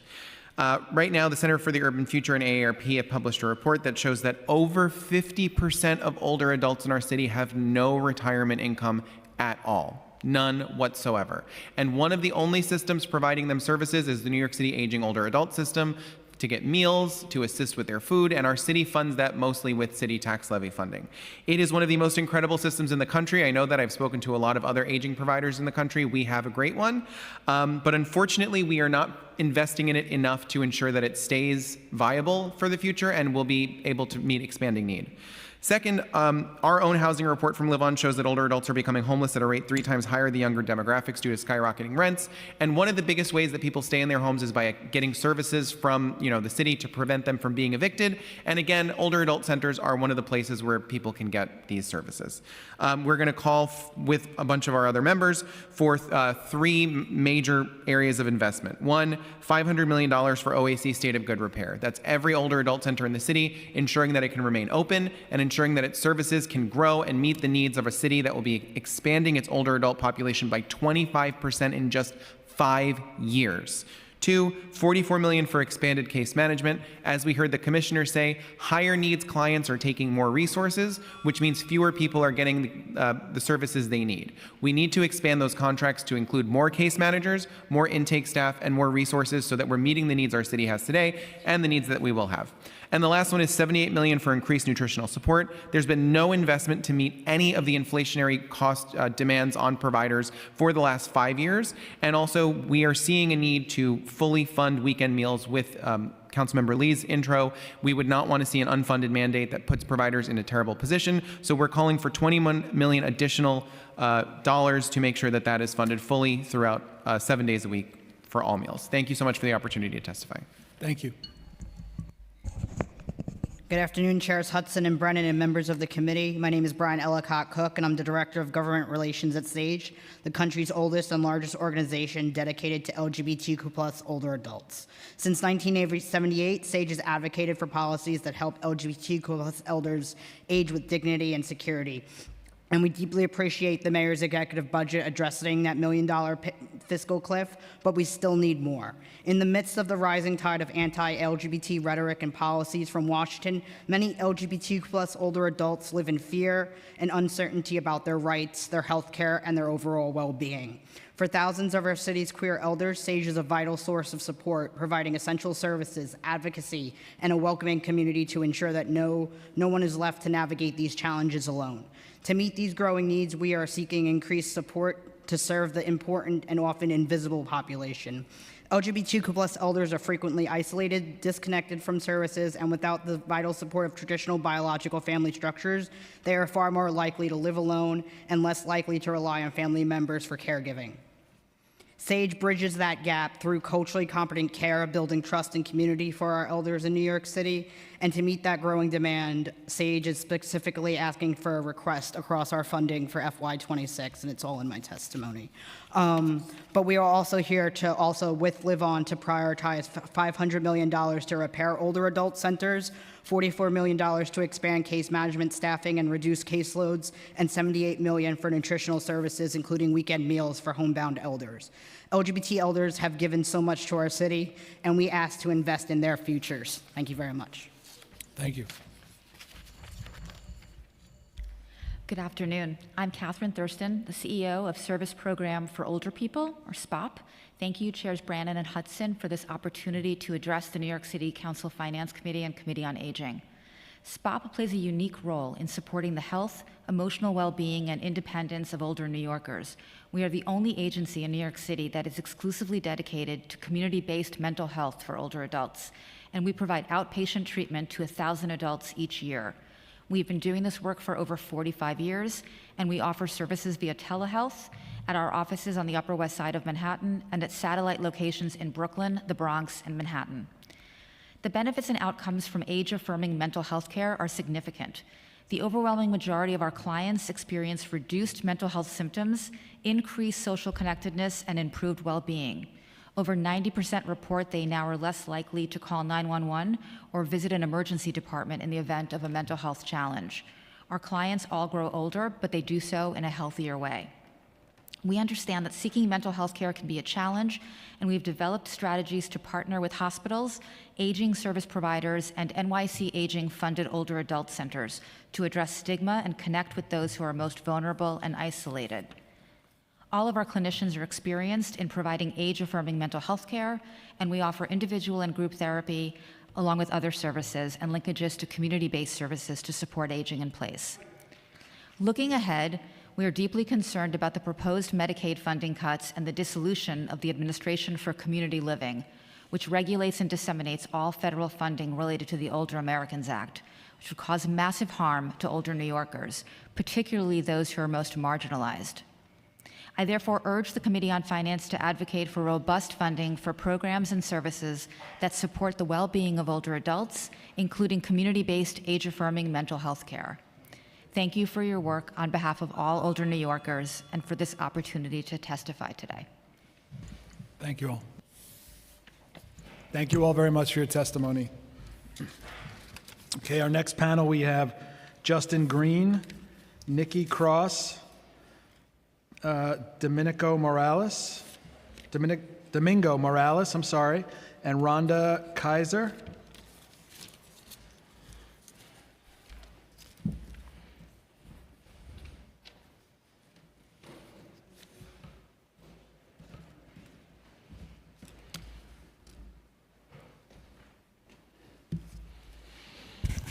Want to start? Good afternoon. My name is Nikki Cross, and I'm a staff attorney with New York lawyers for the public interest with our environmental justice program. Thanks for the opportunity to speak on behalf of NILPI regarding the sanitation hearing.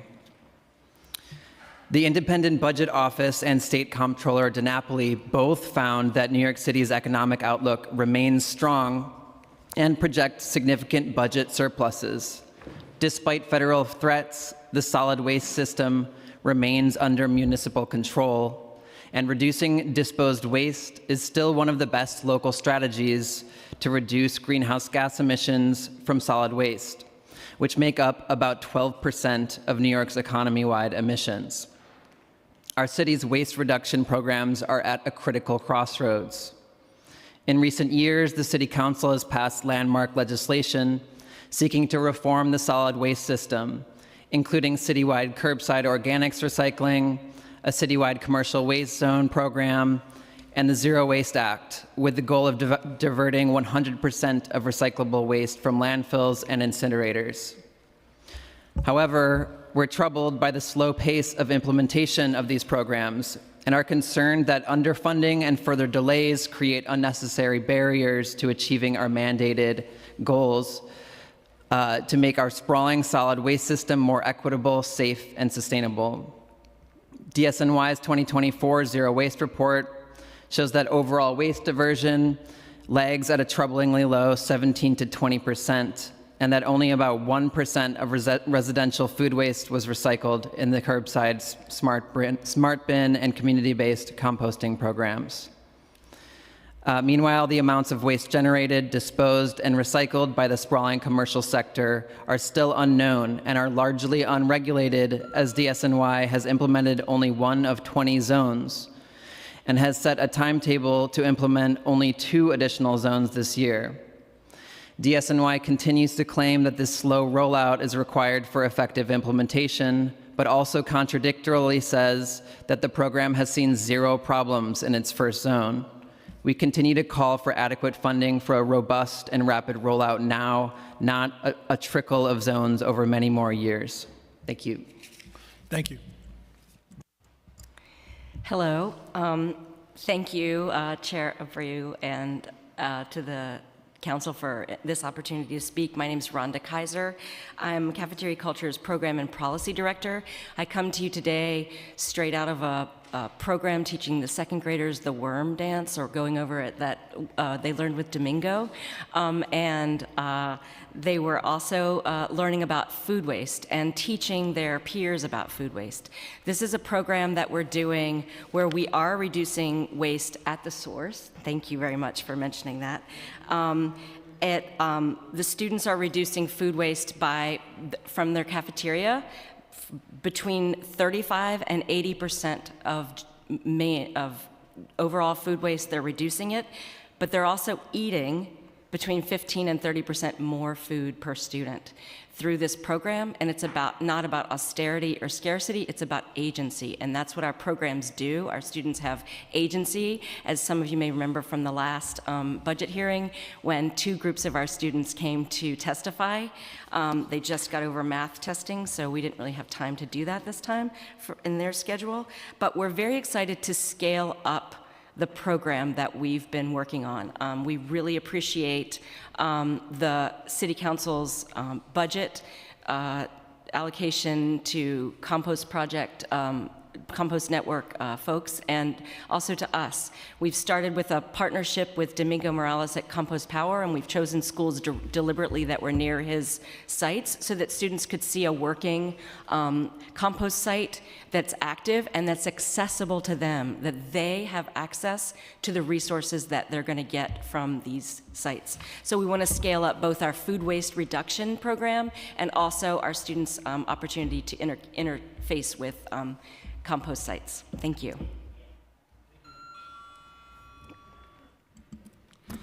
Thank you, Chair Abreu and City Council, for having me. My name is Domingo Morales, founder and CEO of Compost Power, an organization that prides itself, as Rhonda said here, on making composting cool by removing the negative stigmas associated with composting, such as increased rodent pressure, foul odors, and other landfill conditions.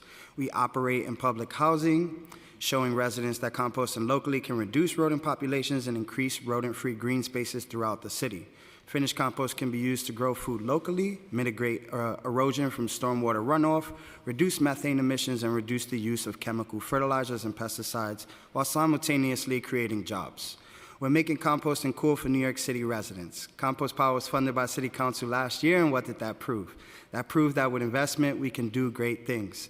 It proves that with the city's support, we can create tools like the rodent reduction rubric, a tool that we helped create to enable composters and community gardens to reduce rodent populations in their community.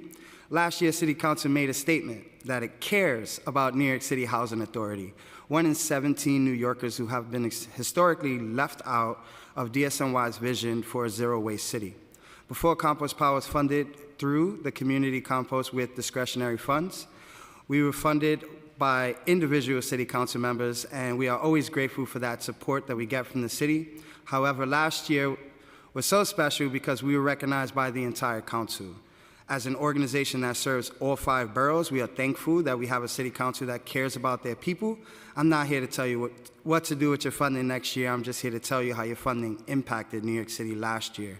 And I'm also here to inform you that the funding you gave to community composting last year was not in vain.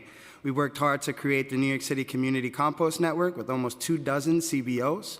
We know what the true enemy is. The true enemy is being unsustainable, taking our taxpayer dollars and wasting them on programs that don't work, or even worse, spending valuable time bickering over who has the perfect solution. So I'm here to show support for City Council. I'm here to tell you that no matter what you do with the funding this year, we're here to support you to make New York City the best city that it can be. Thank you. Thank you. I'm Justin Green. I'm the Executive Director of Big Reuse. Thank you to Chair Brennan, Chair Abreu, and my council member, Chair Hudson. Appreciate you having us. I'm also part of the network with Domingo and Rhonda, the community composting network that spans the city with environmental groups.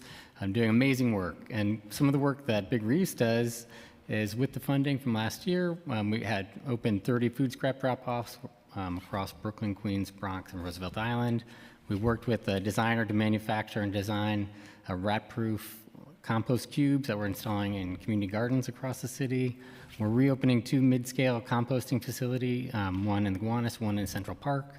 We delivered compost to over 75 schools and helped promote use of compost in parks and gardens, trained master composters in Brooklyn, had 150 outreach and community events, supported Care for Street Trees, 1,000 street trees with 2,000 volunteers, and helped support composters at Bronx River Alliance and Gowanus Canal Conservancy. Excuse me. The funding is, supports work and an approach to composting that builds community, that improves New York City soil, and does a lot more in addition to the curbside. So it's important for, as we roll out curbside, to keep supporting community composting, to educate New Yorkers. So many New Yorkers have no idea about the value of composting, and our work demonstrates that in really tangible ways that people can get their hands dirty seeing. So we urge you to keep supporting the community composting programs that you brought back last year. Thanks so much. Thank you. Thank you all very much. I want to thank you guys as well. Keep doing the good work. Okay, our next panel, we have Mohammed Razi, Brianna McKinney, Zikang Ling, Navdeep Bains, Jeanette Estima,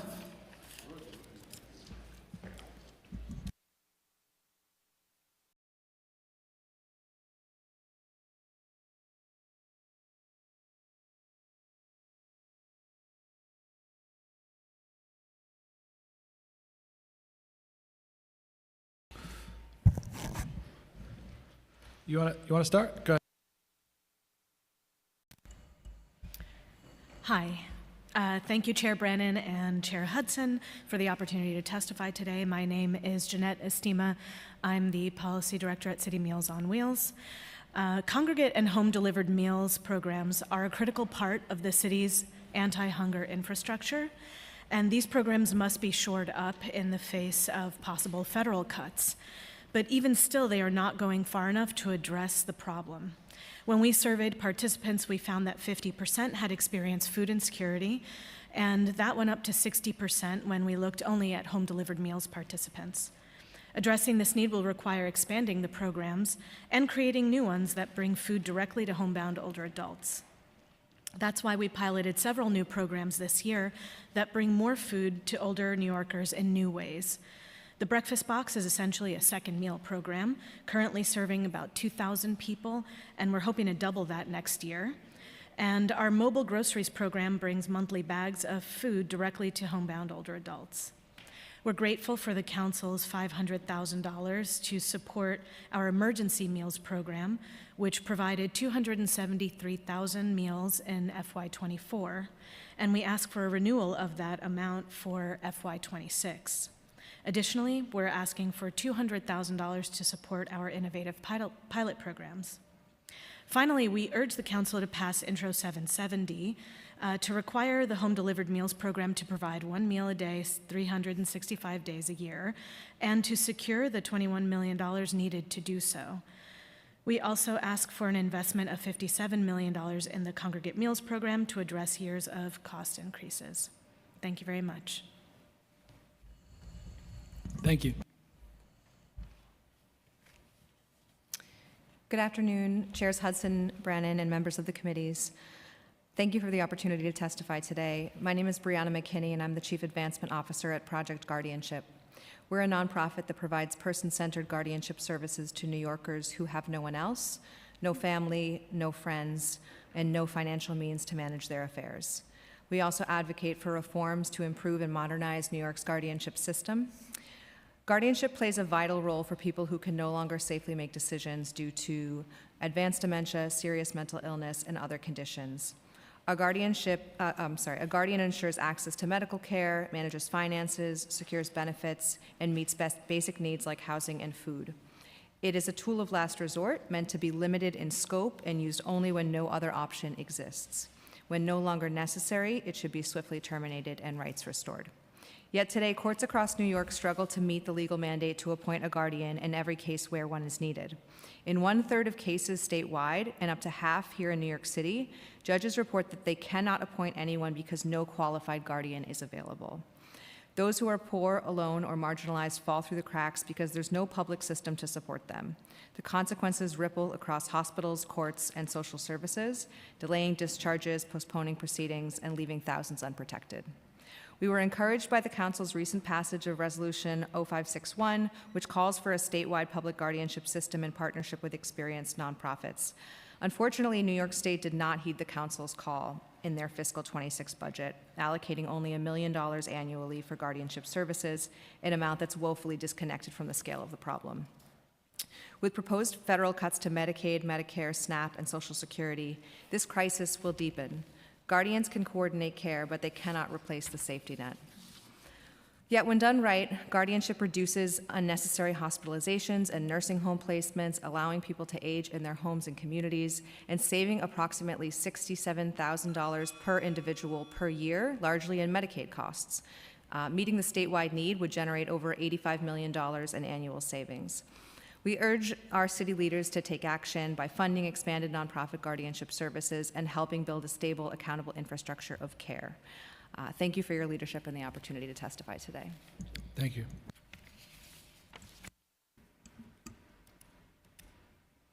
Okay.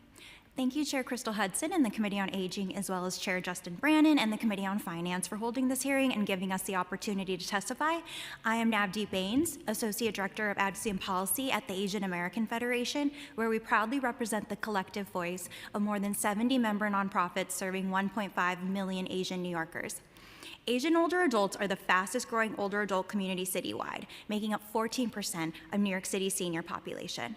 This population growth was coupled with a rise in poverty, and currently 42% of Asian seniors are low income, making them among the city's poorest seniors. Moreover, 25% of Asian seniors experiencing poverty live alone and face isolation, and 84% of our seniors have limited English proficiency. I want to discuss the state of our aging population and how the city's budget can best serve their needs. Despite ongoing threats to federal funding cuts and growing anti-immigrant policies, our member organizations like COPO and Homecrest have persevered and continue serving the community. Specifically, our seniors working group includes 12 member organizations serving 10 different Asian ethnicities, and it is essential for these organizations to receive continued support from the city to maintain their work. The issues impacting the Asian elderly population includes food insecurity, fears of anti-Asian violence, a lack of funding for older adult centers, and a lack of mental health support. We're grateful to see the mayor's budget backfill expiring stimulus dollars related to PEG initiatives, but we're worried that when budget negotiations take place and a further lack of investment from the federal government is taken into account, funding for our older adult services could be some of the first on the chopping block. So we want to make some recommendations. Increase funding to older adult service providers and expand this funding to include time and expenses spent on case management and digital literacy. Continue funding a network of linguistically and culturally competent food service programs that provide a variety of food benefits to older adults. Expand funding to include culturally competent in-language mental health services for older adults, and continue to support AAF's Older Adult Initiative to fund our research, our advocacy, and our programming to highlight the unique needs of Asian seniors. Thank you for listening to our community's needs, and thank you so much for all the work that y'all do to continue to support our community. Thank you. Good afternoon, Chair Hudson, Chair Brennan. My name is Ji Kang Ling. I'm the Center Director of Homecrest Community Services, Benson-Hill Older Adult Center, funded by NYC Aging. I have worked at the center for 12 years, from a part-time program assistant to a center director. From all my experience, I see the needs of older adults are growing each year. Whether it's access to nutritious food, diverse program, or simply a safe space where they feel seen and supported. Our center serves hundreds of older adults each week with meals, social services, fitness classes, and community activities. We see daily how vital these services are for combating food securities, isolations, and health challenges among our older population. We are very grateful that most recent executive budget did not move forward with the previously proposed $100 million cut to aging services. The decision recognized the critical role these services play in the lives of older New Yorkers.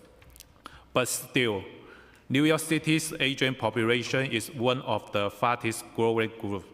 We urge the Council to further invest in older adult centers to help us retain and hire staff, expand programs, and address mental health needs. Supporting older adult centers is an investment in well-being, communities, and dignity. We respectfully urge you to prioritize funding for older adults in the city's budget. Thank you for your continued commitment to New York City's older adults. Thank you. Good afternoon, Chair Hudson and Chair Brennan, and esteemed council members. Thank you for this opportunity to testify. My name is Mohammed Razvi. I'm the founder and CEO of COPO, Council of People's Organization. It is the largest service provider for Muslim Arab South Asians in Brooklyn. We serve about 40,000 individuals annually. And many programs that we have one of them is the Senior Center, which is possibly the only senior center in Brooklyn funded by Department of the Aging. It is the only halal Meals on Wheels program possibly in the city, state, and the country. I have given my flyer with the testimony. So in the flyer, you will see the actual halal Meals on Wheels truck, and more importantly, the food pantry, the halal food pantry that we run are the foods that we give to our seniors. It is essential that we continue to support our seniors and the programs for food, and that's what we're advocating tremendously, with addition to the mental health counseling, because we have found many seniors who are in need of that service. And it's imperative that you continue, and I'm so glad that you continue to support DIFTA and the commissioner, because Commissioner, and DIFTA was the one who actually initiated the first program for us for the Halal Meals on Wheels and for such a center in Brooklyn. They actually also utilized the capital grant to help us fund a first kitchen for the community. We totally support their advocacy on getting the resources, and we request that City Council put a policy in place which states what is halal, because many individuals are pertaining that kosher is same as halal, and halal is not same as kosher. So please, these are one of the most important things. It is not the same. Although diverse communities, they can sometimes eat food, but it's not the same. Thank you. Thank you all very much. Thank you. Okay, and now we have Jim Martin and Chanel Schwartz Sanchez Batravo.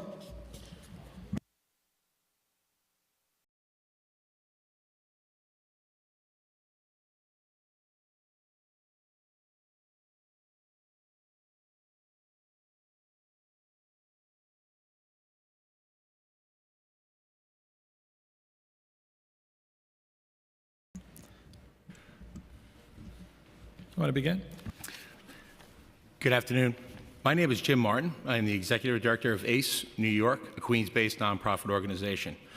For over 10 years, ACE has worked in partnership with the City Council and the Department of Sanitation, removing municipal trash from city sidewalks, gutters, parks, and abandoned areas, keeping the city safe and clean for all New Yorkers. We remove in excess of 1 million garbage bags every year from city streets.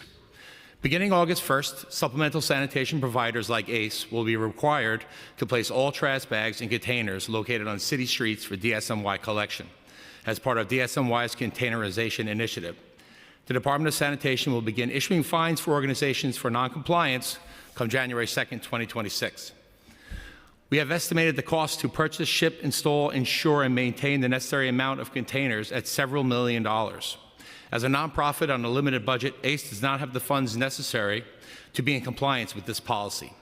Should these expenses be passed on to our City Council partners, it would greatly limit their ability to fund the vital services we provide to over 40 council districts every year. Ultimately, the burden of purchasing these containers may result in ACE closing its doors after nearly 34 years of service to New York City, meaning the 165 ACE employees who provide these services would lose their jobs. These men and women, as many of you know, have graduated our vocational program, have overcome homelessness, incarceration, and addiction, and this job has been a lifeline for them as they begin their journeys towards economic independence. Though unintended, this is a real and incredibly cruel consequence of DSNY's containerization rule. I'm here today to urge City Council and the Mayor's office to fund the purchase of these containers in the FY26 budget. The implementation of DSNY's containerization initiative, while a positive step towards rat mitigation and a cleaner, more orderly street, places an undue burden on ACE and other similar nonprofits, in fact punishing them for partnering with the Department of Sanitation to help keep city streets clean and safe. The work ACE does every day benefits the city, its businesses, and residents. The trash we remove is not ours, it is municipal waste. ACE should not be left to shoulder the cost of purchasing these containers. That responsibility should fall to the Department of Sanitation and the City of New York.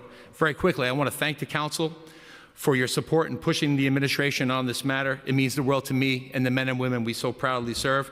If I can be of more service in this regard, please let me know. Thank you all for your continued support. Thank you. Good afternoon. I'm Chanel Schwartz Sanchez Batcherville, a high school senior at the Braley School on the Upper East Side, organizer and founder of Highbridge Builders, deeply invested in the intersection of urban policy, economics, and law, with a focus on equity, systemic clarity, and public service. I was born and raised in the Bronx, Highbridge to be exact, which is proudly served by Council Member Althea Stevens. My building stands directly in front of Highbridge Park in a friendly family neighborhood that loves its dogs. I've witnessed firsthand how infrastructure inequality shapes perception. When classmates' parents from the Upper East Side were hesitant to visit my home, it wasn't about the people, it was a reaction to broken infrastructure, decades of disinvestment, and a Bronx is burning narrative that persists despite our vibrant community. I founded Highbridge Builders to challenge this narrative, turning those neighborhoods into our community through meaningful action. I'm here today to address a specific sanitation inequality that connects directly to the work of this committee. Highbridge Park connects Manhattan and the Bronx through a pedestrian bridge. The Manhattan side features numerous free dog waste bag dispensers, while the Bronx side has none. With high dog ownership in our area and Manhattan residents frequently crossing into our neighborhood to walk their dogs, this disparity is particularly problematic. Given that our median household income is less than half of adjacent Manhattan neighborhoods, many residents simply cannot afford to purchase dog waste bags regularly. This creates a cycle that reinforces negative stereotypes. Without access to proper disposal resources, our sidewalks accumulate waste, further cementing the harmful perception that the Bronx is inherently less clean. This isn't a complex issue, it's a clear inequity with a simple fix. And to be clear, this isn't about increasing fines or criminalizing people in a neighborhood that's already over-policed. Highbridge needs support, not punishment. We're offering a simple, positive solution, giving residents the tools to care for their streets without adding pressure or stigma.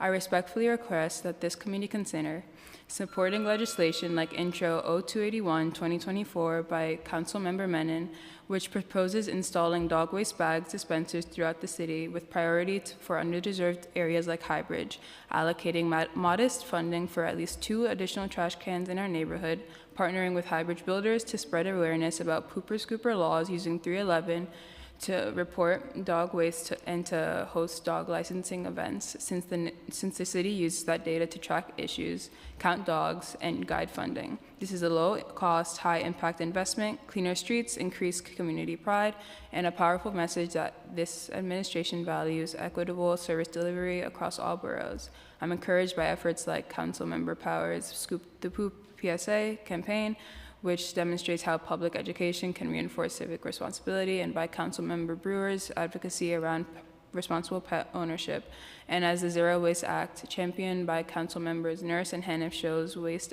equity must be addressed with not just with penalties, but with infrastructure, education, and access. Highbridge builders volunteers stand ready to partner with the department on implementation and maintenance. Thank you for your leadership on these issues and for allowing me to speak on behalf of Highbridge today. Thank you.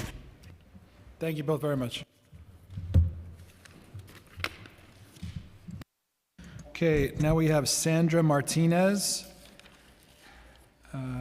Astucia Smith, Rachel Neckes, Constance Lasolde. Sorry if I mispronounce anyone's name.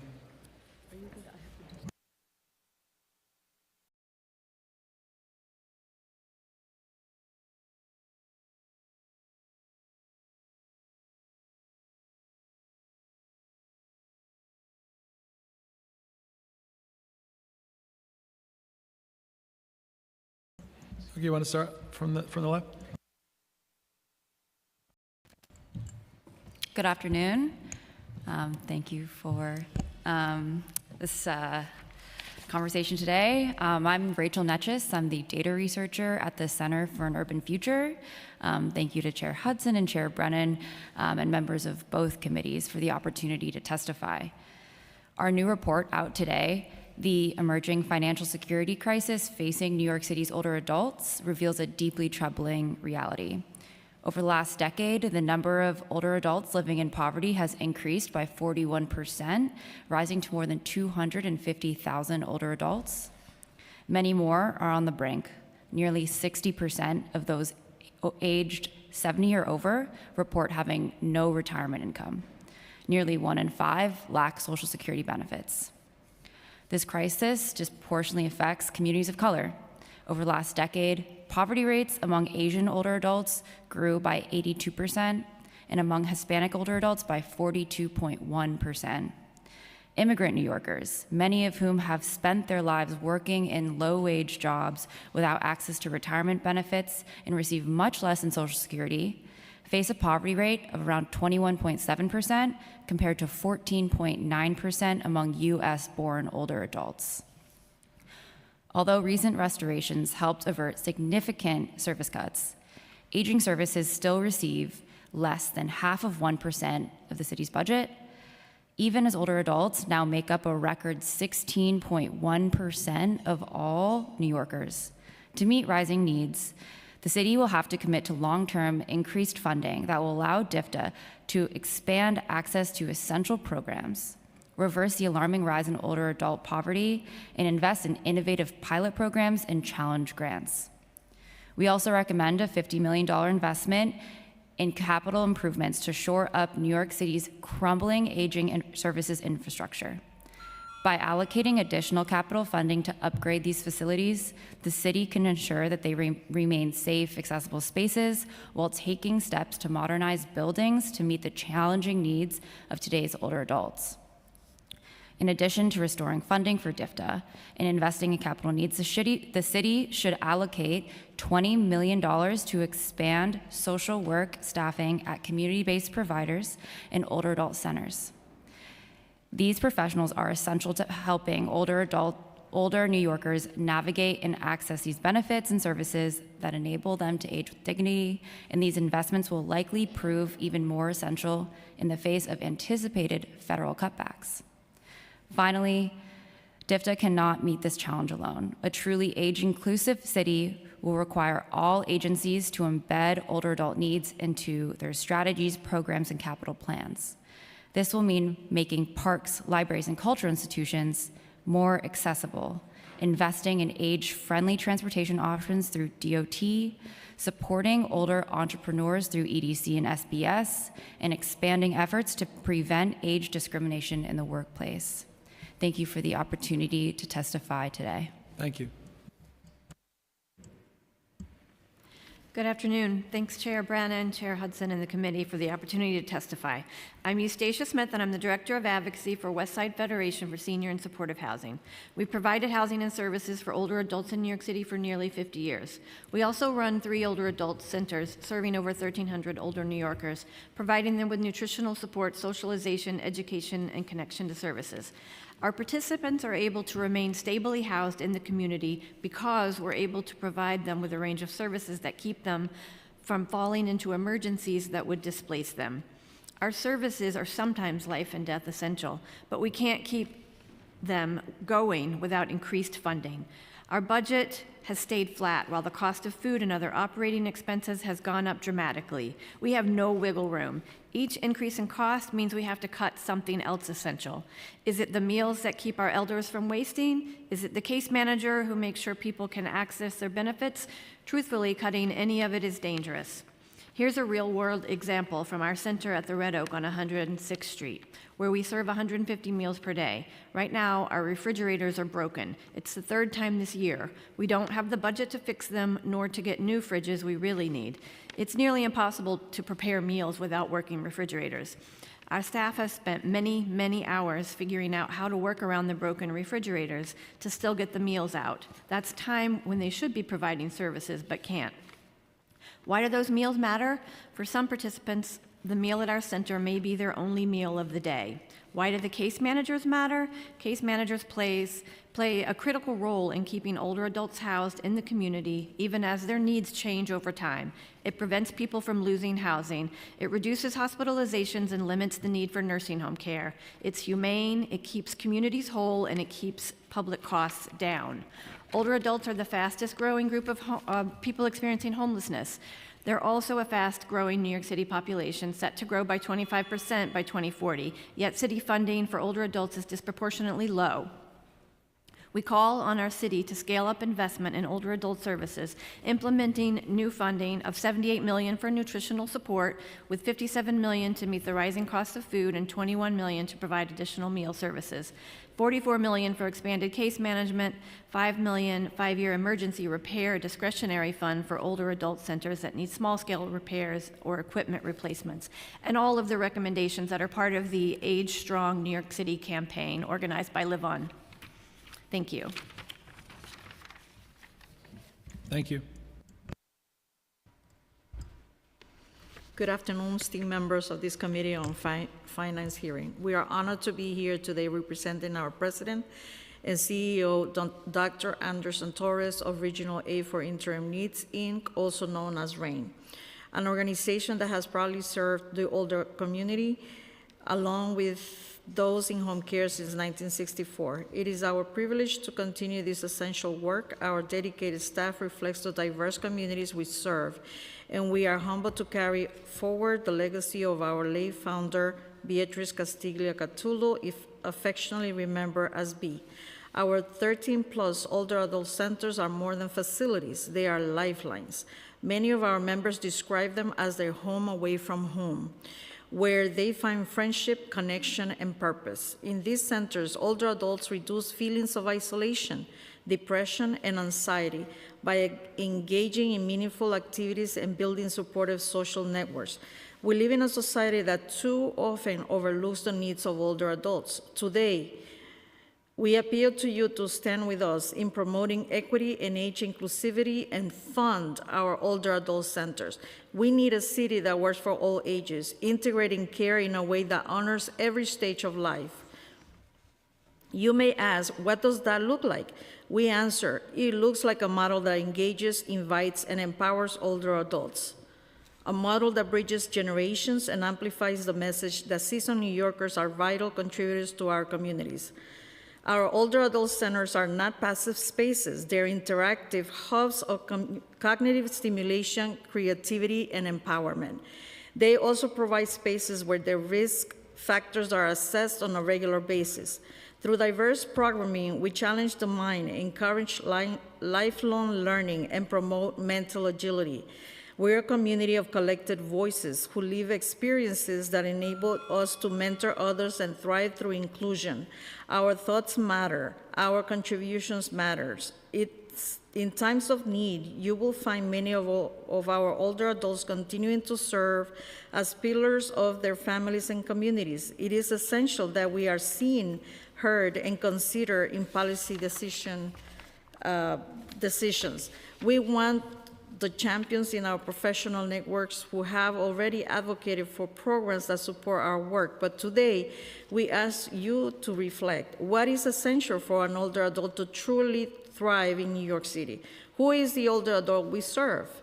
At RAIN, we create spaces that honor the individual's story and listen to their needs. Without these centers, the health and well-being of older adults will decline, and that will ultimately impact the city's healthcare and financial stability. Socialization is not a luxury. It is a critical component of health. Without it, the city will risk rising levels of illness, hospitalization, and costs. Every day, our centers teach older adults the importance of staying active, eating well, and nurturing mind, body, and spirit. Today, we ask you, what would you want for your own parent or grandparent, or yourselves at this stage in life? We are grateful to those who continue to advocate for policies that will support funding of older adult programs and uplift those who have paved the way for all of us. And finally, we must challenge outdated stereotypes of older adult centers as places where people simply sit all day. The older adults we serve are engaged, active citizens. They vote, advocate, embrace technology, improve their health, and contribute meaningfully to society. They want to thrive, but they can only do so if we continue to invest in an integrated community model or of care that promotes both cognitive and physical well-being. That's why your support, and more importantly, your funding, is critical now more than ever. Without sustained and increased funding for older adult centers, we risk unraveling the very safety net that keeps thousands of older New Yorkers healthy, engaged, and independent, the same ones you have funded in the past. We urge you to champion this cause to secure the funding resources that will allow us to continue this vital work and to ensure that older adults in our city are not left behind. Your investment today is an investment in the health, dignity, and future of New York City. Thank you.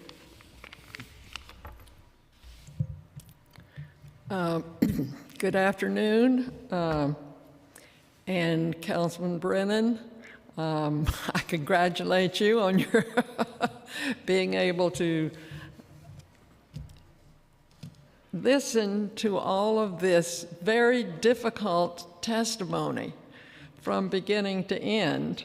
And I do thank you very much for your work, all of you on the City Council, in trying to keep the senior life of New York City livable, especially in the face of what is coming down from Washington.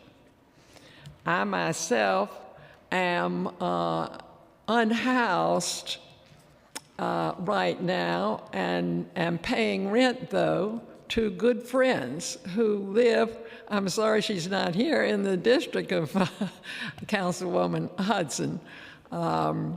I am very grateful to the other people of this city, some of whom are seniors, who are helping each other with housing. Housing has always been the biggest problem of seniors. I worked for Assemblyman Woody Lewis for you years ago, and housing was the biggest problem then, and it still is now. I have with me Carolyn Johnson, who is the president of the Albany Senior Center and also the president of the NYCHA Albany Houses. She has two incredible jobs to deal with because the Albany houses are also a nonprofit and the city does not own the building. Neither do they own the other buildings under Fort Greene. So that is really why we are here today. We are here to learn because we've heard of how difficult it is for these senior centers to stay open, and it's what we want to see because we need the activities, the food, we need that experience of the case manager, which I am using and used to be a case manager myself. We also, Carolyn has pointed out how important it is that the peers are helping each other in these places. And I would point out that we are in Crown Heights. We are in a rapidly changing community everywhere with ethnic groups that are competing at times for scarce resources. And the seniors who come to these centers from all these different ethnic groups and come and try to get together across their religious and their racial and their every other kind of similarities and differences, it is very important, I believe, that we are a stabilizing factor in our neighborhoods because we go to those centers and we learn how to work out problems and work together. So when you are trying to get that money out of OMB, which I know is probably the hardest place to get it, I hope you will remind them that we are helping to keep the peace in New York City. We have the experience, we have the years of doing it, and we are still doing it. So thank you very much for your time, and there is a lot more I would have liked to say, but you know, I think we said it, Carolyn. Thank you very much. Thank you all very much. Okay, we're going to move to, we have one more in person, Christopher Leon Johnson.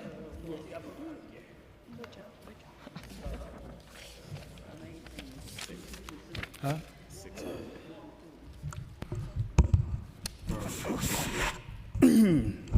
Ready, Chair?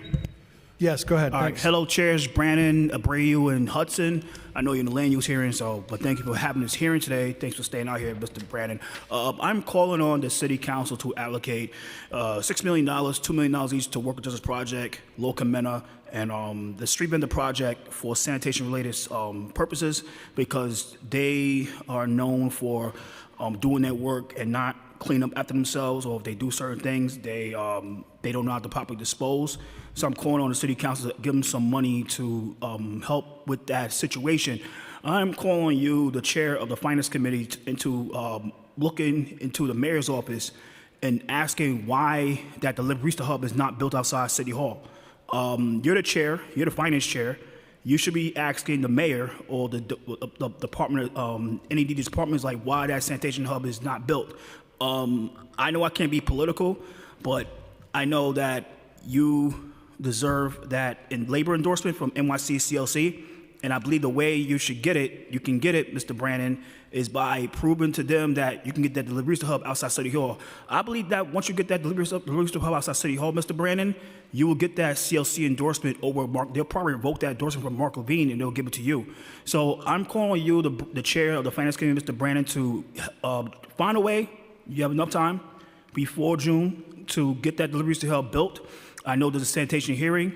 You could easily call for the sanitation department to get that sanitation hub removed. It's already been approved by the city council, the plan commission, and build that hub. You need to build that hub on behalf of the immigrants here. I know you spoke out here on Saturday and trying to defend the mayor of Newark, New Jersey on behalf of immigrants. Those deliveries, those are immigrants. If you really care about the immigrants, Mr. Brandon, and this is your time to prove it, this is your time to bring it home for the controls race, you need to build that deliveries to hub. You need to find a way to get that deliveries to hub built for the Workers' Justice Project. At the same time, we need to really preserve Corona Plaza, and at the same time protect our immigrants. So thank you, Mr. Brandon. Get that deliveries to hub built, bro. Please. Thank you. Thank you. Okay, now we have folks testifying on Zoom. First is Cynthia Moorer. You may begin. Hello, can you hear me? Okay, good. Yes, go ahead. First of all, thank you for this opportunity to once again come before you and testify on behalf of our older adults. Visiting Neighbors has been around for 53 years. We celebrated this spring, and we couldn't have done it without all of the support of our city council. Thank you for being our champions. I first have to say that. We work with the city's oldest old. I mean, we help people from 60 on up, but usually when people are 60 or 70s, they are actually rather frail, or they have an incident where they had an accident and they need us temporarily, or they are dealing with cancer or something serious. Most of our clients are over the age of 85, and we have 33 seniors who have hit the 100 mark this year. So we are really working with the oldest old. Our eldest is 107. Through programs of Neighbors Helping Neighbors, Visiting Neighbors professional staff helps alleviate loneliness and isolation, provides mental stimulation, emotional security, shares information on wellness and health-related concerns. That's physical, emotional, mental, and has important conversations, every conceivable thing that you can think of that we need to talk to our seniors about, we do, including the concept of the term seniors. We actually just had a session on what's in a name and how do they feel about seniors versus older adults. Quite interesting. When they get a lot older, that is less of a concern than actually the services available to them. And they love senior discounts. So no matter what, that's going to stay in the play. We are here about health advocacy, friendly visiting, shop and escort, therapeutic walking, that's getting out and moving, just having that arm to safely hold on to as you cross the city streets. A lot of people are not paying attention. They're on the e-bikes, they're in a rush on their cell phone, and we want to keep our seniors safe. Fall prevention is Thank you. Time's expired. Okay. But thank you very much. We need you to continue to do what we do so that we can keep our older adults as safe, as independent, and in their own cherished homes as long as possible. Thank you very much. Thank you. Now we have Joyce Bialik. You may begin.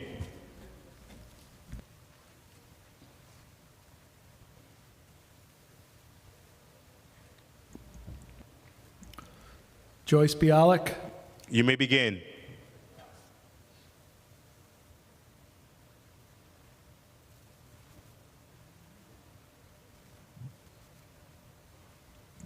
Okay, we'll go to Claire Mifflin. You may begin. Hi, I'm Claire Mifflin from the Center for Zero Waste Design. Thanks for this opportunity. We fully support waste containerization, but we think changes are needed because DSNY plans are bad for zero waste goals, requiring containers just for trash, even though it's food waste that brings the rats. And we don't think the city should be investing in trash-only infrastructure, which will reduce the diversion rate of recycling and compostable material. It's bad for labor. Building staff and sanitation workers are still going to need to lug heavy bags around. And it's bad for public space. Our sidewalks are full of bins, blocking storefronts and pedestrians. Bad for retail activity and the quality of life. It's also tough for bids because DSNY are asking them to use these enclosures full of bags that make sidewalks dirty and were deemed impractical in their own future of trash report. We think that in the next budget, there really should be money to pilot other solutions. The CB9 pilot, there's only about 3 buildings over 300 units in CB9, so it's not a very good test case for large residential buildings, because those large buildings would require like 8 to 20 Empire bins in front, whereas instead DSNY should be piloting 4-wheel bins, which can be added to the bottoms of the chute. They take up less curbside space, don't require lifting of bags, no maintenance of on-street containers, and no new trucks. So we really would encourage there to be budget to do some of these other pilots, which would save a lot of money. I'm also part of this Save Our Compost group. I'm so glad the council supported it. I think it needs to be ramped up greatly so it can be applied to parks and green spaces citywide to engage communities, restore soils, reduce flooding, increase the health of trees. And then lastly, given that the city rules require DSNY to collect yard waste from parks, but Thank you. Time's expired. I'd like to see the data. I just think DSNY should fund composting in parks required by local law 118. Thank you so much. Thank you, Claire. We'll go back to Joyce Bialik if you're there. You may begin. I can't unmute me. Okay, thank you. Go ahead. Yes, so I represent the 4 solid waste advisory boards, and I'm going to talk about the 2024 council bill known as Testing Drinking Water for the Presence of Microplastics, Intro 692, and concurrently about including funds in the budget for implementation. Microplastics are known endocrine disruptors and are linked to other negative health outcomes, including cancer and diabetes. They've been found in our air, water, food, soil, blood, brain, and in both sides of the placenta. That means parent and baby. It seems that wherever we look for them, we find them. We know there are microplastics in our drinking water, but we don't know. We haven't been measuring the amount. So we don't know how to answer the basic questions. Are microplastics in our water increasing over time? Does it vary by location or season? The Manhattan Swab conducted initial testing in Manhattan and Queens tap water, and we found more in Queens tap water than in Manhattan's. So the first step of measuring microplastics then allows us to pose questions. Why? Why is this the case? And seek solutions. In an interview with Gothamist, Councilmember Sandy Nurse, the bill's prime sponsor, said, "We're seeing a proliferation of plastics and different types of plastics in everything. If we find that it's in our water, that to me would allow us then to hold producers accountable. It could help us create better waste systems." The current bill, Intro 692, has 20 co-sponsors. Let's bring a microplastic testing bill over the threshold this year and include funds to implement testing and monitoring in the budget. We are Your time's expired. Tap water for other contaminants. Whenever and wherever the city conducts these tests, the city should also test for the presence and level of the microplastic. And thank you for this opportunity to speak, and thanks for coming back to me. I couldn't unmute. Thank you. Thank you. Now we have Sandy Renz. You may begin.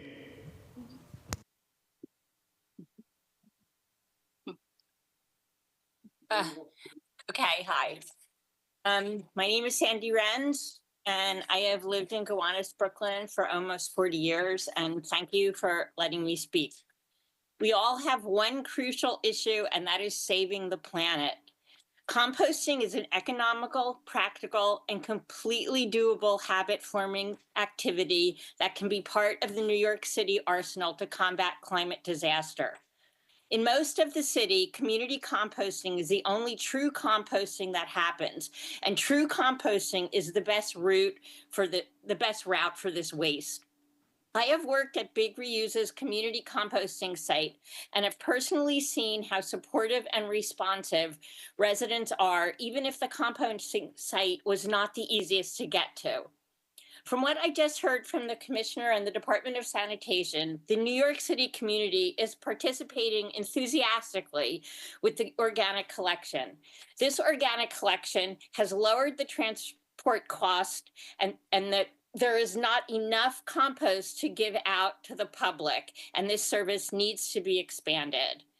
Thank you, and please continue to fund and support community composting. And also, I think you should support the funding for seniors that all these people have so eloquently spoken about. Thank you. Thank you. Now we have Karina Kaufman. You may begin.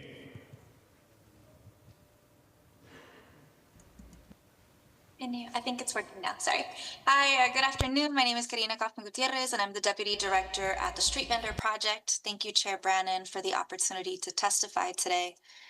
Just last week, this council held a public hearing on legislation that will overhaul the dysfunctional status quo of street vending, allowing our city's smallest businesses to grow within a regulated, predictable, and enforceable system that bolsters the city's business and hospitality sector overall. During that hearing, DSNY testified about their role as the lead agency for coordinating enforcement of street vending rules. And additionally, when asked how passing Intro 431 would impact their work, DSNY testified that their interactions with licensed vendors are far more productive than interactions with unlicensed vendors in terms of actually addressing the issues such as time, place, and manner violations. I wanted to highlight these remarks to bring to this council's attention because I really encourage the council to, if they really want to address compliance, to move forward with urgency on Intro 431. Because in terms of the current situation, perhaps no industry in New York faces enforcement from as many agencies and departments as street vending. And in 2024, DSNY conducted more confiscations than tickets, over 4,300 versus just over 4,000 respectively in tickets. This ticketing, researchers with Cornell University found is both costly and ineffective, that DSNY operates at a nearly $21 loss per every $1 that is recouped. And in terms of the amount of summonses issued, both civil and criminal, despite DSNY being the lead agency, NYPD, in fact, was the agency that issued the highest number of summonses in 2024, over 9,000 total. This was actually 5 times higher than in 2019, when the agency was the agency in charge of street vendor enforcement. Now, council has proposed over $7.7 million in street vendor enforcement. Your time's expired. Budget, yet nothing for vendor education or support. And I would very much encourage council to move forward on street vendor reform so we can create opportunities, create thousands of jobs, and generate millions of dollars for the local economy, as the IBO estimated would be $59 million annually. Thank you so much. Thank you. Now we have Mary Sullivan. You may begin.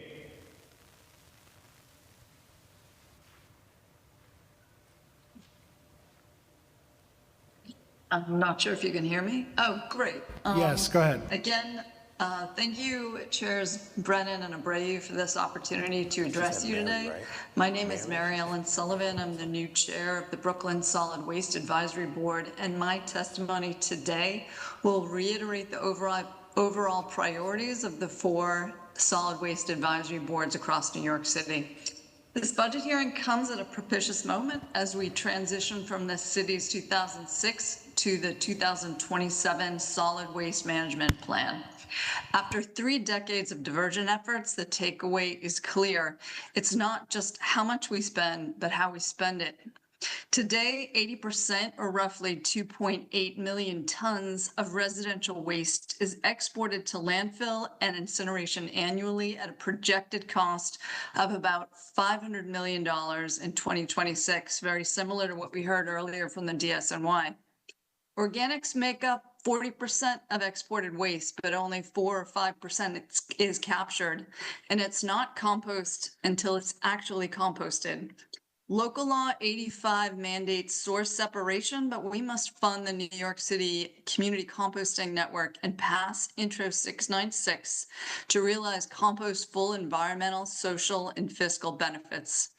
The city's newly released New York City Climate Budgeting Report references $189 million in capital investments in net zero emissions projects for fiscal year 2025 to 2035 that reduce emissions from organic material, solid waste, and wastewater treatment. As the four SWABs, we would like clarification on what exactly is included in these projects and how they will benefit diversion efforts on our mandated journey to zero waste. Textiles are 5% of exported waste. Intro 256 would study a recycling mandate to expand local textile reuse Your time's and expired. recycling infrastructure.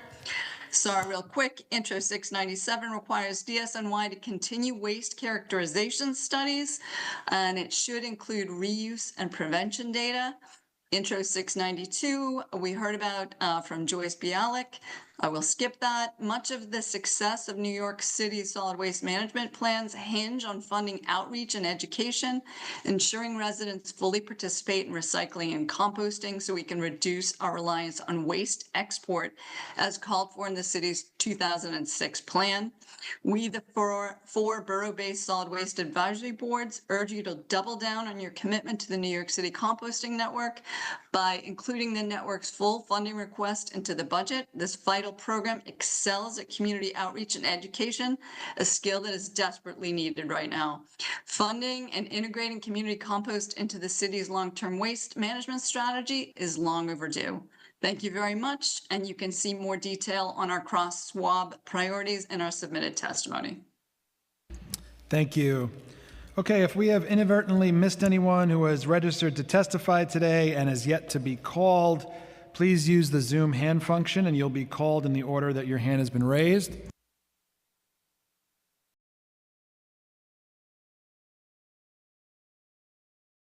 Okay, with that, we're going to close out day one of FY26 executive budget hearings. Thank you.